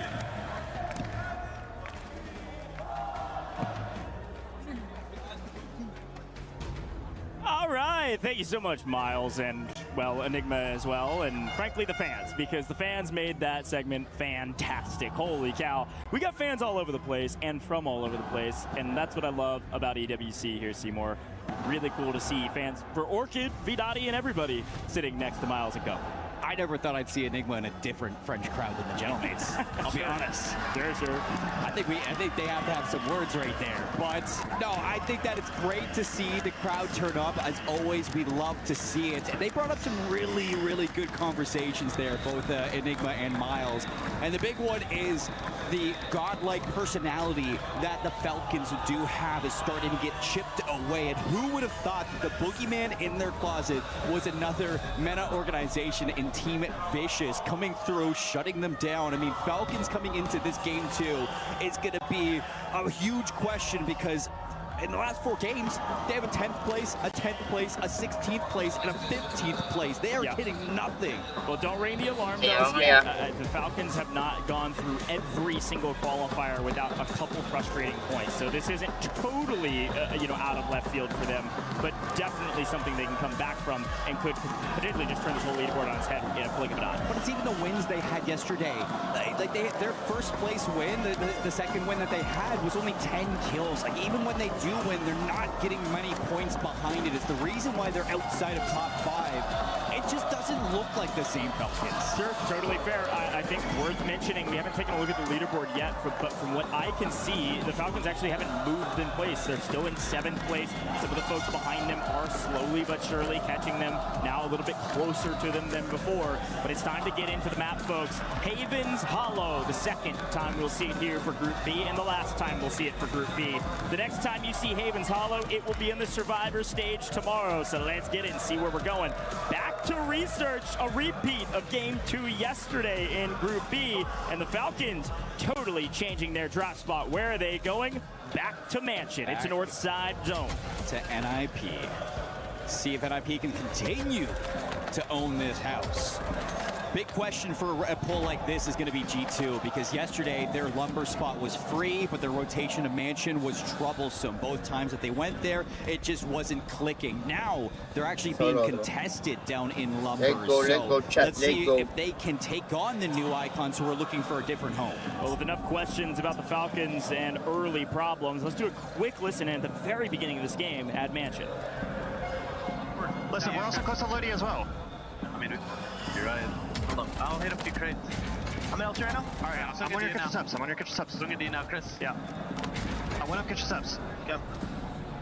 Alright, if I have to counter small, they're literally fucking stuck small. Te cambiaron de posición. I just got a bag. No van a jugar pote. I'm looking for more money. We get a UE2. You want to play the front or the back? We can play. I mean, bro. I got the back. Play the back. One more. We have it. Start wrapping back. Go to the back. You gotta set up again. We gotta reset up. Alright. Okay, it looks like they haven't even taken any fucking space. I'm waiting kitchen. Come follow me up. They're tweaking. Drop money behind you. Okay, I dropped. Here, I'm shouldering out or small. Diablo. Vamos a ver cómo nos va todo esto, Corillo. Here, let's go S1. You never drop money. You guys never drop money. Here. Nothing S1. Could be S2 though. Here, I dropped you money as well. Okay, I'm gonna peek S2. I'll jump down. It's funny when we see Falcons kind of setting up. They want the back of this Mansion, and NIP are happy to give it to them. NIP just want a kill box set up around the Falcons so they can't leave. Yeah, a decent listen-in for sure. Tierra, pero se están muriendo poco. Through other fights, and the main one on the screen right now, the Vicious. They don't have the Falcons to fight for, so where do they go? They actually headed over to Sold. So Sold's Adrenaline. They want, yes, the Falcons, but they want the Gentlemates as well. Soul's trying to hunt them down right now. This team trying to play spoiler to everybody else to protect themselves up the leaderboard. Did well at the beginning of last map. They went down fairly early, though, and they go for the kill. And nice trades there from the Gentlemates. They'll get it. Really well played together as one. The fragger for the Vicious goes out. Souls doesn't get anything for it, but they're safe. They're in servers. They're hanging out over at Research.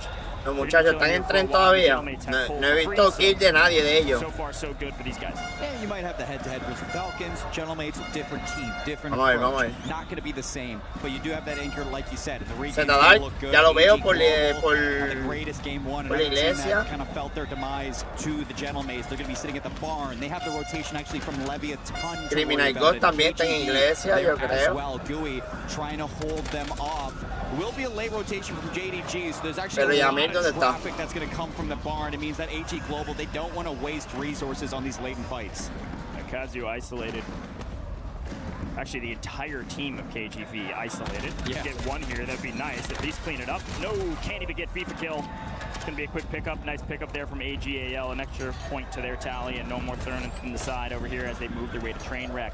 Third will be flying in. There they are, all three together. ¡Coach entero! And so we turn across the bow to Barn. Like you mentioned, you can see Leviathan get there, and mostly for free. The rest of KGV, look at that. Vidati hiding inside. Leviathan move their way forward and try to put their anchor safe in Barn and then go play. They see a couple folks down below. So they're going to try to win this engagement to clear out this side of the map. It's going to be fun. I mean, we had so many teams in research yesterday for that game too, and it's looking to be the exact same thing. A lot of teams trying to find themselves into the circle. You see that Leviathan now in the barn, holding off on JDG, who are actually just down to one. JDG in a little bit of an issue. So Leviathan have an opportunity to start climbing their way out of that elimination spot, and they want to do it through Barn. Quick look at our map. You do see G2 in that light blue, number 4 now on main. They're playing through Lumber. They're going to have to work their way through Gentlemen. It's the classic fight that we usually see between Gentlemen and G2. If they're forced to move north, G2 have to go through the Gentlemen. Gentlemen are going to hold the line and try to hold a team that is near them on the leaderboard. Let's go, let's go. They've been winning this Let's go, let's go. Past day and game.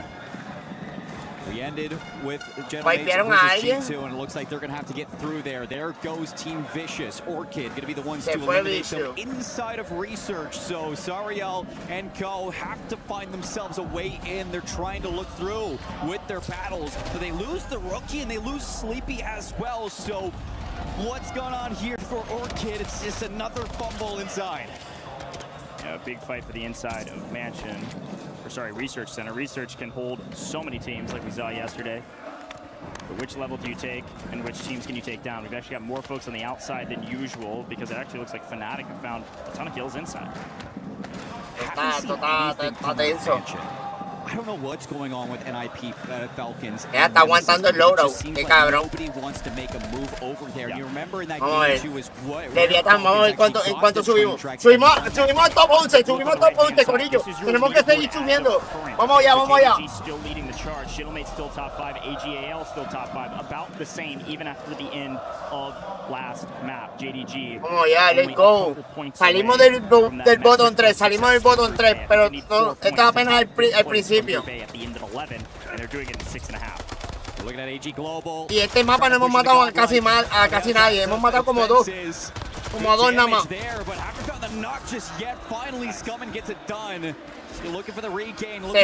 Se wipeó alguien. Los Gentlemen, los que ganaron el mapa ahorita fueron eliminados. Yeah, we've been paying attention to this Research fight for long enough that G2 and Gentlemates fight. Esto está feo. Gentlemates lose 1, they lose their fragger up front, and G2 pedal to the metal and swing into Cole and take charge of it. Seguimos estando cómodos, estamos aquí, chat, estamos aquí. Solamente tenemos el equipo 5 al lado. No tenemos mucho kill, pero estamos aquí cómodos. And my eyes are going to be on AG Global because this is the exact position AG Global have. Yo estoy nervioso y no estoy allá adentro. So will the Falcons go try to take them away? Gonna have to wait and see as le llegaron. Le llegó otro, le llegó atrás, le llegó adelante. Ten cuidado, tienes atrás. El PA.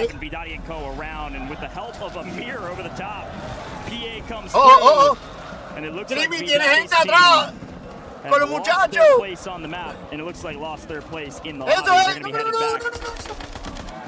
A mí tumbó a alguien. 13 trios. For fun, gone as well. Can't get anything going today. Definitely a position of trouble as we look at Research. And just like that, we're down to 11. So, trying to get into the top 10 now for these squads. As we got 16 seconds before that circle starts to close. AG Global still holding the top side of Research. Both NIP and Falcons have yet to leave the mansion. Nemesis are going to actually try to gatekeep them from the courtyard. And you got Leviathan versus JDG over towards the bridges trying to cross that river. So lots of fights happening in transition right now. A nice Family se llevan a otro. Falcons to clean up 2/3 of NIP. Eso es. It's the battle for the mansion side and who's holding who. Comprenme a Creamy, porfa, comprenme a Creamy. Se fue otro equipo, no fue Creamy Nico, se fue otro equipo. Ninja en pijama se fue eliminado. I was going to say, and this is where AG Global may have overstepped a little bit. They move away from the top of the hill into Research. Might be expecting the circle to pull down to Cole. They don't want to have to worry about the Falcons and try to fight. Mira los muchachos, rotando aquí. Están por vagones, yo creo. No. Creamy, tumbó a alguien. Don't mind this play from AG to get inside and play for multi. Bring to the first multi, 1.2x on board. G2 still holding at Cole. Dejan 10 equipos y mira el círculo. Vamos, Zetal, vamos. Again, they needed to start. Buena, no, para tu derecha. Oh, bueno, sí, buena. unbelievable fragger in his own right on 1 kill. Leviathan, hardly anything to their name. JDG finally go down. Se fue GD, se fue GD. Que son los top, ellos son los top. Se fueron. Throughout the course of all the games that they've played here in Group B. Mira, escudo blanco, cabrón, hasta abajo. A good buffer between first and second place, so should be able to afford a bad game here in game number 2. Gonna have to wait to see how that affects the standings. Falcons have themselves positioned to the top of the bridge. Nemesis have moved away from the mansion. Leviathan on the west side of Están hablando de Leviathan. G2 comfortable.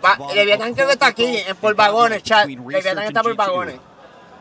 Yeah, holding a bit of a line there, continues to creep its way south, but this is one of those zones that it's going to be very difficult. Papi, nadie se pelea. Mira aquí, mira el gol, en vagones. Tetadaria, mira, andan juntos. Nemesis in deep trouble as Ahsoka's able to find one. Está bien abierto. ¿Quiere mirar el gol? Se lleva otro, let's go. A mí se lleva otro, let's go. So with that, one player left for Nemesis up in the air, and Leviathan maybe overstepped a bit. Amir gets caught out in transition. Ahsoka finds another. That's fine. Ahsoka yesterday, tough day for himself. He only had 11 kills at the end of day 1, so it's good to see Ahsoka showing up here for the squad. Dongy's going to sacaron a Leviathan, chat. Es que papi, el equipo Ahsoka anda, papi, mira, como las ratitas, así. A big fight between G2 and the Falcons. They're both going to chow this. Anxiety pushing up. They want this win condition. If the zone pulls their direction, this is the battle for the win con, but no, it pulls dead center. It's going to be right on top of Orchid's head. Mira Ahsoka como la juega. Mira Ahsoka como la juega. Desperately trying to claw their way back into the top. Lo tumbaron. First, Ahsoka goes down. A lot of chatter. Need to stand on their words. Ahsoka being full noobs. Swinging around trying to find Big Man. They can't even get him. Finally, somebody gets him. It's not even Ahsoka. It's Knight from the off angle. Doggy gets gunned. G2 are going to win this fight. It's all up to noobs. And just trying to self-revive the Falcons go down to 7th. And G2 have the bridge. AG Global are looking to leave research, see if they can go for G2 and take the high ground right now. I was wondering who's going to leave research first, and AG, they want this. It's a great shout from G2, but AL, they wanted to have last time this zone was here, and they couldn't get it going. We heard it in the interview. They said everything was going right until one bad move. I made a mistake, says Kill. This time, will they fix that error and win the engagements? No, Scumming gets cut down a little bit too aggressive without the help of Knight. They can't wipe all of G2. A swing, Scum and fold, and now AGAL looks like down to a solo on a rock. It's gonna be Knight trying to be the hero. One goes down, gotta win the 1v2 on the outside. Well, on the inside, Godlike is holding the line. Godlike nearly non-existent. Keeping teams left, right, and center. As Anxiety is putting on a show, Knight goes down. It's gonna be G2, it's gonna be Godlike. No. Engagement, and Godlike have the best position by a mile. Mira, todavía quedan 10 jugadores. And you're gonna find yourself a corner. Knight still alive. He's looking for Godlike on the edge, though. And Godlike have a full trio. They're in the best position to take game 2. Oh my God! Desperately need to win. Oh my God! Burns picks up 2, gets it to a top 2 position, but Knight gets cut down. Godlike, it took him a while, but a big map from folks. But frankly, a lot of teams were talking some smack about. Otro equipo nuevo se ganó el mapa. Godlike se ganó el mapa. A star this time gets the help he needs. That's a big win for a team that desperately needed it. That's big for the program. And when I mean program, I mean it. Group B just being competitive, top to bottom. We got Leviathan really stepping up. Sí, Leviathan subió. Yo creo que Leviathan subió, salió del bottom 3.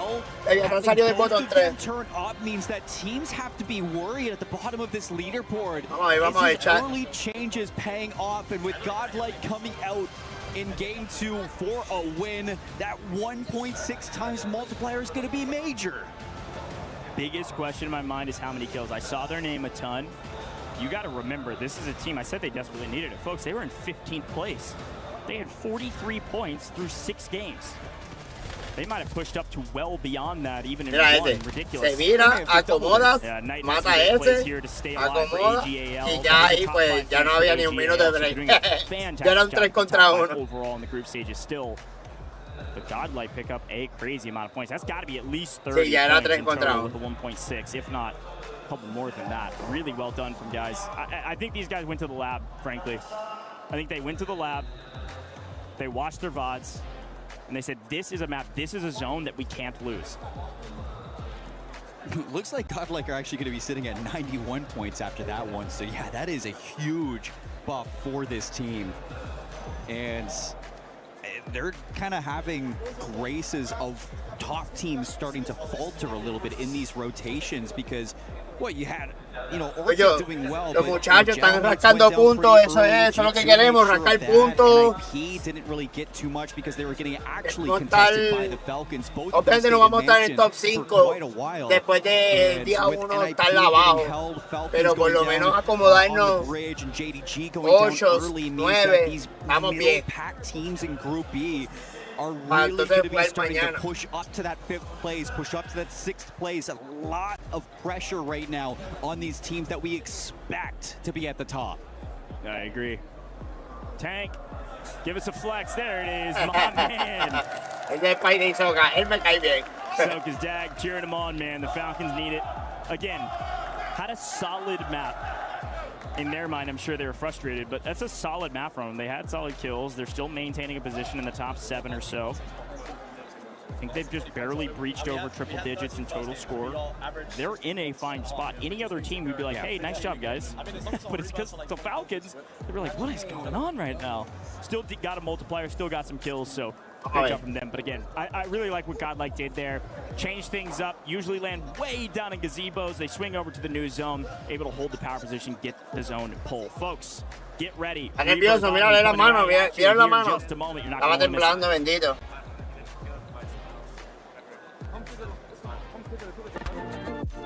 Sí, cambiamos rápido, Bob. No queremos que por culpa de Hilton no y Warner Brothers.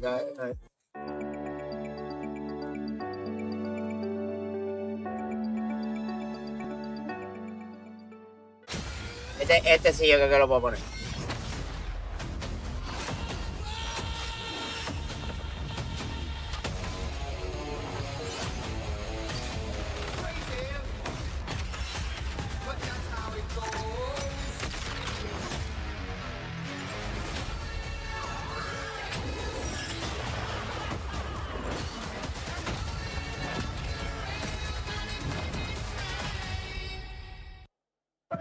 Mesdames et messieurs, on est avec les fans de Gentlemates. We're here with the Gentlemates fan guy in the middle of everybody.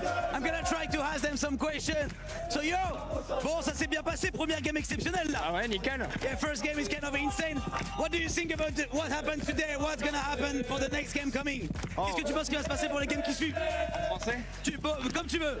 NKO, il a tweeté ce matin qu'il allait revenir en Thanos Prime. Oh, NKO just tweeted this morning. It is Thanos Prime, so basically it's gonna be easy. Oh la la la! Oh la la la! NKO! Oh la la la! I'm gonna try to play a little bit of a drum. Follow me. Oh. Il va me coacher. Il va me coacher. Je vais jouer du. On fait quoi? Je vous suis. On fait cette vue. C'est la meilleure. Je tiens ça, tu veux. Oh non! Tu me dis quand t'es prêt, Lucie. Vas-y. Ok, vas-y. T'as bien au milieu. Je suis prêt. Quand tu veux, BG. C'est la meilleure tribu du championnat. Au Gentlemates, on chantera pour toi. Están haciendo un canteo ahí.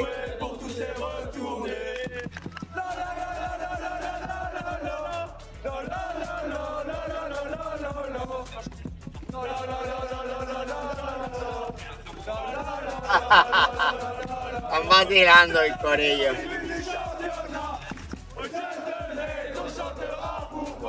Eso es, let's go.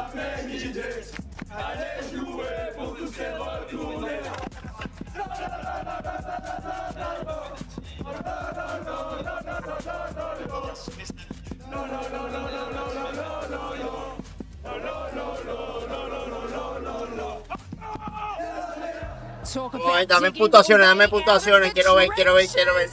Leviathan. I mean, they were in that bottom 3. They were looking at having their keys crushed and also their dreams. But obviously, somewhere along the way, shift, they were able to move up 5 spots. Yeah, I mean, this team was cooking with some gas in the scrims leading up to this event, and then yesterday happens, and you're sitting there like, what do we? Bro, amigos. Hey. Now all of a sudden they're frying again. They're getting the kill participation. They're getting good zone control. They're playing better. Is it good enough? We'll find out. Exacto, estamos hablando de Leviatán. Vamos, chat. Tenemos Leviatán adelante, chat. And being able to come out with that banger game in match number 2. And I mean, this is exactly what we expect from these squads sitting in that middle leaderboard, because it's incredibly close there as well. Yeah, I mean, expectations are interesting when you talk about the teams that aren't in your main focus, because it's been like moments, flashes, but not consistency. For Godlike, that's a great first 2 maps on Havens. They may not have come away with the win in map number 1, but they had a great kill tally. I think they finished somewhere in the top 10, so they get the multiplier, and now you get a little bit more of that buffer. Not Bruce buffer, but buffer nonetheless. A little bit of a buffer there, and I mean, this is exactly what we expect from them. But of course, you know, we both want to talk about a particular team, and that is G2. Anxiety has awoken. I hold shift. Yeah, I mean, you called it. That was your team to watch. It was one of my hot takes that they would finish top 3 in their group, and so far, they have played immaculately. Love to see that. And Gentlemen's on top of that, very close to us here. They're vibing. They're ready to go for the next round 3. And let's hope that they can hold this on for the rest of the matches. But I think we've got Barney holding on the other end of the line. What's he up to? Welcome back. Welcome back to Dad Chat. We are chatting with some more dads out here in the incredible arena. There we go. We're coming through the PX system now. Let's go. Welcome to Dad Chat. I've got Olivier joining me here. Hello, my good sir. This is Gromaloc's dad. So, Olivier, let's talk a little bit about Gromaloc. Tell me about his early years in gaming. Did you always know he was going to go pro? At the beginning, we were a little afraid. I'm a father, so I don't understand everything. But after, I have to learn, I understand, and I support him now. Yeah, I mean, like, understanding esports is one of the, you know, I talk to a lot of dads in the crowds. When we go to a lot of these events, there's always dads here cheering on, but they never quite understood, you know, the scale of esports from the very beginning. So now do you feel like you're fully up to speed? Now we support him, and Valentin, Groma, on est tous derrière toi. Tous les copains sont là, la famille, on t'aime! Let's go, gentlemen, here we go. Now it's time to head over to our casters to get us into map number 3. Thank you so much, Barney. The dad chat goes crazy. I like that. Let's find some more dads in the chat here, folks. If you're a dad in the chat watching EWC, let us know as well. Now, Seymour, we're moving to Rebirth Island. Is there anything on your mind moving into a new map / very, very old map that maybe could change some things? The first thing that comes to mind for me, Leviathan. I know our desk was hyping him up. I think it's fair to hype him up, but it is the exact same thing that they did yesterday. They came out hot in Havens Hollow. My charge and my challenge was you've got to carry that momentum into some of these other maps. Rebirth Island's next. What can Leviathan do on this map? Leviathan needs to keep up. Yes, that is first and foremost. Next up to kind of talk about is going to be AG Global, because AG Global were running Rebirth Island yesterday. So can they do that once again? They had a 27 kill game on this map. So to do that again would be great for the program of AGAL, NIP. Can they continue their consistency that we saw yesterday through each map that we had now that we go to Rebirth Island once again? And then, of course, Falcons, man, like, they need to regain at some point, because it's just, again, it's different. Yeah, I mean, they still got a little work to do. Rebirth Island is technically on paper their weakest map, but I think paper has kind of gone out the window when it comes to EWC and playing on land. So as we move into Rebirth Island, a lot of charges and challenges, but you got to remember that there's 2 different bubbles. We're playing for a top 5 position, and we're playing to not be a bottom 3 team. And with that, you talk Godlike, they go from 14th to 8th. That's how close the margins are. One banger map can change your fate, let's go! Position to keep playing even into tomorrow or the following days. But with that in mind, JDG, they dropped their weakest game yet.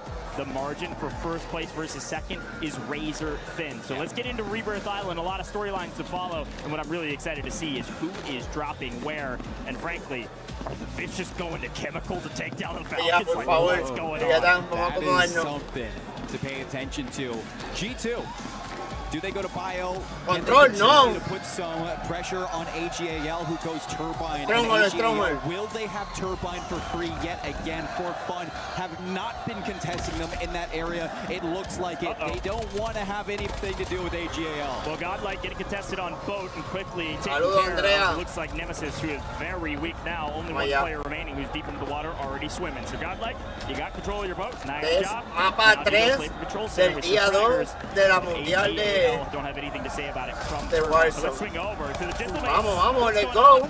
They usually land living quarters, and that's exactly what's happened. But Gromalok gets really active with AKO. Gonna go try to take down this squad. This is the same story as yesterday. Gentlemates played spoiler to Leviathan. Can they do it again? Gromalok's gonna get the challenge, and AKO's gonna try to follow it up. They're able to trade maybe one, but Hollow way off to the distance. Trying to get one more.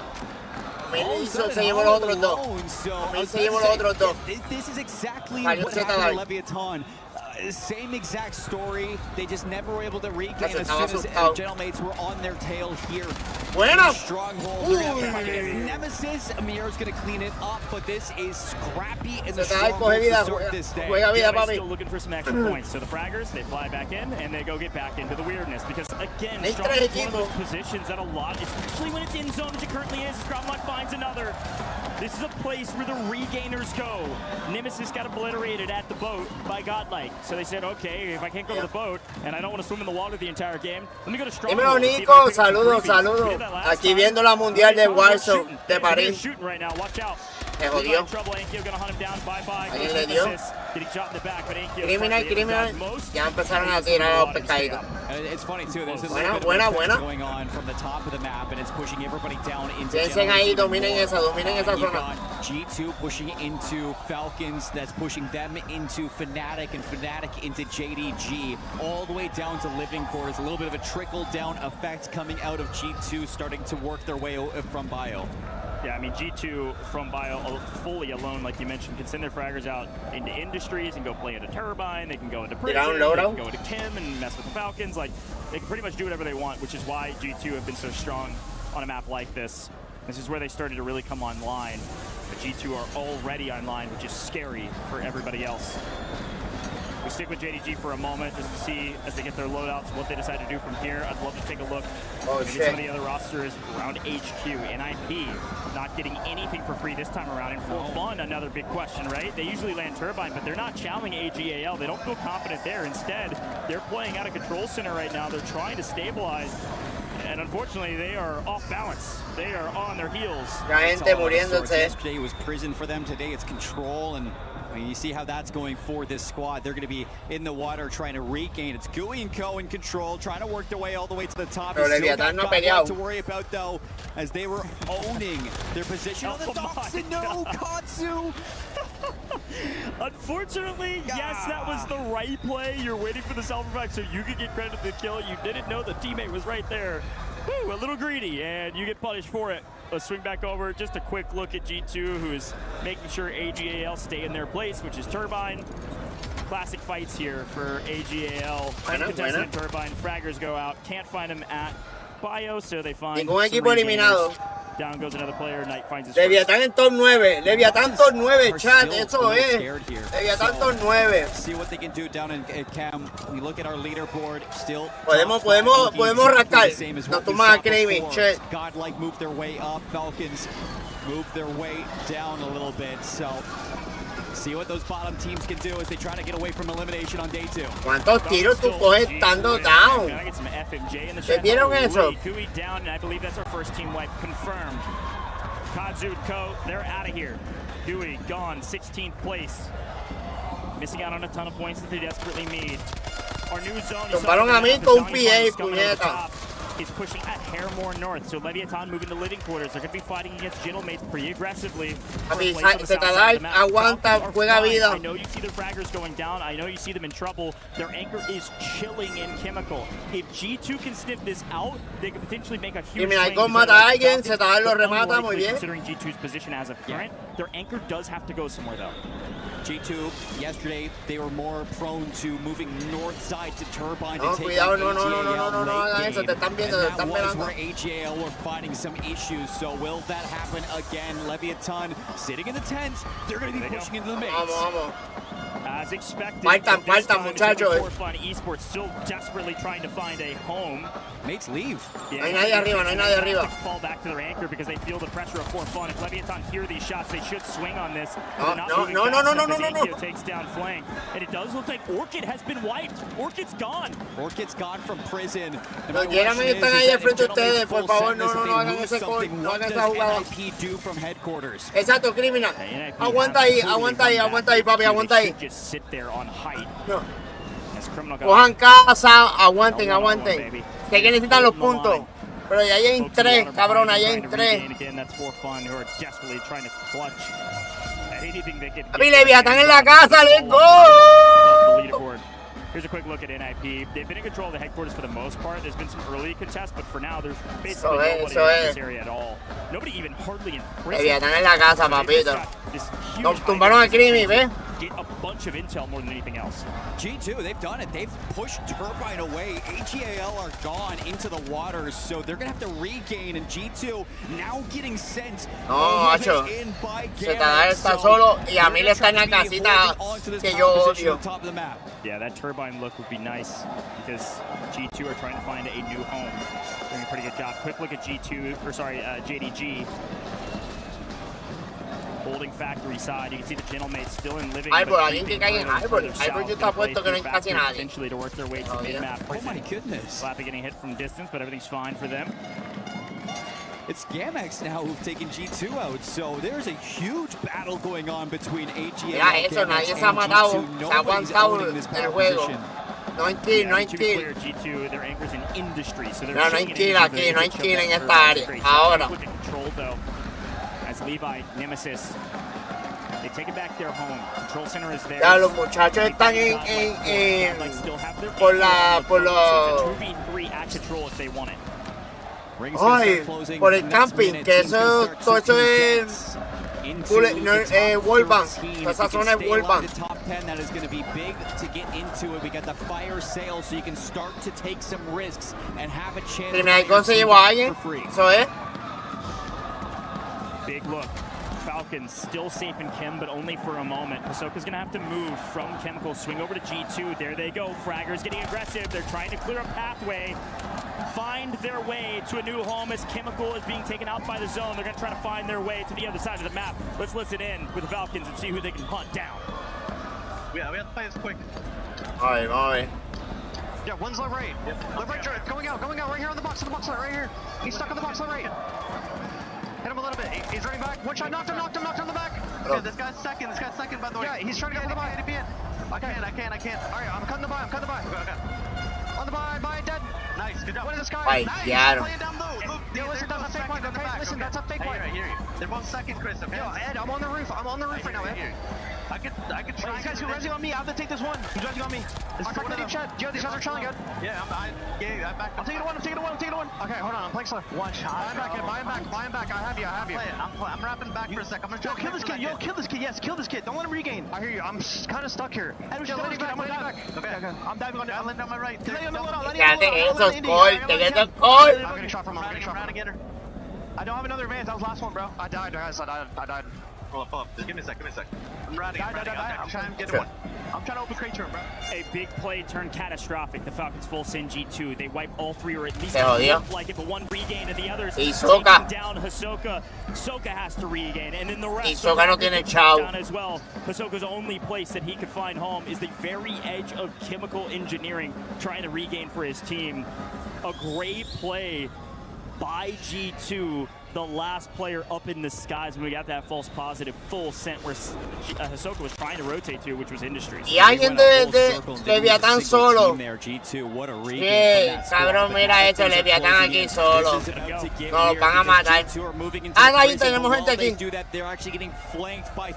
Mataron a mí. You got AGAL, 4Fun, and Godlike still behind you. G2 trying to make their way into prison, but of course Kappa on screen. Gamax actually on a bit of heater, and they need it. Actually gonna find backside of G2, but they lose the gunfight. Big man, talk whatever. heat you want about Big Man, he's gunning people today. He was gunning people yesterday too. Vamos allá. Top fragger for G2 when everybody thought it was going to be anxiety. So Cabrón, continuing that in day number 2, G2 are in the prison. Cuarto círculo JDG down 13 quedan place. 12 equipos. Esto está demasiado. On the side of JDG today, as For Fun have regained somehow into Turbine. This is their original drop spot. Back in the past, está en una de las prisiones, aguantado con ZR. Godlike down to a solo deep in the water. Fnatic, Falcons, Gentlemates, as well as Vicious, all going to be playing towards the bottom of Harbor to see who's going to own the bottom side of this map. And for Falcons, that is not good because it's still Hisoka. Big win from Hisoka. Hisoka compró. Vicious getting punished as Pret last alive for his team and will get cut down. A little bit of help at Enkyo. We lose a couple teams at the same time. AGAL out of here, 10th place, get a little multi. Not sure how many kills they had. Not the same Rebirth Island we saw from them yesterday, but we're into the top 10 situation and we are going to prison, ladies and gentlemen. Criminal Code y ZR están pegaditas aquí, muy bien. Being pushed up by For Fun, who are sitting in Pero the no, tunnels below sale. prison. Godlike underneath the trees, Nemesis towards command, and you can see For Fun are going to have to take on all of it. A big fight off screen. The Little Prince, Enkyo, is alone. Look at the mini-map. Gentlemates have 2 mid-prison in WinCon. Enkyo left the map, swung over, 20 jugadores y mira el círculo. Just clip their wings. He's at 9. 9 kills for Enkyo. See if he can get back to his team. But now NIP have to move out of headquarters, and it's going to be a wounded Gentlemate that they're looking to take down. Deep into the new zone. Criminal Code y estos tienen que venir por acá a pelear de espalda, pero no pueden hacerlo a lo loco. On potentially the first heater that we've seen from them in the entire group. Van a pelear ahora. Ahora va a ser la pelea de Criminal Code y ZR. Chequense. Somehow still alive. In through mid-map, they've lost a couple players, but Enkyo is well inside the gas at this point, using every piece of resource he can to fight for his life and make it into New Doggy. Still holding, but look at el círculo como se movió, qué cabrón. And right away, look at Nemesis. Criminal Code se vaya. Down the hill into headquarters. Gentlemate's going to go as well.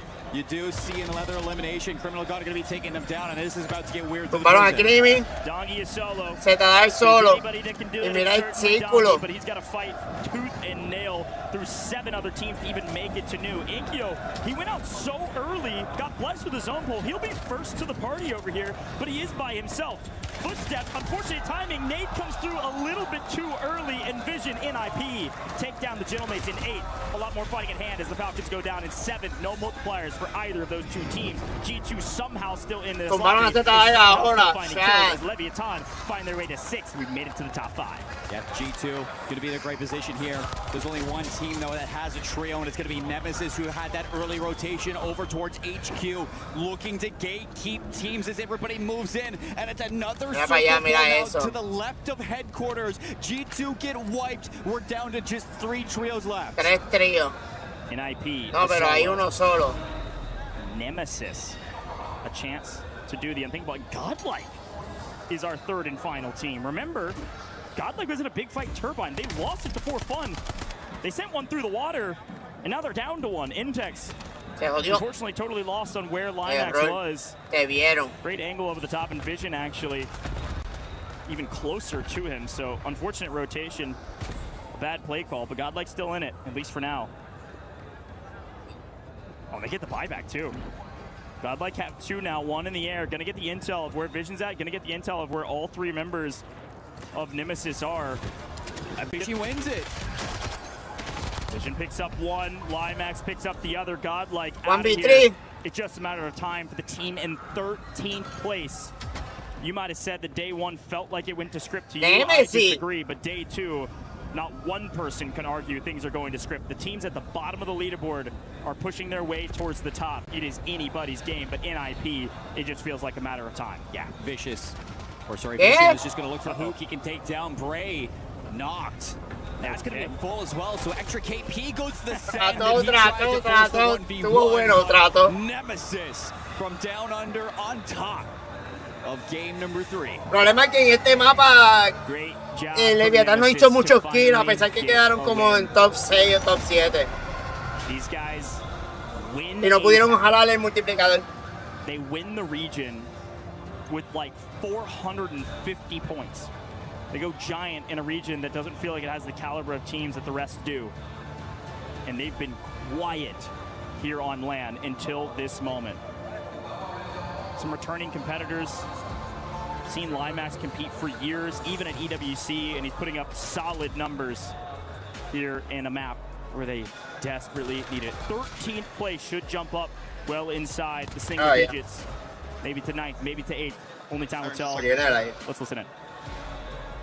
Come on, bro, we needed that shit. When you need a two-piece, I'll drop a two-piece. That's kind of fucking terrible. We needed that shit. They needed it, and they got it, Seymour. Great win. 2 points away from Fnatic, 4 points away from For Fun Esports, 7 points away from the Vicious Esports. That is an opportunity for Nemesis to move up the rankings, to move into a spot away from eliminations. Do they push Fnatic into that bottom 3 spot? Sure. We're going to be looking at those standings very soon. Yeah, and remember that they finished yesterday in 13th place, tied with Leviathan at only 54.6 points through 6 maps. They likely just picked up a 30-plus bomb, so a huge turning of the tides here. Got to get a quick picture after that one. Oh, of course. Limax looks totally unamused, by the way. He's like, guys, we just got started. We finally got what we wanted. We have so much more work to do. Stop taking pictures of us. I love it. Great job from NIP, though. We got to give another tip of the hat to these guys. You got to remember that a couple of these players have been on the podium at EWC a couple years ago, right? These are veterans in the space. I've been casting over Showstopper, who wasn't a part of that roster for years now, representing a couple different regions, actually, throughout the course of the last couple years of Warzone competition. So it's really cool to see these guys who, frankly, have had very unfortunate placements on all of our other lands up until today. War is on the bench coaching them, and they're crushing it. Yeah, they're doing a great job, and I think that it's very simple what you get out of NIP, and they know exactly where they need to go. They go to the hot drop, they hold their hot drop, and they just catch people in rotation over and over again. Their slaying is impeccable, and it's backed up by some consistent placings. And I think that when you look at Rebirth Island, the fact that they get to HQ and nobody's contesting them HQ anytime that we see it, it is just free for them. That is what I was going to say, is actually that most of their POIs that they drop are free. This one, it actually was contested. They just won the early engagement and had complete control over it. It was the first time we've seen somebody contest them at HQ and actually get punished for it at the very beginning of the game. We got to head down and talk to the Falcons, though, and see what's going through their heads as they find their way deep inside of the mid-pack. Welcome back to the main stage. I've got Noobs here joining me from Falcons. A different kind of start to the day today. Maybe not quite as hot. What are your thoughts? I mean, yeah, we haven't had the hottest start, but I mean, there's still 3 maps to go. Anything could happen, and we're true. It's very true. 7th currently in the leaderboard. Obviously looking to get into that top 5. Anything that needs changing? Like, does anything feel kind of different amongst the team right now, or is it literally just you know, switch up and go again? I mean, that's just COD for you. I mean, sometimes it just doesn't go your way, but I mean, 3 maps to go, anything could happen, like I said. It's a fair point. You know, you're currently 3rd in tournament KD at this point. So does it feel like you're having a particularly good tournament at this point? Or, you know, obviously your sights are set on the team results, of course. I mean, I don't really pay attention to KD. I'm just here to hopefully qualify for finals and take the easy route instead of going to LCQ. Yeah, that's right. Obviously, like you said yourself, you've got 3 maps to go. But I want to talk a little bit about the kind of position that you're in right now. Repping the Team Falcons jersey, coming to EWC, how does that feel, man? I mean, it's an insane feeling. I mean, we have the crowd over there going crazy. We can hear them. Yeah, it's insane. I bet it's a great feeling. You know what, Noobs? I'm not going to take any more of your time. I really appreciate you joining me here in this interview. Like you said, 3 more maps to go right here till we close out Group B. See you in a bit.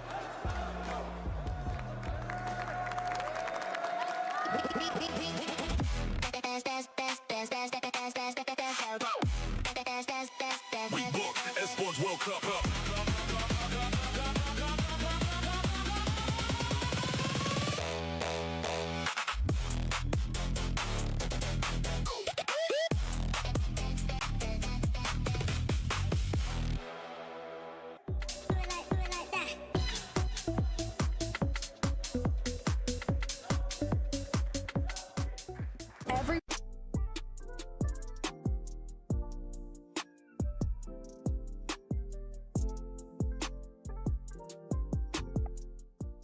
$100,000 in prize pool. Build your dream fantasy team in 5 different games and track your score with live results tables. Predict the winner of every game, every group stage, and every tournament. Complete daily and weekly challenges to earn boosters that help you climb the global leaderboard. Got what it takes? Join EWC Play now.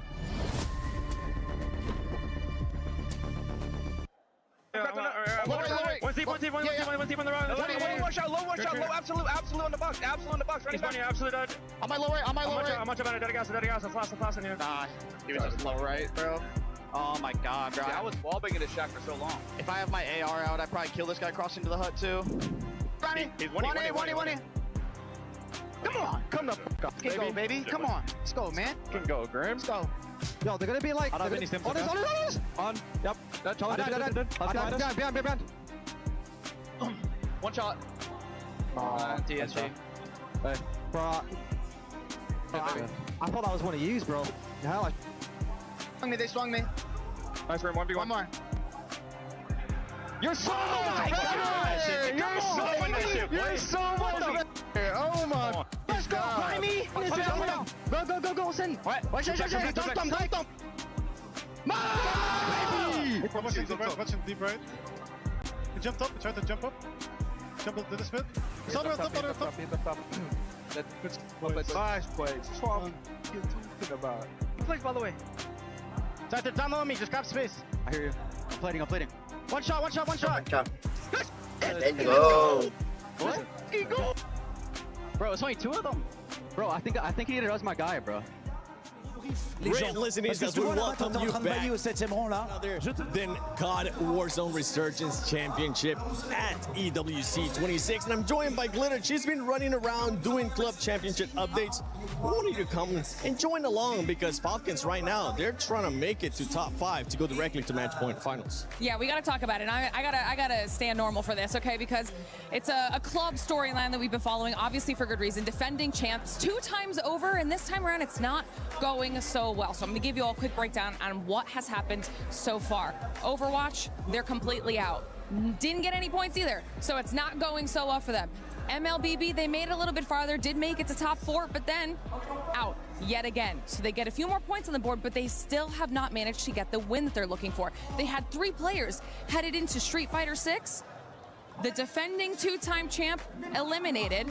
Then the remaining 2 had to face off against each other and instantly eliminate 1. They have 1 player left who has made their way through to top 8.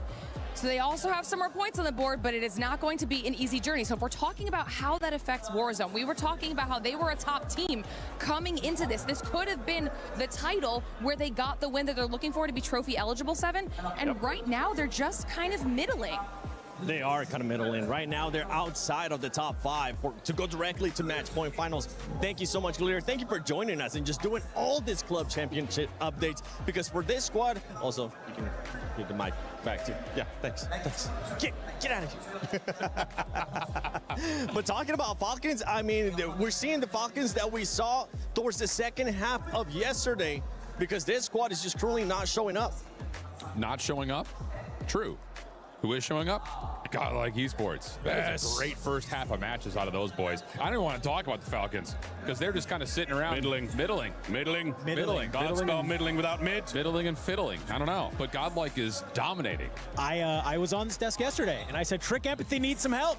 He got some help. Nate Dogg, Intex, both coming up. They're doing what they need to do. It's been literally a complete change. Now, we did see Intex on the timeline saying he played the entirety of yesterday with his IEMs backwards. So apparently, that is the sauce to doing better on day 2, is being able to properly hear. Well, I'm amazed. Yo creo que estamos en el top 9 o top 10, yo creo.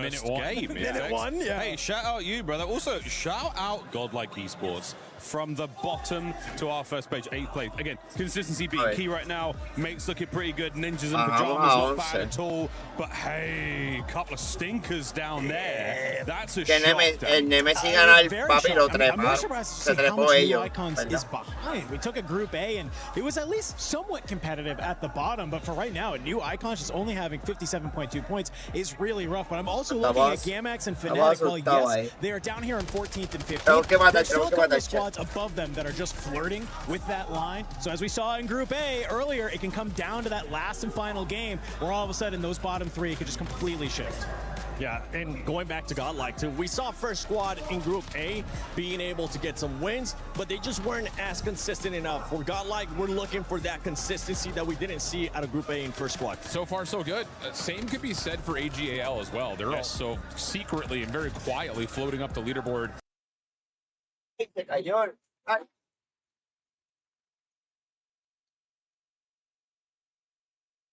Today.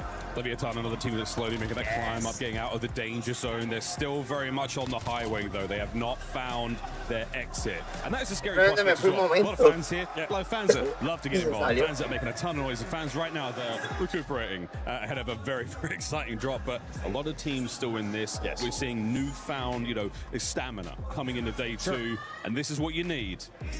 This is getting serious. Something that we have seen, especially today for this group, is we haven't seen that much of a sponge point as well. We're seeing a lot of those bottom teams being able to kind of fight their way up.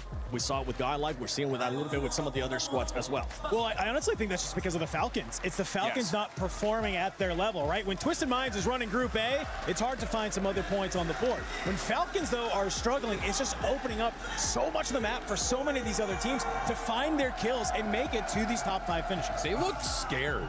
Like, legitimately, there have been moments where it's like you watch them on rotation, and the Havens Hollow, map 2, they're like northeast side, zone 6, and they're sitting there between two teams like, what do you want to do? I don't know. What do you want to do? Come fight. Let's go. Come here. No, yeah. And then even in the comms, map 3, you hear the comm listening, and they're saying, hey, let's not let G2 regain. And here's noobs crouch walking in a corner. Like, how about we get our move on? Like, we're not playing with the same urgency that I think we may have seen them in. I know I'm kind of fishing a little bit, but it just doesn't feel like the Falcons we'd seen all year. It does kind of feel like they're probably dealing with sort of these quote-unquote random teams, like having Vicious land on them on boat and it getting a little hairy is probably maybe a reality check for them that it's not going to be as free as they maybe think it is. Scary prospect. I mean, it's like you don't want to change your gameplay too much. You don't want to make any crazy adjustments, but you have to do something now. We are running out of maps for the Falcons. Yeah, heard the club championship talk. We're coming up on game 4. Last taste of Rebirth Island, and it could be the last Rebirth Island they play in the tournament. Yeah, for Shift. Looking at game 5 and game 6, we wanted to see a little bit more Falcons too yesterday. It didn't end up happening this time around. If they actually want to make it in the top 5, go directly to match point finals, they have to make sure they make it happen here in the last 3 games. They need to let Dongi off the leash, bro. Like, he just has not been hitting the same metrics he had last year. And I get it. Like, again, you're trying to work something out right now, but I'm saying you just got to throw something to the wall, see what sticks, and I'm throwing Dongi out there first. Unzip the Dongi, let it fly free, let it run, baby. Because we've seen, again, those individual plays. The skill is there across the board. They've got the chemistry as a team. We've got the foundations to survive late into those resurgence rounds. It's all good. Unzip the Dongi. Hopefully that happens. Me too. I mean, maybe in a more professional sense. Go Dongi. Go get those kills, brother, because you're a top fragger for a reason. Be that Dong. We know you can be. For some of the other squad, Nemesis, right? Nemesis have been able to step it up so far today. They've been able to not only just get a win here, but just outperforming what we have seen out of them in the past as well, especially when it came to yesterday. I think it's just like the Australian region at large, I feel like often just gets overlooked because the depth of competition is so thin. And we say the same thing when we talk about like the multiplayer side of it. And to be fair, you're dealing with a lot of players who play in both. So it's like, how much rehearsal are they getting? They're still shooters at the end of the day. I mean, the 6 players from APAC have all played in some form of interchange, right? In the last 2 years, whether it be the World Series of Warzone or here the Esports World Cup, right? So I'm not surprised to see it's the exact same 6, but it just feels like you're kind of throwing stuff against the wall to finally find the teams that'll lock in.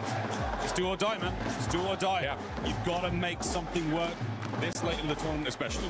Yeah, last Dreams games coming up here before we find out who's going to be moving on to the finals, who's going to be getting sent home, and who'll be going to survival stage as well. But for everybody currently watching at home, don't forget, you can put in your predictions. Go to the Play app for EWC. Put in your pick'ems. Let us know who you think is going to be performing. You know what? As we're talking about who is going to be performing, let me actually pull up somebody from Leviathan. Great throw. What's going to be happening here? Leviathan. Are you guys going to get a win or no? I think we might. I think we will. because we're definitely worth it. Ooh, we are worth it. Nítido eso, Leviathan wants to know if Vamos get the win. He has him on his pick'ems. Who do you have? Make sure you use that hashtag EWC and hashtag EWC26. But I know Lace. Let's go. Of course, my favorite interactions are the crowd ones. And as an Australian, I of course can spot the Aussies. And I have found one just here. What's good, your boy Q? So good to see you. Obviously, we've flown all the way from Australia. And for you guys at home, that's a very far way. It's a very far way. We're obviously watching Warzone here.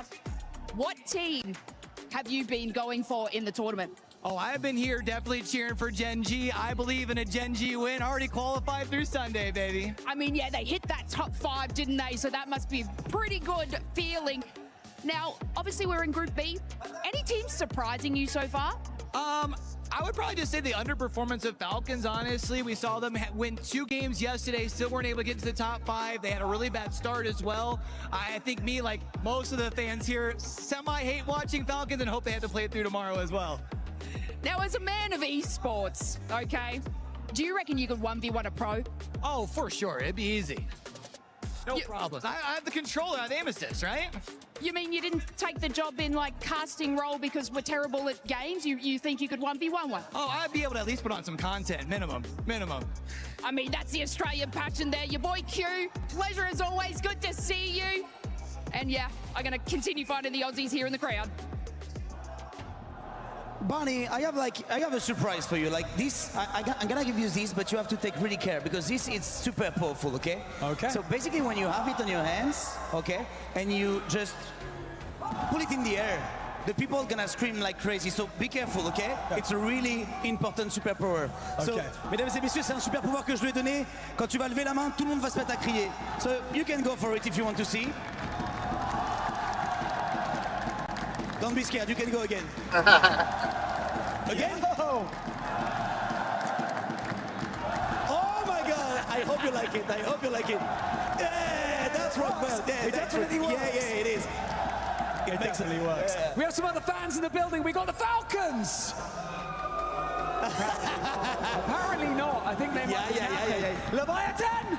Hey, Leviathan, let's go. And now, baby, everyone together.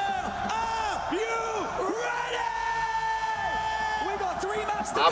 Ya lo que queda son 3 mapitas, chat. 3 mapitas.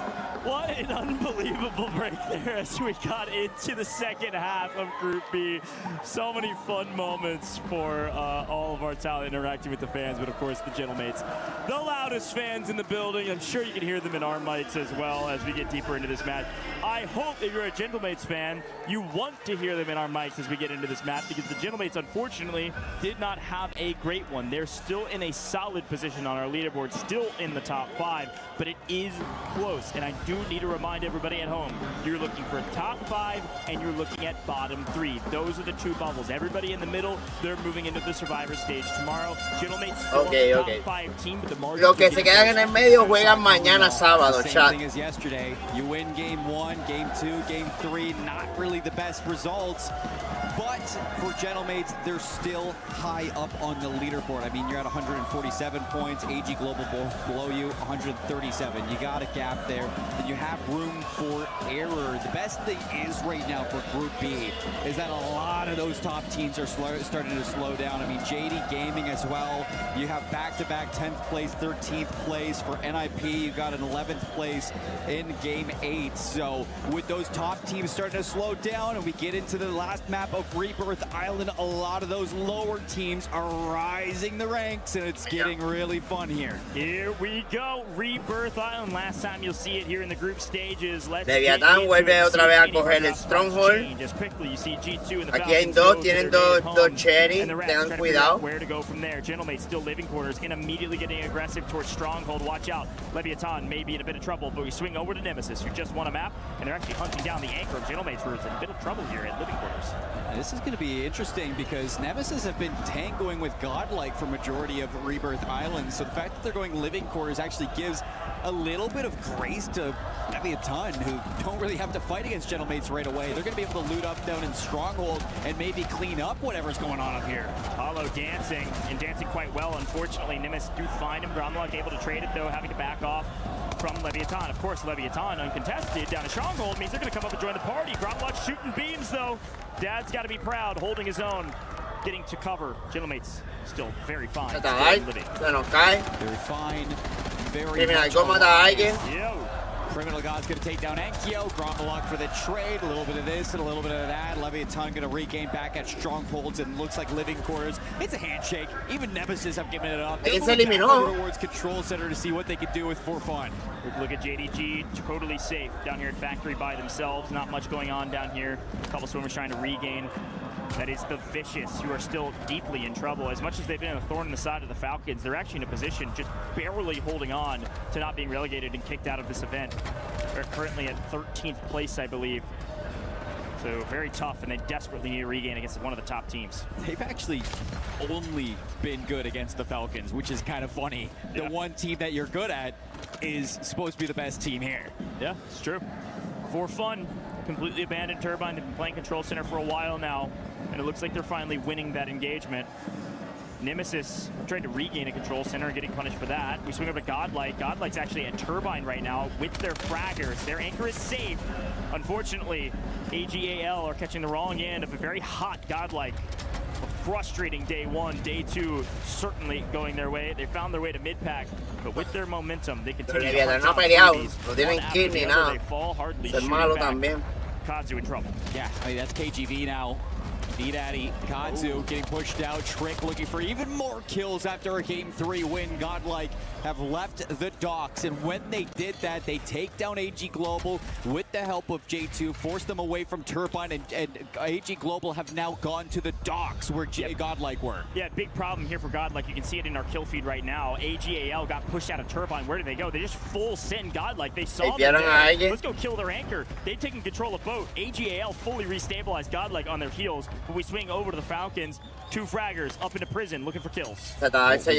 Max, second team to go out in game number 4.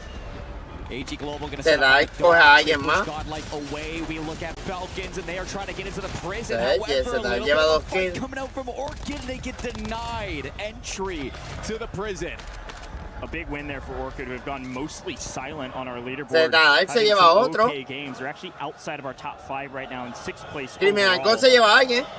Criminal remató al que se da el tubo. Of course, Ahsoka safe and Kim, as expected. Criminal se lleva a alguien ahora. Onto the map, and where some of these teams are trying to restabilize. Does look like Fnatic have found their way into Factory and are actually going to punish this Nemesis team that had a pretty strong start, but unfortunately are deeply in the blender. NIP send their fraggers out to go get involved in the third party. One goes down, the second going to be following up. Look at the map, look at the news zone. Will dictate the next couple of rotations. South, north, east, west, where it's going to pull a slightly south. Gentlemates in a strong position in living quarters. Nemesis against Fnatic, extra Volcom. Aguanta, por favor. Take down Bray. Nemesis gonna have to leave the factory. They move to living quarters. And NIP up top might look to send Factory, send their Slayers out, see what they can do in this match. JDG still sitting on the boat back of Factory. They don't want anything to do with these fights, so we slow down and we start to look elsewhere as Godlike have gotten into the turbine and it looks like they've set up shop.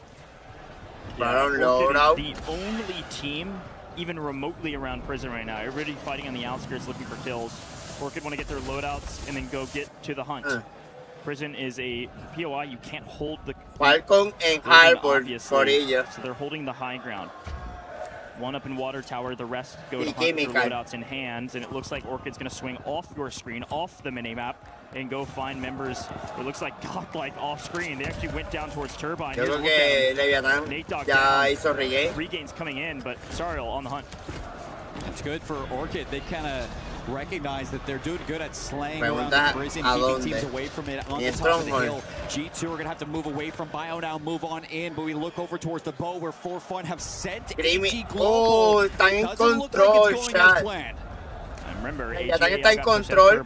Eso no está malo, porque no hay nadie en control más que ellos. And now they're getting pushed into the blender for fun, doing a lot of the same. This is a classic regain blender that a lot of teams get into. Unfortunately, Scummin thought he could sneak that res in, immediately gets punished. Juju from the top ropes. Slamming one, slamming another. Could he get all of AGAL? No, they've got one still alive, but 2 down. Only 2 teams out of this map. And because you've left the prison now, or command center, For Fun have actually lost their positioning at the top of the hill, and Leviathan have moved from Stronghold into command center. So that is a huge rotation out from Leviathan. Yeah, control logró control for Leviathan. This is great from them. Reminder, yesterday Leviathan got brutalized on Rebirth Island. Entonces tienen tienda, tienen altura y tienen un poco de centro. Orchid gets punished. Anxiety went to go hunt, and he's able to find at least one. Pero ya le están llegando gente, yo creo. Still on this map. Vicious still alive. 14 trios.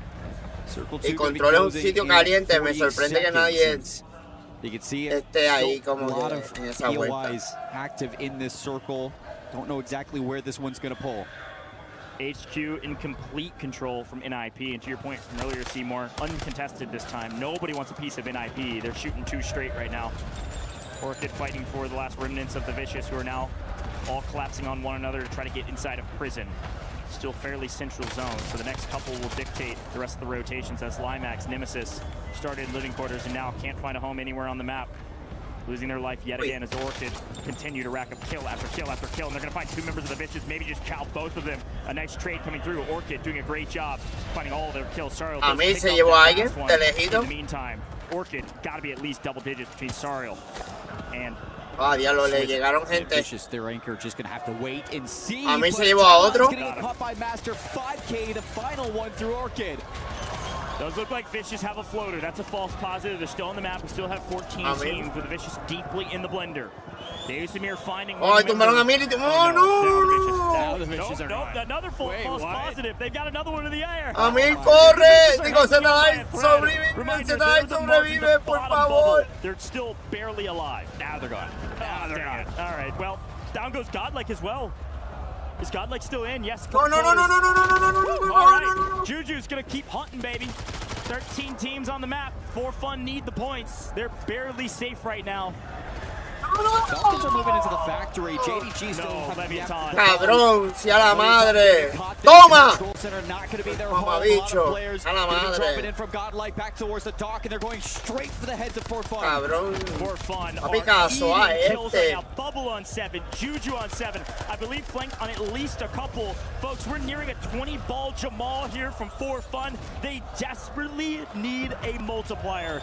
They've been in this position before on Rebirth Island yesterday, and they died about right now. Stay alive, friends. Orchid continue to find their double-digit kills as well, as unfortunately Fnatic get cut down. For Fun. Rebirth Island has been great for them. I mean, last game was a 4th place, 15-kill finish, so looking to go back-to-back with some major points. They got Doc under control, and nobody wants to challenge them. Falcons, though, they're pushing into the factory with JDG below them. Quick listen in and hear what the heck is going on in that engagement.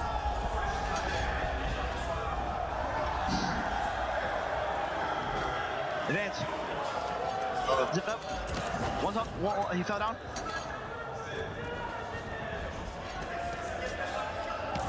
Get it, Zip, maybe. Los de casa abuela lo pillaron. Se jodió Falcon. Yo, guys. Los casa abuela estaban pillándolo. They're gone. Top 10 again.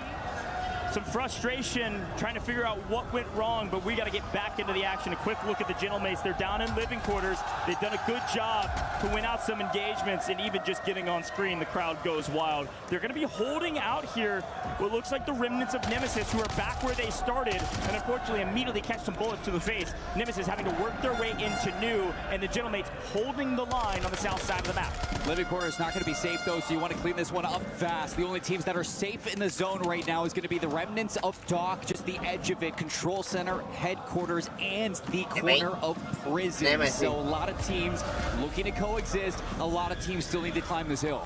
Yeah, HQ is where G2 has rotated to. JDG find the remnants of Nemesis still trying to work their way in. You can't go through the Gentlemates. You're going to try to go through JDG. JDG actually getting extremely aggressive because they're getting shot in the back as they try to chow this. Limax breaks the angle, breaks the cameras. Melvin able to strike him down to get the trade. JDG still alive, but unfortunately with G2 swarming into HQ, they get forced out, and now they're deep in the gas as well. Still got a rat though if you're Nemesis, so still looking for positioning in the top 5.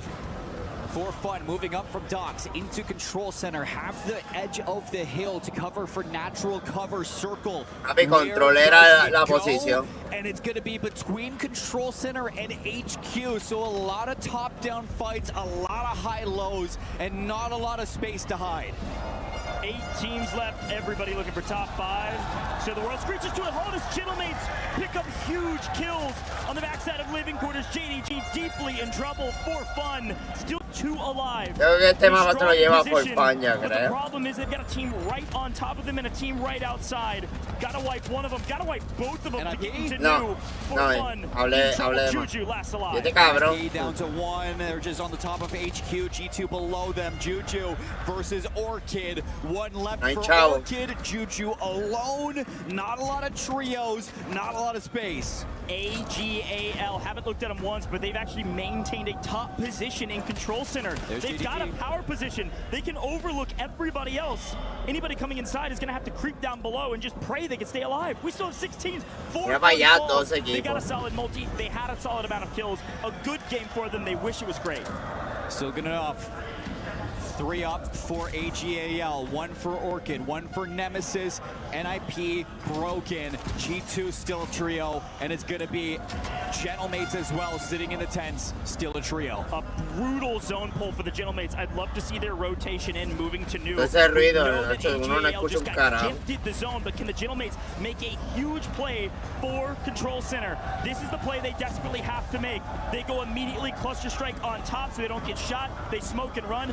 Alone on the backside, picks up the anxiety. G2 not out, but certainly weakened. Hollow being lost in transition. It's going to be 2 for the Gentlemates. Look at this one. G2, NIP, who's going to make the first move? Gentlemates as well on the outside. This is going to be a risky one for NIP, but they got to go. G2. Mira esto, se están muriendo ellos solos porque no guerrean. A la que alguien guerrea se descojonó todo. And there goes NIP. Showstopper last alive. He's crouched out, just playing gas. They're all waiting for news. Sight better have alguien compró y se murió. And still make his way through. Big man, it picks up the kill. I don't know how that happened, but somehow G2, are they even still on the map? We got 5 teams left in the lobby. I don't see him anywhere, but NIP did get the buy, and King AJ Vision last alive of the team, and they get high ground. Look at the new pull though. Yes, Gentlemates might be down in numbers. Could make a sneaky exit and get out early and hold as Gromelot goes down. Gentlemates down to just Inkio. Fighting for the Círculo 7 quedan 8 jugadores, chat. First team to move most likely will be eliminated, so it's who can hold the longest on the top of control center. Orchid is going to be the first out, an early exit. Bray actually punishing AJAL. That's their first down, though. They still got 2 more. Inkio, Little Prince, can you make a miracle happen here with the crowd cheering you on? A couple go down. You clean up an extra, helping out Scummin. You're still alive. Bray goes inside, gets obliterated. Knight and FIFA kill, doing a fantastic job. Inkio falls. AGAL. We expected them to win this. Can they clutch up when they need it most? A top 5 position for AGAL. 1v3, 1v3. First win in a while. A chance to take down Sariel. Orchid finally in a position to make a big play. He can't do it. Mira, se lo llevaron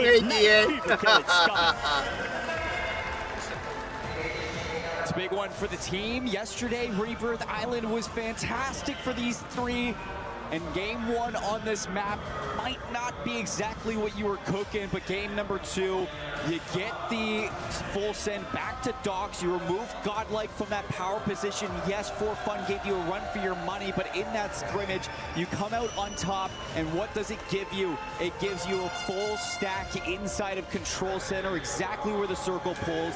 even with a ton of teams surrounding you, they just did not have the regame that they were asking for, and AGAL stayed composed to the very end. That is a huge win for them. And yet again, NIP find their way to a final circle and a top 3 position. Again, playing out of HQ and getting zone pulls like this, doing a great job to continue to soak up points and maintain a top position near the top of our leaderboard. But AGAL, with that win, they had crept down to 5th.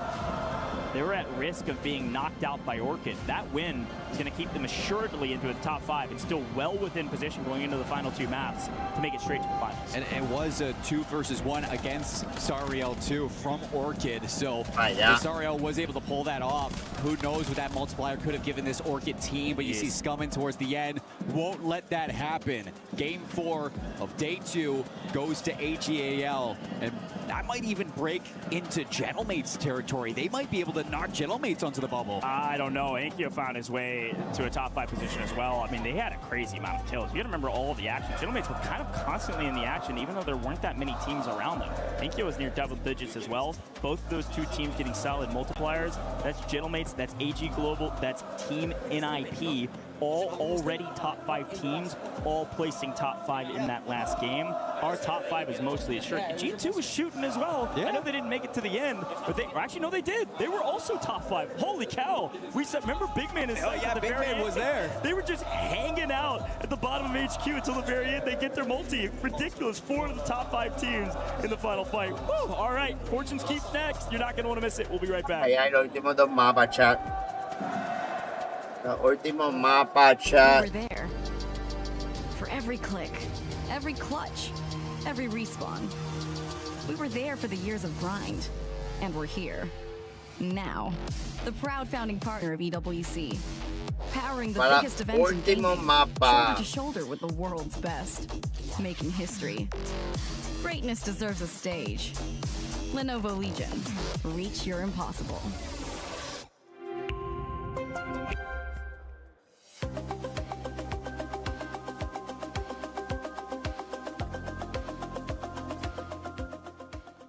He can come in here and play my game. Let's go. He knows nothing.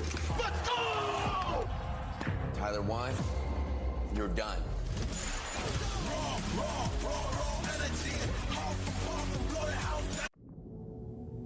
Trash, waste, junk, scrap, useless, landfill. Reimagine. One of a kind.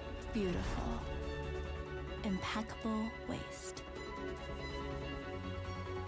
Je pense qu'ils sont venus ici pour dessiner. Hein. Moi, je suis venu ici pour gagner les EWC. J'aime bien ça, Babo.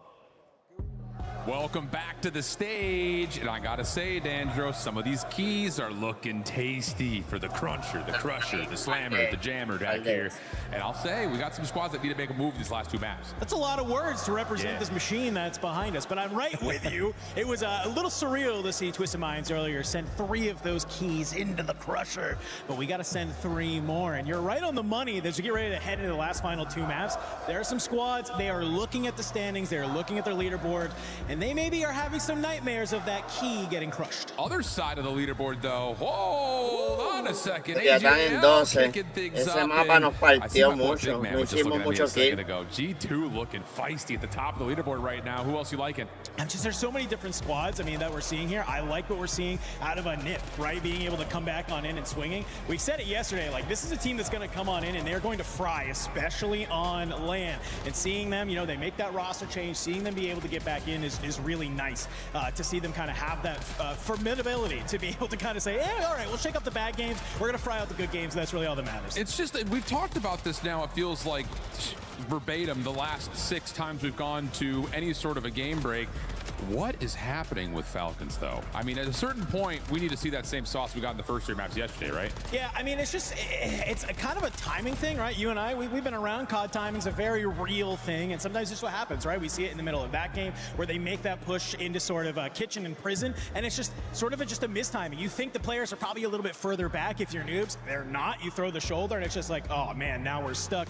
Soka's now by himself. It's just, you see them get a little bit split as well. It's one of those things where it's like there's weird teams and weird spots is kind of what you're thinking. So I think they just got to get back to the game plan, get back to, you know where these zones are going. Soka's one of the best in the game at understanding how this map plays. We're getting ready to move to Fortune's Keep, a map the Falcons have looked very, very good on. If we get one of those western zones and they're landing towards that graveyard area, it's a strong chance for them to run up a 20-kill win, and we've seen them even do more than that in the past. Other side of things, the in-house sauce that we're seeing out of the Gentlemates right now is palpable, to put it plainly. They have been in nearly every single final circle with a chance to win, and they're putting up insane kill numbers, including last man standing moments. That's good sauce over here for the G-Mate fans. Yeah, no, I mean, listen, it is impossible, I feel like, to play in this arena and not feel like you can shoot absolutely lights out on everything when you just have this many fans going crazy for you. We're literally sitting in the back and had to turn up the TV to like 80 because it's the drums are going crazy, and I can imagine that if we're back there feeling it, these players are feeling it whenever they get a kill and they hear this crowd erupt. They know that they have the Gentlemates behind their back and that they can absolutely just fly at basically anything and take those gunfights. Absolutely the case. It's a big story. Fortune's Keep. A lot of fortune right here in front of us with the Crusher. This is all about trying to get this thing done. If you're one of those bottom three teams, the gap is pretty tight for some of the squads trying to get out of the bubble. Is it about kills? Is it about participation and placement? What are you feeling for those bottom teams? It has to be kills at this point, right? I mean, you're not in a position where you can make it to a 1.4 multiplier and just try and ride that, right? You got to come on out. I need to see 15-20 from some of these bottom teams at 1.4. 15-20 is insane considering that some of them are barely averaging 5. Do or die time. Let's get it on with the Cassies. Thank you so much, Dandro and Shift. A great breakdown. Did you see that leaderboard? Ladies and gentlemen, AGAL pick up a nice win there, and they move all the way up to 5th place. They've got a 6.2-point margin between 5th and 6th. But the bottom bubble may be a bigger story. The Vicious Esports move into 14th. There's a 0.6-point spread between 13th and 14th. 14th through 16 go home, Seymour. I got some math I was breaking down while I was waiting for this leaderboard to come out. For fun, that's a big map out of them because they break out of the elimination bubble, and that puts them into a situation where they're looking to go to the survival stage tomorrow. 7th place to 15th place is a 35-point difference. 7th place to 9th place is a 20.4-point difference. There is like a major gap here where like one good game, one good win could put anybody on the bottom leaderboard into an elimination spot. Yeah, I saw Flank tweet out that, hey, I know it wasn't a great day from us, just trust, we'll be back tomorrow. They're certainly back. We saw even the match leaderboard, they picked up, I think it was 23 kills top fragging in that game. Remember, they didn't even get into a top 5 position. They got the 1.2 multi, that's all they got, and they still got 2nd overall in that map. So a big one from them, but it's time for Fortune's Keep, baby, and it's time to see what the Falcons can do on the Keep. Will they go graveyard? Will they get a zone pull that is favorable for them? No. We're going to go to Winery, ladies and gentlemen. We got NIP. There's no way NIP land Winery for free, right?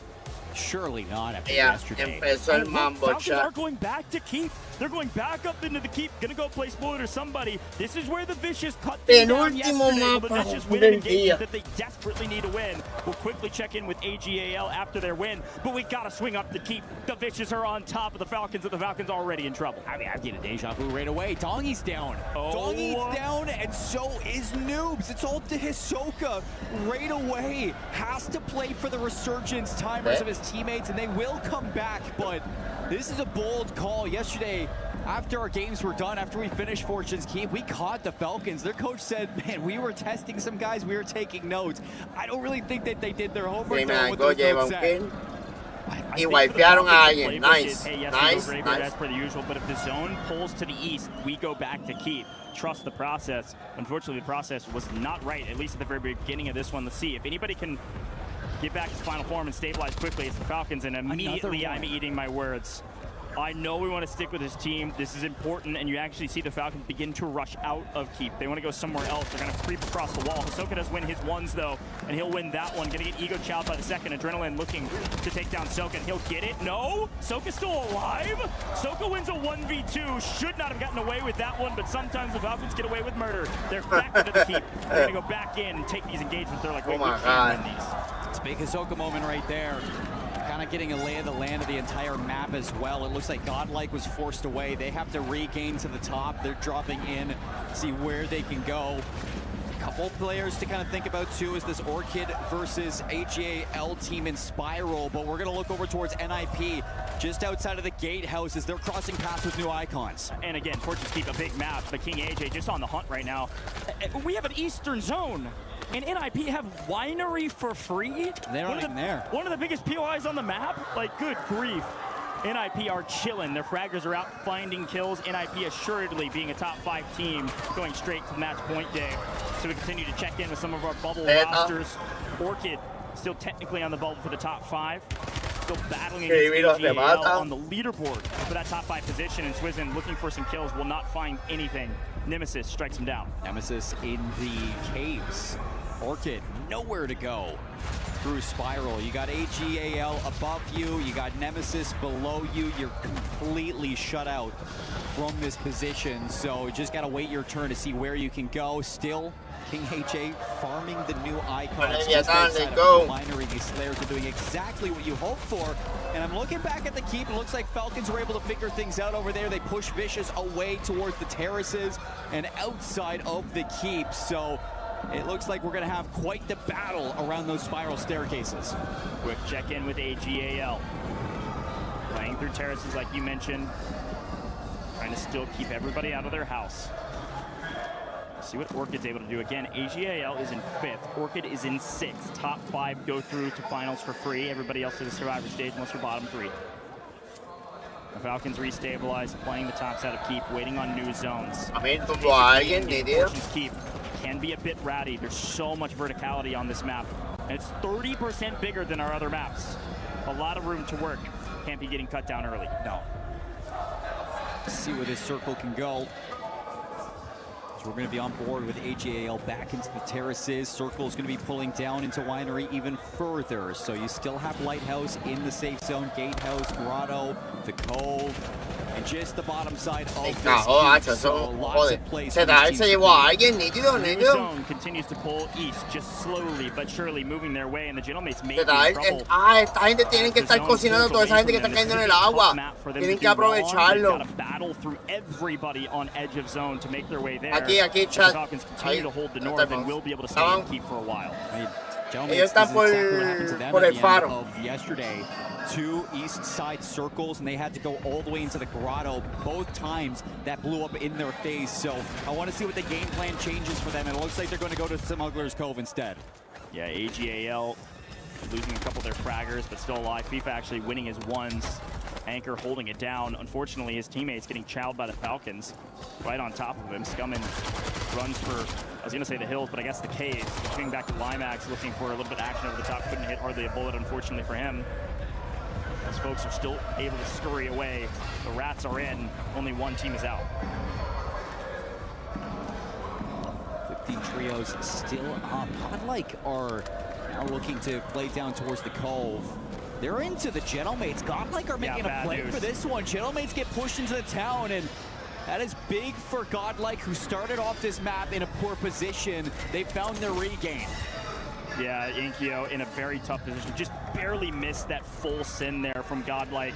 Edge of map at town, a very difficult rotation. I'll be curious to hear some of the comms maybe from Gentlemates as they push into new, now with 2 players up in the skies. Let's listen in. Ils sont villa. Ouais, c'est sûr. Je suis là. Ok. Je suis top 10, j'essaie de trouver des armes, Il saute. J'ai une boîte de plaque, Ouais. Il push le L. Non? C'est qui que j'entends? Inkyo, tu vois? En dessous de moi, je crois, en dessous de moi. Ouais. Au clair, hein. Ouais, sous moi. J'arrive. Je vais être pour toi. Craque le mec au fond, go. Vas-y. Mort. Nice, mon frère. Attention dans la grotte, c'est pas la même team. Ok, ouais. Non, je vais ton shop. Ouais, je colis. Je t'estime, mec, ouais. Ok. Ouais, en face, au bleu, weak. Claire, allô, chaque fois. Vas-y. Dans le bleu, devant. Ok, j'essaie de voir. Claire la droite, allô, claire la droite. Ouais, dans le bleu, je le vois. Il est dedans. Ça allait une grotte. Ok, viens, reste là, on va essayer de clear avec Enkyo le top. Pour moi, clear le top, Enkyo, non? Ouais, vas-y. Je vais jouer le cerf. Il m'a vu cross, ok. Y'a un mec dans la grotte encore, crack, one shot. Je l'ai. Oh, il y a une balle, oh my god. J'ai au-dessus de vous au cas où. J'avance avec toi. I told you the road would be difficult on Fortune's Keep, even trying to go back. Corillo, Zetadal y esta gente tienen que cocinar a todo esto. Ahí ellos tienen que aprovechar y llevarse todos estos kills, cabrón. But surely, I don't know everything there is to know about French. I do know go. It works. A nice chow, but they still have a lot more work to do. Del día 2 de la final. Gentlemen's on the forefront of Grotto. KGV backed up inside of the tunnels. G2 going to be making a play towards the keep, and it looks like Falcon's going to be on the regate up top there. Hollow and Enkyo going to finish off Beat Daddy, and that is going to give them the caves of the Grotto for free now. Still trying to work into that safe zone. As you can see, Orchid going to have to regain for themselves. Circle closing even more towards the center. Same story about the Gentlemen can now be said about the Falcons. They've been put in such a blender inside of Keep that they have to battle their way through a couple of these scrappy teams to make their way into New. Worth mentioning, Hisoka does have 9 kills. He's been getting jumped on over and over again, but he's winning his ones. If he has to put the team on his back to get to the finish line and get to top 5, he will. So far, so good for Keep. First time we're seeing them pop off. Yeah, Shiv said earlier to let Dongi off the leash. El equipo JD se eliminó. Wow, que ellos son el top 1. Huge for the program. JG not going to be eliminated. They are still inside the lighthouse. They push Leviathan above Smuggler's No, sacaron a Leviathan del spot que tenían. Digits farming up on AGAL. They did get the double buyback in, so AGAL will be in the skies. Eso es lo malo, bro. In a moment. Gentlemen, yes, they made Mira, it into sacaron a New, esta but they may gente. Ahora not be están aquí. out of the trouble that Go, now is aguanta ahí, godlike muy on their bien. backside. Having to hold the backside underneath as they rotate underneath everybody else. Grom winning that, though, as AGAL going to try to land on them. Quick look at Leviathan. Tuvo a otro, muy bien, nítido.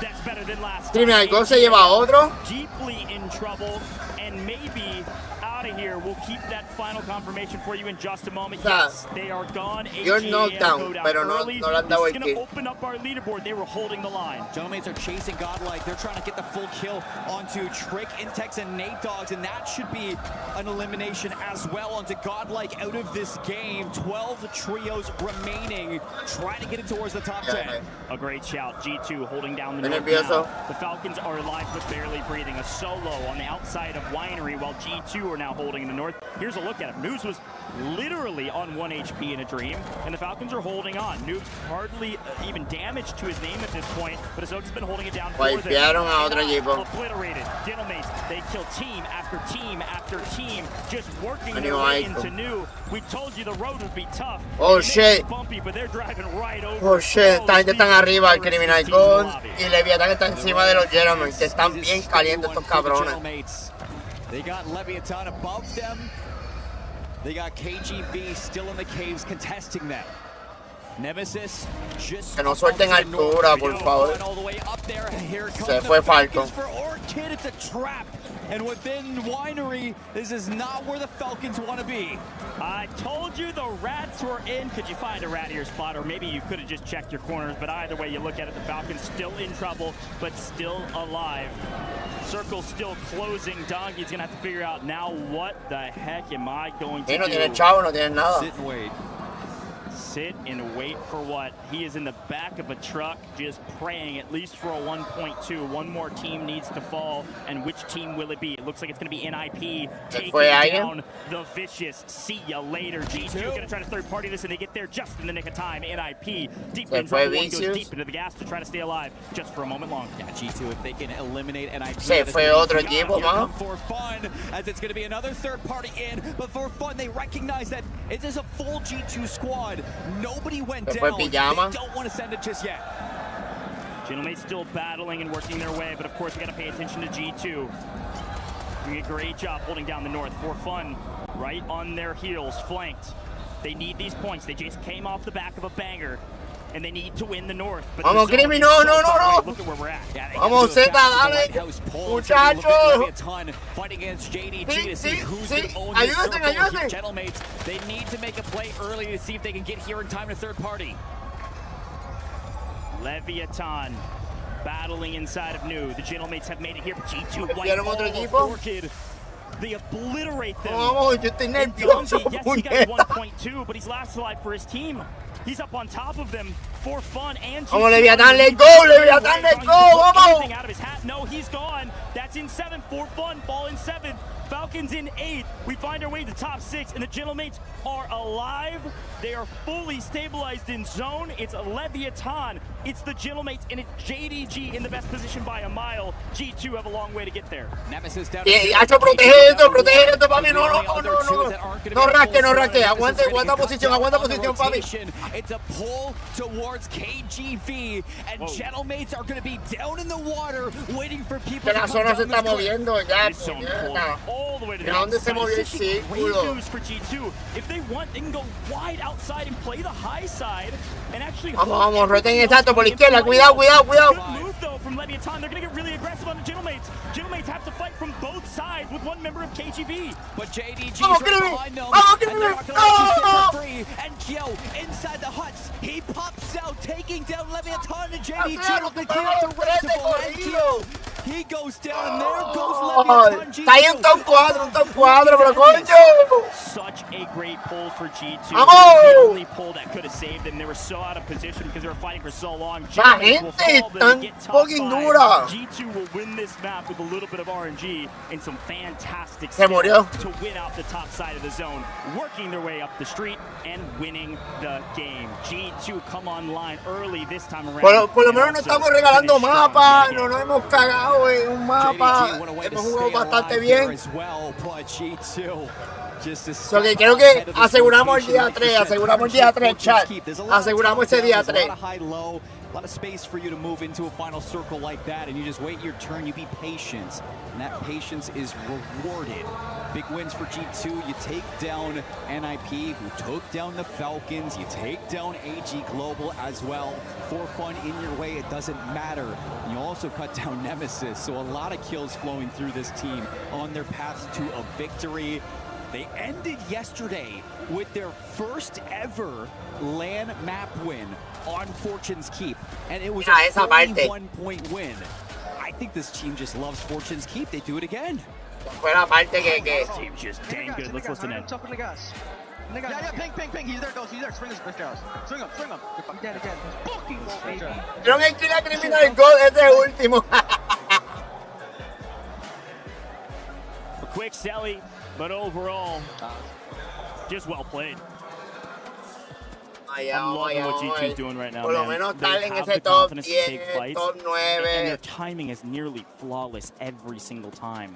They get one tiny advantage, and they just Teru, mira Teru, let's the go! single player that is getting a knock in Warzone. Sometimes teams don't react fast enough. G2 moves immediately. Great play. We had a couple of questions for this G2 team. It's like, how does Anxiety find, you know, some support here? It comes off the back of Big Man showing up on LAN, and man, he is showing up in waves to get it done for this team. And you're right, I think it's just the urgency to react, the ability to just read situations so well. This team is not only patient, but they just know when to strike through that patience. And you're taking down some big names on the way. Like I said, NIP, doesn't matter who you're going up against. You're able to control these situations, you control them well. You've got to talk about Gentlemates, though. This is the most difficult zone for them to find their way to a top 5 position. They got a ton of kills, they worked their way through a ton of teams, and they still somehow got that 1.4x. And it's the exact same position yesterday that failed for them again and again. So this time, it seems like the stars aligned in this match for them to fight their way through. That is a big kill game for them, you're right. Gentlemates are starting to knock on the door of some of the top fraggers in Group B. I'll be so curious to see where this leaderboard is, and I'm sure we'll see that in just a moment, folks. We'll be right back here in just a second.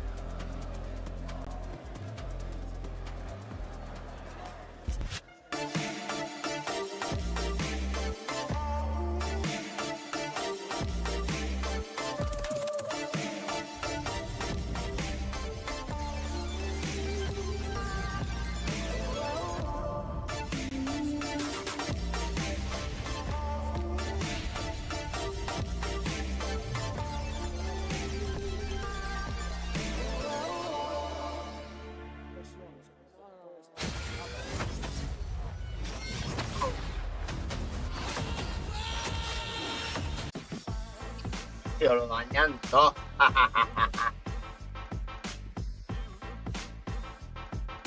Estamos activos, mi gente. Gente de TikTok, de Twitch. Ahí va, ya se acabó. YouTube, estamos activos, chat. Vamos para el último mapa, chat. Vamos para el último mapa. Closer and closer and closer to find out who's going to walk over the trophy. Miles and Enigma here to get you through the next one. Mate, what a banger of a game. Many of our top squads starting to claw their way back into it. Yeah, they most certainly are. You can see the Falcons are trying to get there. They're trying to claw that gap back. But there's also, you know, teams like G2 and so many others that are stepping up and continuing to put up consistent performances. It's wonderful to see, of course, if you're a fan inside of here. And they're not the only one, of course. Gentlemates, AGAL, and so many more making things happen. Ahí cogió una posición 5. Not an easy thing to do whatsoever. As you can see, the standings on your screen now and some highlights across that last matchup. And we're talking about the Falcons. What went right for them this time? I think that they're showing a bit more resilience. We've seen the issues with them trying to rotate. The landing spots are very interesting. We saw in map 4, they had this point where typically they would land on the west side of the map. They decided to go with the east because they're a little bit unsure themselves. But then they're trying to hit these long rotations that they're just not getting over the line in. There was, though, those moments of recovery inside that last map, so it's getting better. It's just whether they can get there in time to get themselves over in that top 5. Is it bad luck or is it good decision making? What is it? I think that you obviously have the fortune in the way that Warzone plays. It's very RNG based, but no one has ever been better historically than Hisoka at stacking those odds in his favor. Some of the decision making, some of the comms, some of the frustrations you see coming through right now, that's definitely playing into things. Pero toman a él y a este sale. Twisted minds and how good they're performing is definitely impacting that mental. Yeah, those farmers, it was good, honest work in Group A, Group B, though, still on your screen. Okay. Plenty to play for. No, yeah, we've got some big squads doing a lot of work there for fun, have a nice bit of time. AGAL with a couple of wins now, feeling very good indeed. Look at those body language. Look at those players over there. They're having themselves one hell of a time. I'm going to be honest with you. I actually owe these guys a massive apology. I've spent a lot Quedado of en el years top talking about how 11. they've been underwhelming, how they've disappointed Y at es porque times. Nemesis ganó un mapa. We've got a world champion on that team. We've got 2 players who have performed incredibly on LAN in recent years, and they're coming out and delivering here in Paris. So fair play. Definitely got to tip my hat where it's due. Último mapa, por favor, no pase nada malo, por across the favor. world here as the EWC 26 Warzone games continue to roll on. Well, we've got a few more drops, mate. Of course, the standings still looking good. How are we feeling about sort of the lower teams? How are we feeling about them? Some of our lower sides. Honestly, I'm a little bit concerned for those of you who, our expansion region teams. We obviously want to see teams from around the world perform well here. You know, there's a lot of passionate communities at home that feel underrepresented and want to come here. And unfortunately, we're not really seeing a lot of them step up right now. But there is one more drop, an opportunity yet to close that gap and get yourself through to tomorrow. Here we go, back to the casters. After this one, we crush some keys. That's 2 handsome men. Thank you very much down there on the stage. A great apology to the Gentlemates because they are frying. Holy cow. Taking a look at that leaderboard, the quick hits. We're about to jump into game, folks. This is the last game of the group stages. This is the last chance for any of these teams to make a move. G2, JD Gaming, NIP, and I would even say likely Gentlemates safe. But moving into this last round, the only team that could drop out of the top 5, in my opinion, AGAL. They're holding the line in 5th, but there's teams hot on their heels. Down at the bottom, though, Seymour, really only New Icons is fully out of this. Yeah. There's still a ton of room to work down there. It's like completely flipped. Fnatic, KGV, still on that bubble. Leviathan, it seems like they've broken the trend of Vicious and Gamax. I don't think they've been giving us enough to reach that far up.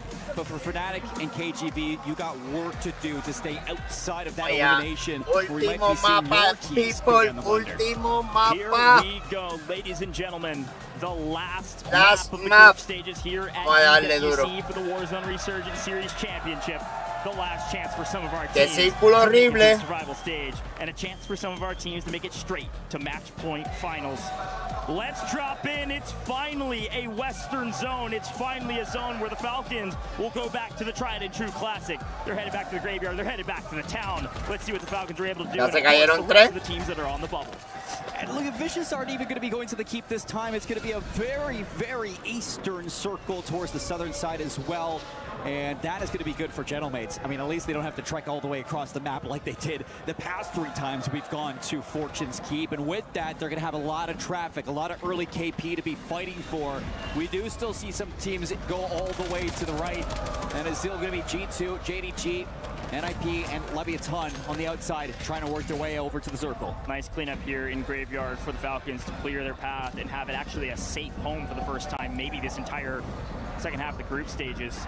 And again, when you think about the Falcons and what they need to do, they need a banger map. They need to win probably, and they at least need like 30 points, and they need AGAL to have a stinker. So watch out for AGAL today. Damax desperately needs some points as well, as they're down at the bottom of the leaderboard. Look at the top right-hand side of your screen. You can see where AGAL is. 167 is the score to beat as of current, and on-screen AGAL is showing us why they're a top 5 team. My goodness. Knight with a 2-piece on Orchid, who's hot on their heels. I was going to say, that's the one team you want to be beating right now if you're AGAL. Orchid are right beside you on that leaderboard, and you are making mincemeat out of them. Nemesis in the feed, heading up against the likes of Vicious Esports, who just continue to linger around these Falcons. They got a vendetta out against these 3 players, and they do not want to let them just chill in a zone for free. They got Fnatic around them as well. Same with Gentlemates. Vicious at least lose 1. If they lose multiple here, they're going to be in deep trouble. They're a team that could get cut down and be sent home, unfortunately, right here, right now, if they're not careful. Limax, fraggers go out. They find a couple. Bray safe for a moment. Anchor still alive for Nemesis. Same thing with AGAL. Same thing with Orchid. Falcons have been quiet in this early drop to Graveyard. Haven't yet gotten to see them move. Yeah, they don't need to. They were able to just loot back up after they went out in Graveyard. They're going to get their loadout, and then they're going to go frag out here in a moment. So everything's doing... I guess ya se llevó uno, pero tumban a a Zedar. lot of folks starting to swarm around them, though, is a big chance for some points. They're going to get 1 there on Nemesis and look for a lot more in the area. The Vicious, though, the thorn in their side, the Achilles heel of the Falcons is here. Just no, por favor. Nobody's going to be chasing down the Falcons, so they don't have to worry about getting third-partied right now. They're on the hunt to see if they can find this remaining Vicious player. Rematan a Creamy, rematan a Zedar. Yay to the roof. Amil, por favor, Amil. Cabrón, Amil. Unspeakable things to Leviathan as they leave Winery for the first time in Fortune's Keep. G2 are out. G2 gone. This is going to open up some point sponges at the top. Remember, G2 was at the very top of this leaderboard by a country mile, so no big deal. G2 goes down, except it opens up the board. G2, they've done what they needed to do on day 1 and day 2. They're going to be seeing themselves to Sunday. They don't have anything to worry about right now. So even though you're out, you just get to kick your feet up and study. We'll talk more about this later, but Juju showcasing the different team that For Fun is today. This is the team that we saw in the open quals. This is the team that went pub stomping. You know, points today versus points yesterday, it's not even comparable. These guys have been putting up 20 ball games over and over again, slaying out the lobby. A really good game here. For Fun is in a great position to still make top 5 as they find kill after kill on main from a distance. But in the meantime, of course, we see our new zone. It goes further to the west. Moving into town and over. A lot of bodies over from the lighthouse, moving across the Smuggler's Cove into the grotto and gatehouse. There's about maybe 5 or 6 trios to worry about. AGAL, a bubble team holder, currently in 5th. Can they hold the line? Let's listen in. Le tumbaron a Creamy, tumbaron a Zedar. I have no idea. Amil mata a alguien con el sniper. I mean, we're all like, nice, you know. He's surfing. Yeah, I can't help you with that, Scanner. This one shot. They shot me crossing. He's gonna try and jump out. I need help. No, you should try to the tower. He's on the roof of Spiral right now. I can try to get to you. I'm holding top charge. Push him to the tower, bro. Yeah, he's going. Knight's going. I'm holding top Spiral. I'm here at the tower right now, okay? They're smoked across, okay? Yeah, one already crossed. Right here. Yo, on me, it's Spiral. They're fine. Go. There's gotta be Orchid on the edge. Yeah, that's Orchid and Spiral. That's what's them, okay? Yeah. I'm inside on the banisters right now. I'm gonna grab this bounty, okay? Yep. I'm on the second floor. I mean, do you guys want to just get ahead and we can hold them back? Going great. Yeah. Hold them. He's still top Spiral. Okay. I'm holding them. They're hitting me. On the tower. Oh, they PA'd. I got PA'd. Master 5 kids on the tower, rowing in. They're on me. Okay, they're in grave. A great callback from the IGL there, FIFA Kill. If they overcommitted on that fight, they probably get shot in the back by Orchid, or even worse, maybe the Falcons, pending the way that fight went down. So a great call from FIFA Kill. Bring back the troops, play together, and work their way into Noob. But of course, we've got eyes on the rest of the map as well. A lot going on. That's Fortune's Keep for you. Yes, the zone is moving into the water deeper and deeper to the southwest. But for now, 14 teams remain trying to find a foothold on some semblance of some cover. No me gusta esto, no me gusta esto. Yeah, Orchid desperately were trying to get around the Falcons into the eastern side of Overlook. However, Gentlemate stopped por favor, criminal, toda aguanta, por amor a Cristo. Still having to face against both AG Global and Falcons, the two teams you're trying to avoid right now. As the circle closes even further. A lot of water open, so a lot of places for these teams to rat out and regain, and Leviathan are one of those teams hiding inside of it. Again, we're looking at Orchid, we're looking at For Fun, we're looking at Falcons to make a play for the top 5. Nemesis not really in contention, but they're desperately deep inside of mid-pack. A bad game, nothing really happens. A great game, probably nothing happens. For Vicious, though, they're desperately, viciously fighting for a spot in the survivor stage. They need some points. They need a good game. Yeah, they're stuck right now between Nemesis and the Falcons, so you're not in a great position. Even though you've had the Falcons number, still not where you want to be. Orchid go out. AG Global are going to knock them out. Into the safe zone and away from that bubble team. That's a huge takedown. Orchid gone means at least one of the dogs nipping at your heels is out of here. Before Fun get gunned down by NIP, but a nice trade from Juju. Easy trade. Pick back up. Watch out for KGV, who are still trying to claw their way into the survivor stages as well. For Fun, maybe in a bit of trouble right now. A fight that they desperately need to win if they want a top 5 position. Catches from the backside, a great flank. Gonna put For Fun on their heels, but Juju is fighting for his life. And he's put down to a solo. A duo flying back in as the current. And he's put down a PA just to give him a little bit of space between KGV so he can maybe get this on his teammate. Get back into a 2-on-2 spot. Kazu doesn't let that happen. Están en agua y lo están cazando, puñeta. Because it gets the Juju and it makes their For Fun difficult. Yeah, look at the map right now. You can see the Gentlemates. They're very safe. Haven't shown them because they've been chilling, just fragging. On screen, though, Nemesis in a big fight against the Vicious. An important fight for both of these teams, both desperately trying to stay in this competition. For Fun, I believe, potentially wiped, but no, we got floaters in the sky as Bray takes down the Vicious. Will they get full wiped? No, they've got a regainer. A lot of folks swimming around. We still got 13 teams and a bunch of swimmers.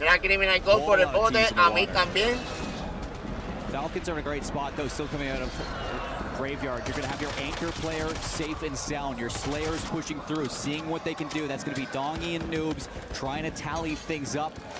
The squad's going to get wiped there, and it looks like For Fun now have been wiped. So that gives KGV some positioning into Grotto. They're going to be working into AG Global, and NIP behind them slowly trying to work in and regain. Really the only team that can eclipse top 5 now with For Fun gone and Orchid gone is Team Falcons. Noobs not a kill, but plenty of damage, ladies and gentlemen. Let's listen in with the Falcons. The only team that can get top 5 with FIFA Kill down and AGAL out. The Falcons, a chance. Y pueden jugar fuera del agua. Left too. Should I start spacing it out? We try to get in advance. How much do we get? Todo el mundo está en orilla. I'm gonna try to loot up too. You can space it out. We're on 7, bro. We need more kills. Wait, there's from my left. Drop from my left. I got him. Nice. Landed in front of me, yellow. Weak. Yeah, we're definitely a little bit more aggressive, bro. We only have 8 kills. Yeah, I know. Top by cuts. There's still a lot of kids that gotta come underground. Yeah, I hear that. So a lot of people. I'm gonna jump down the tower and loot. Okay. Landing back left side in the hole. Yeah, go. Yo, I see. Yeah, I saw the guy. Yeah. He's in the yellow cut. Yeah, I'm gonna play for y'all. I'm gonna play for these kills underground. I'm gonna try to alert. Okay. I'm trying to keep this guy off the yellow cut. I could die from fucking L though. But I'm gonna try to gamble. He ran away. Era, cabrón, que lo que era. Oh, los muchachos están en el medio. Los muchachos están jugando en el medio. Okay. Los muchachos están jugando en el medio. I'm just trying to play for him. Wait, one of them just came out of red right here. 2-2. Orchid. In the deep L. In the deep L, they cracked me. This guy's still in my close L too. Or yellow, I mean. He's in yellow, busting doors. I heard it. We should try to kill this team on fucking... Okay, I'm leaving the kid in yellow then. I'm gonna try to hop up. Down, crack. Right, one shot on the left to help. They're in L. Yeah, one's on the roof right here. He ran. This guy ran on my ring. I don't know where the other guys are. Okay. I'm crouch walking top of yellow right now. A few crates. Only 7 kills turned to 8. The Falcons able to stay alive and hold the top position. Ahí en Criminal Gold y Amin están en el medio con ZR nada más. Amin no pudo salir. Fortunate enough for KGV, Vicious Esports, GameX Esports, and New Icons are gone, and those are the 3 teams that were in elimination polls, so they should be seeing themselves to the survival stage. Gonna have to wait to see how that goes. Falcons desperately need more kills, and maybe they'll be. No, Amin, no, ¿qué tú haces? Están rotando muy rápido. Again, they are safe on the south side. They're in the best position to win this game, just holding the final circle. Lo dije, están rotando muy rápido. This is insult to injury, and this is to prevent the Falcons from making it to the top 5 position. Nos eliminaron. Shit. JDG could be working in through the top of town. Falcons in between them. Right alongside them is going to be New Icons. So rotación muy temprana, jueguen con zona, no es que todo el mundo está haciendo lo mismo. They can work into a position to take on these Falcons. Falcons have to play for this. They desperately need the kills. JDG find a couple, but Donkey's going to find one. Looking for the second, hiding in the back corner. JDG run to the hills and deep into the gas to try to stay alive. The Falcons low on health, but deep in the gas because they have to clean up this final player. They need to win the North so they can actually hope and pray for, yes, a top 5 position, but even pray for a win. They get FLS. No, they got a buyback right as he goes down. JDG have 1 player still up in the skies. Yes, the Falcons have won the North, but look who's holding him. It's Nemesis and the Gentlemates in zone. Our new zone is in Otra vez el agua. Nobody's looking for the Falcons right now. Not even Nemesis are going to be paying attention to him, so the Falcons are getting a free rotate. No, Brady's going to turn around. Doggy finds an angle. The Falcons in trouble. They desperately need a top 5. They have to stay alive. We're still at 6. Who can it be? They will take matters into their own hands. Down goes another team, and finally the Falcons get a nice multiplier, but more needs to be made. They need more points. They don't have enough kills yet, and it's going to be entirely on Dongy's shoulders. Melvin's still alive. Can he win the gunfight? No. Dongy's still up. Inkyo wins his. We're down to the final 3. It's Falcons versus Gentlemates, and somehow Nemesis still in this. Nemesis with 2, Gentlemates with 3. Falcons at the bottom of the hill. It's just going to be Dongy to try to get it done, to try to claw his way and crawl his way into the top 5. Están bien rotos esa gente. Near top of the leaderboard will shut the door on the Falcons. We'll let the mathematicians do the work, but you can hear the crowd. The Gentlemates are going to win the final map of the day. La gente están bien poseídas por el diablo.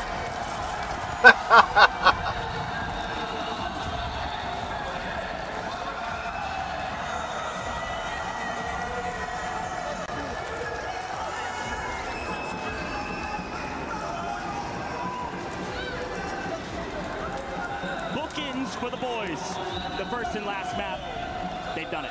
Michael no tocó ni un mapa, chat. They've gotten their way Están tampoco, es que está apretado, está apretado. Their home crowd on the championship Sunday for the champs of WRS.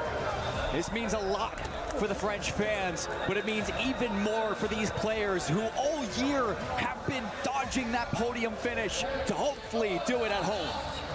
It's still group stages, ladies and gentlemen. The crowd makes it feel like so much more.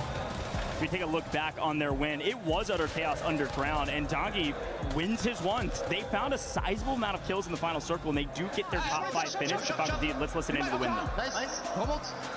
On va remonter. Il est au rocher. Au rocher deep. Nice. Let's go. Let's go.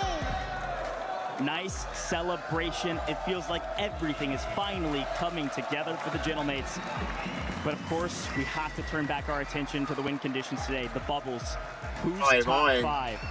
Who's bottom 3? Who's going home and not even able to play in their survivor stages? I don't know if the Falcons did enough. AGAL had a okay, if not better than okay map. And they look to be celebrating. If their math is correct, there's a chance AGAL held the line. And to see AGAL in the Sunday and Falcons having to play through Saturday survival stage, like that just adds to the storylines of EWC. That is a moment where a lot of people are like, I know, like the Falcons, like they're falling down. They don't look the same. They're not out. We know the Falcons' potential. We see it there from the Falcons' potential. And it's just trying to keep that together throughout the rest of the week for this team to see what they could do. Falcons show some teeth at the end. Not sure if it was enough, though. I am getting word officially. Vicious do not make it. Fnatic have dropped down. They were in 12th. Fnatic were in 12th, and they dropped down and are out of here. And of course, unfortunately, new icons. Fnatic, the Vicious, and new icons will be headed home and are about to have their keys crushed. Dale, muchachos, ustedes pasan. Unfortunate for Fnatic to piece it all together in the final moments. A brutal game for these guys.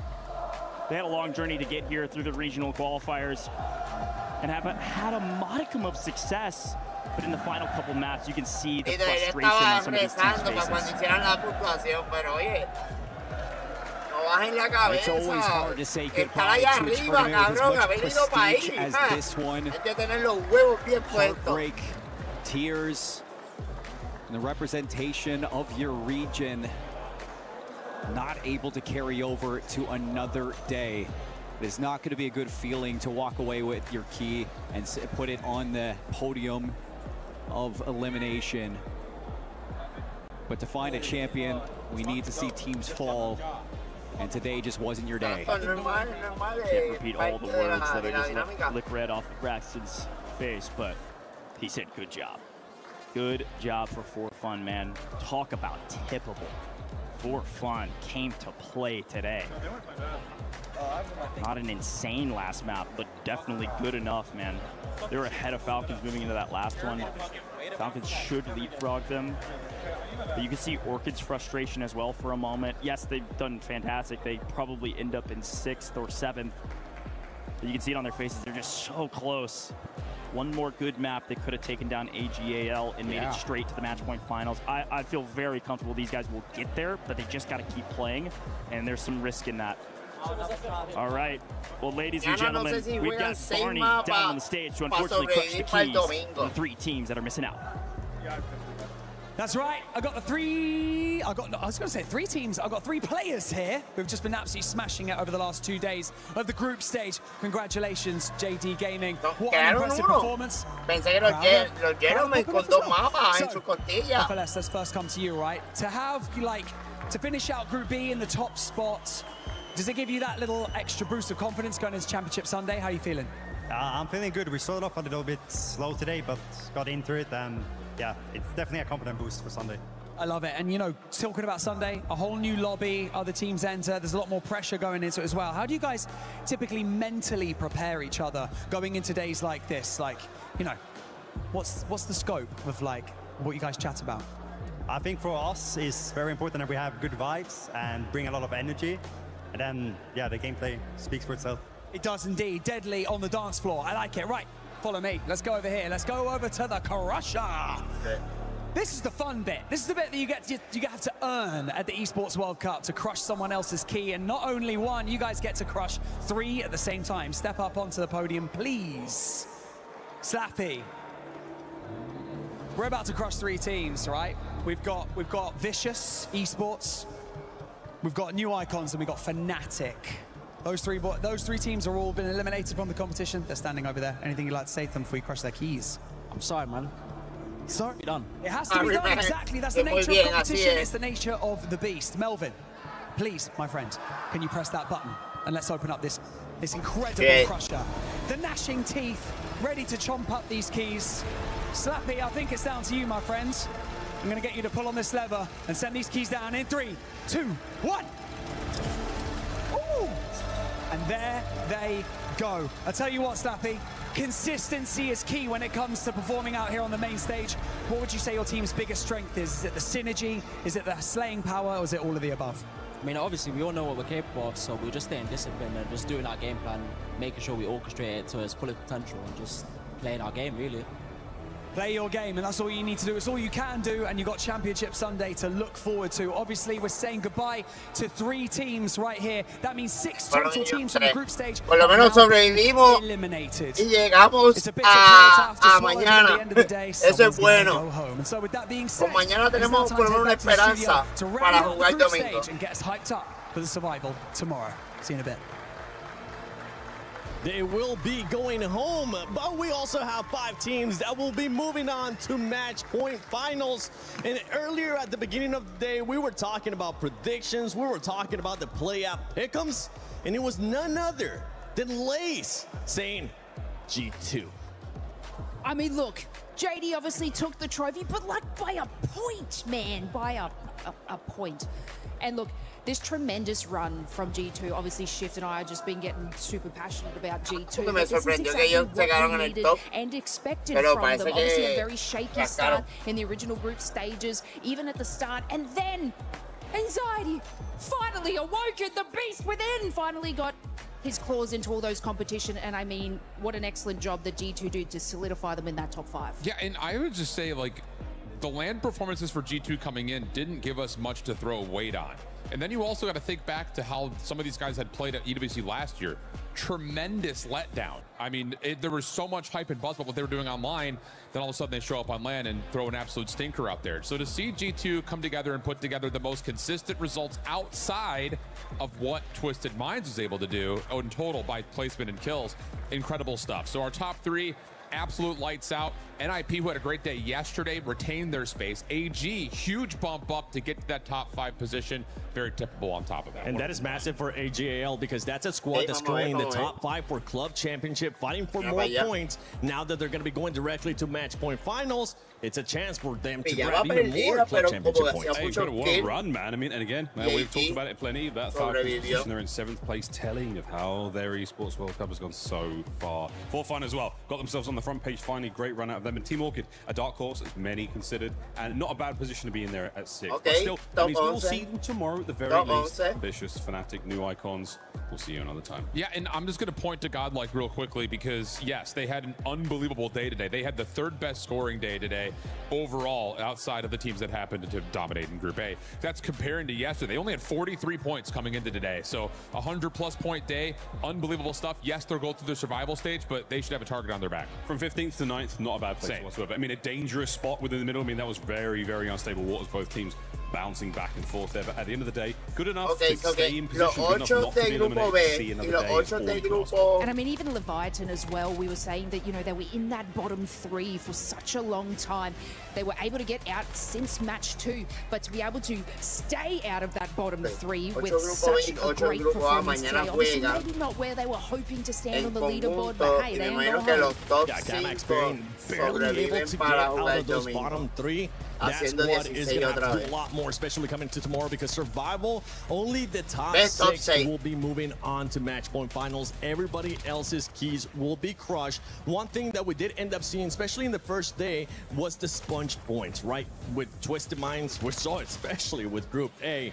Tomorrow, at least for some of the squads trying to make it to match point finals, they won't really have to worry about that. They will be trying to become the sponge points. I might get an even more closely contested competition throughout tomorrow. I mean, it's 6 places. It's not enough. I mean, looking at how tight these games have been, look how incredibly close this leaderboard's been over 2 days of play. There is very, very, very little room for error here. So you have got to make sure that every map counts to the most you can get out of it. I think the other thing on top of that, and we saw this come through last year, you know, we only played Rebirth, and a lot of the contests around Control Center was throwing teams into complete mental disarray. You cannot be mentally checked going into tomorrow. You have to be thinking about nothing really from the first 2 days. Like if you're a team like Falcons, wipe the slate clean. If you're a team that just barely made it on the cusp, didn't get eliminated today, but finished just outside that bottom 3, wipe the slate clean. Anything can happen. It's a brand new day at COD. Ted Lasso Season 1, Goldfish. Yep, get all about it. That's what you have to do, guys. You just have to forget. And I think many of our teams will do that. Many teams will do that. Por eso que mañana Leviatán sobrevive para pelear una posición para el domingo, igual que Falcon, igual que varios equipos clave. So I get a chance to ask him again. Detective Roll, you told me that Leviathan was going to get a win. What happened? I guess we'll have to see it tomorrow. Hey, sticking with these guns. Fair. All right. I thought he was going to be backing out. Make sure you tune in tomorrow to COD Warzone Resurgence Championship at EWC 26, because tomorrow is survival. We'll be crushing more keys, and we'll be finding out who are the last 6 teams to join Match Point Finals. So, gracias, Corillo, a todos los que estuvieron por ahí dándose la vueltecita, tanto en YouTube, tanto en TikTok, tanto en Twitch, tanto en Facebook. Esto fue todo por hoy. Espero que les haya gustado. Mañana vuelvo a hacer live de esto. Ahorita maybe haga un live yo jugando yo. Que puñeta, no sé. Ajá. Pero ya saben, corillo. No olviden darle like, darle share, suscribirse a mi canal de YouTube, Facebook, Instagram, Twitch, TikTok y Tik como K5J Gaming. Y nos vemos la próxima. Chequeamos.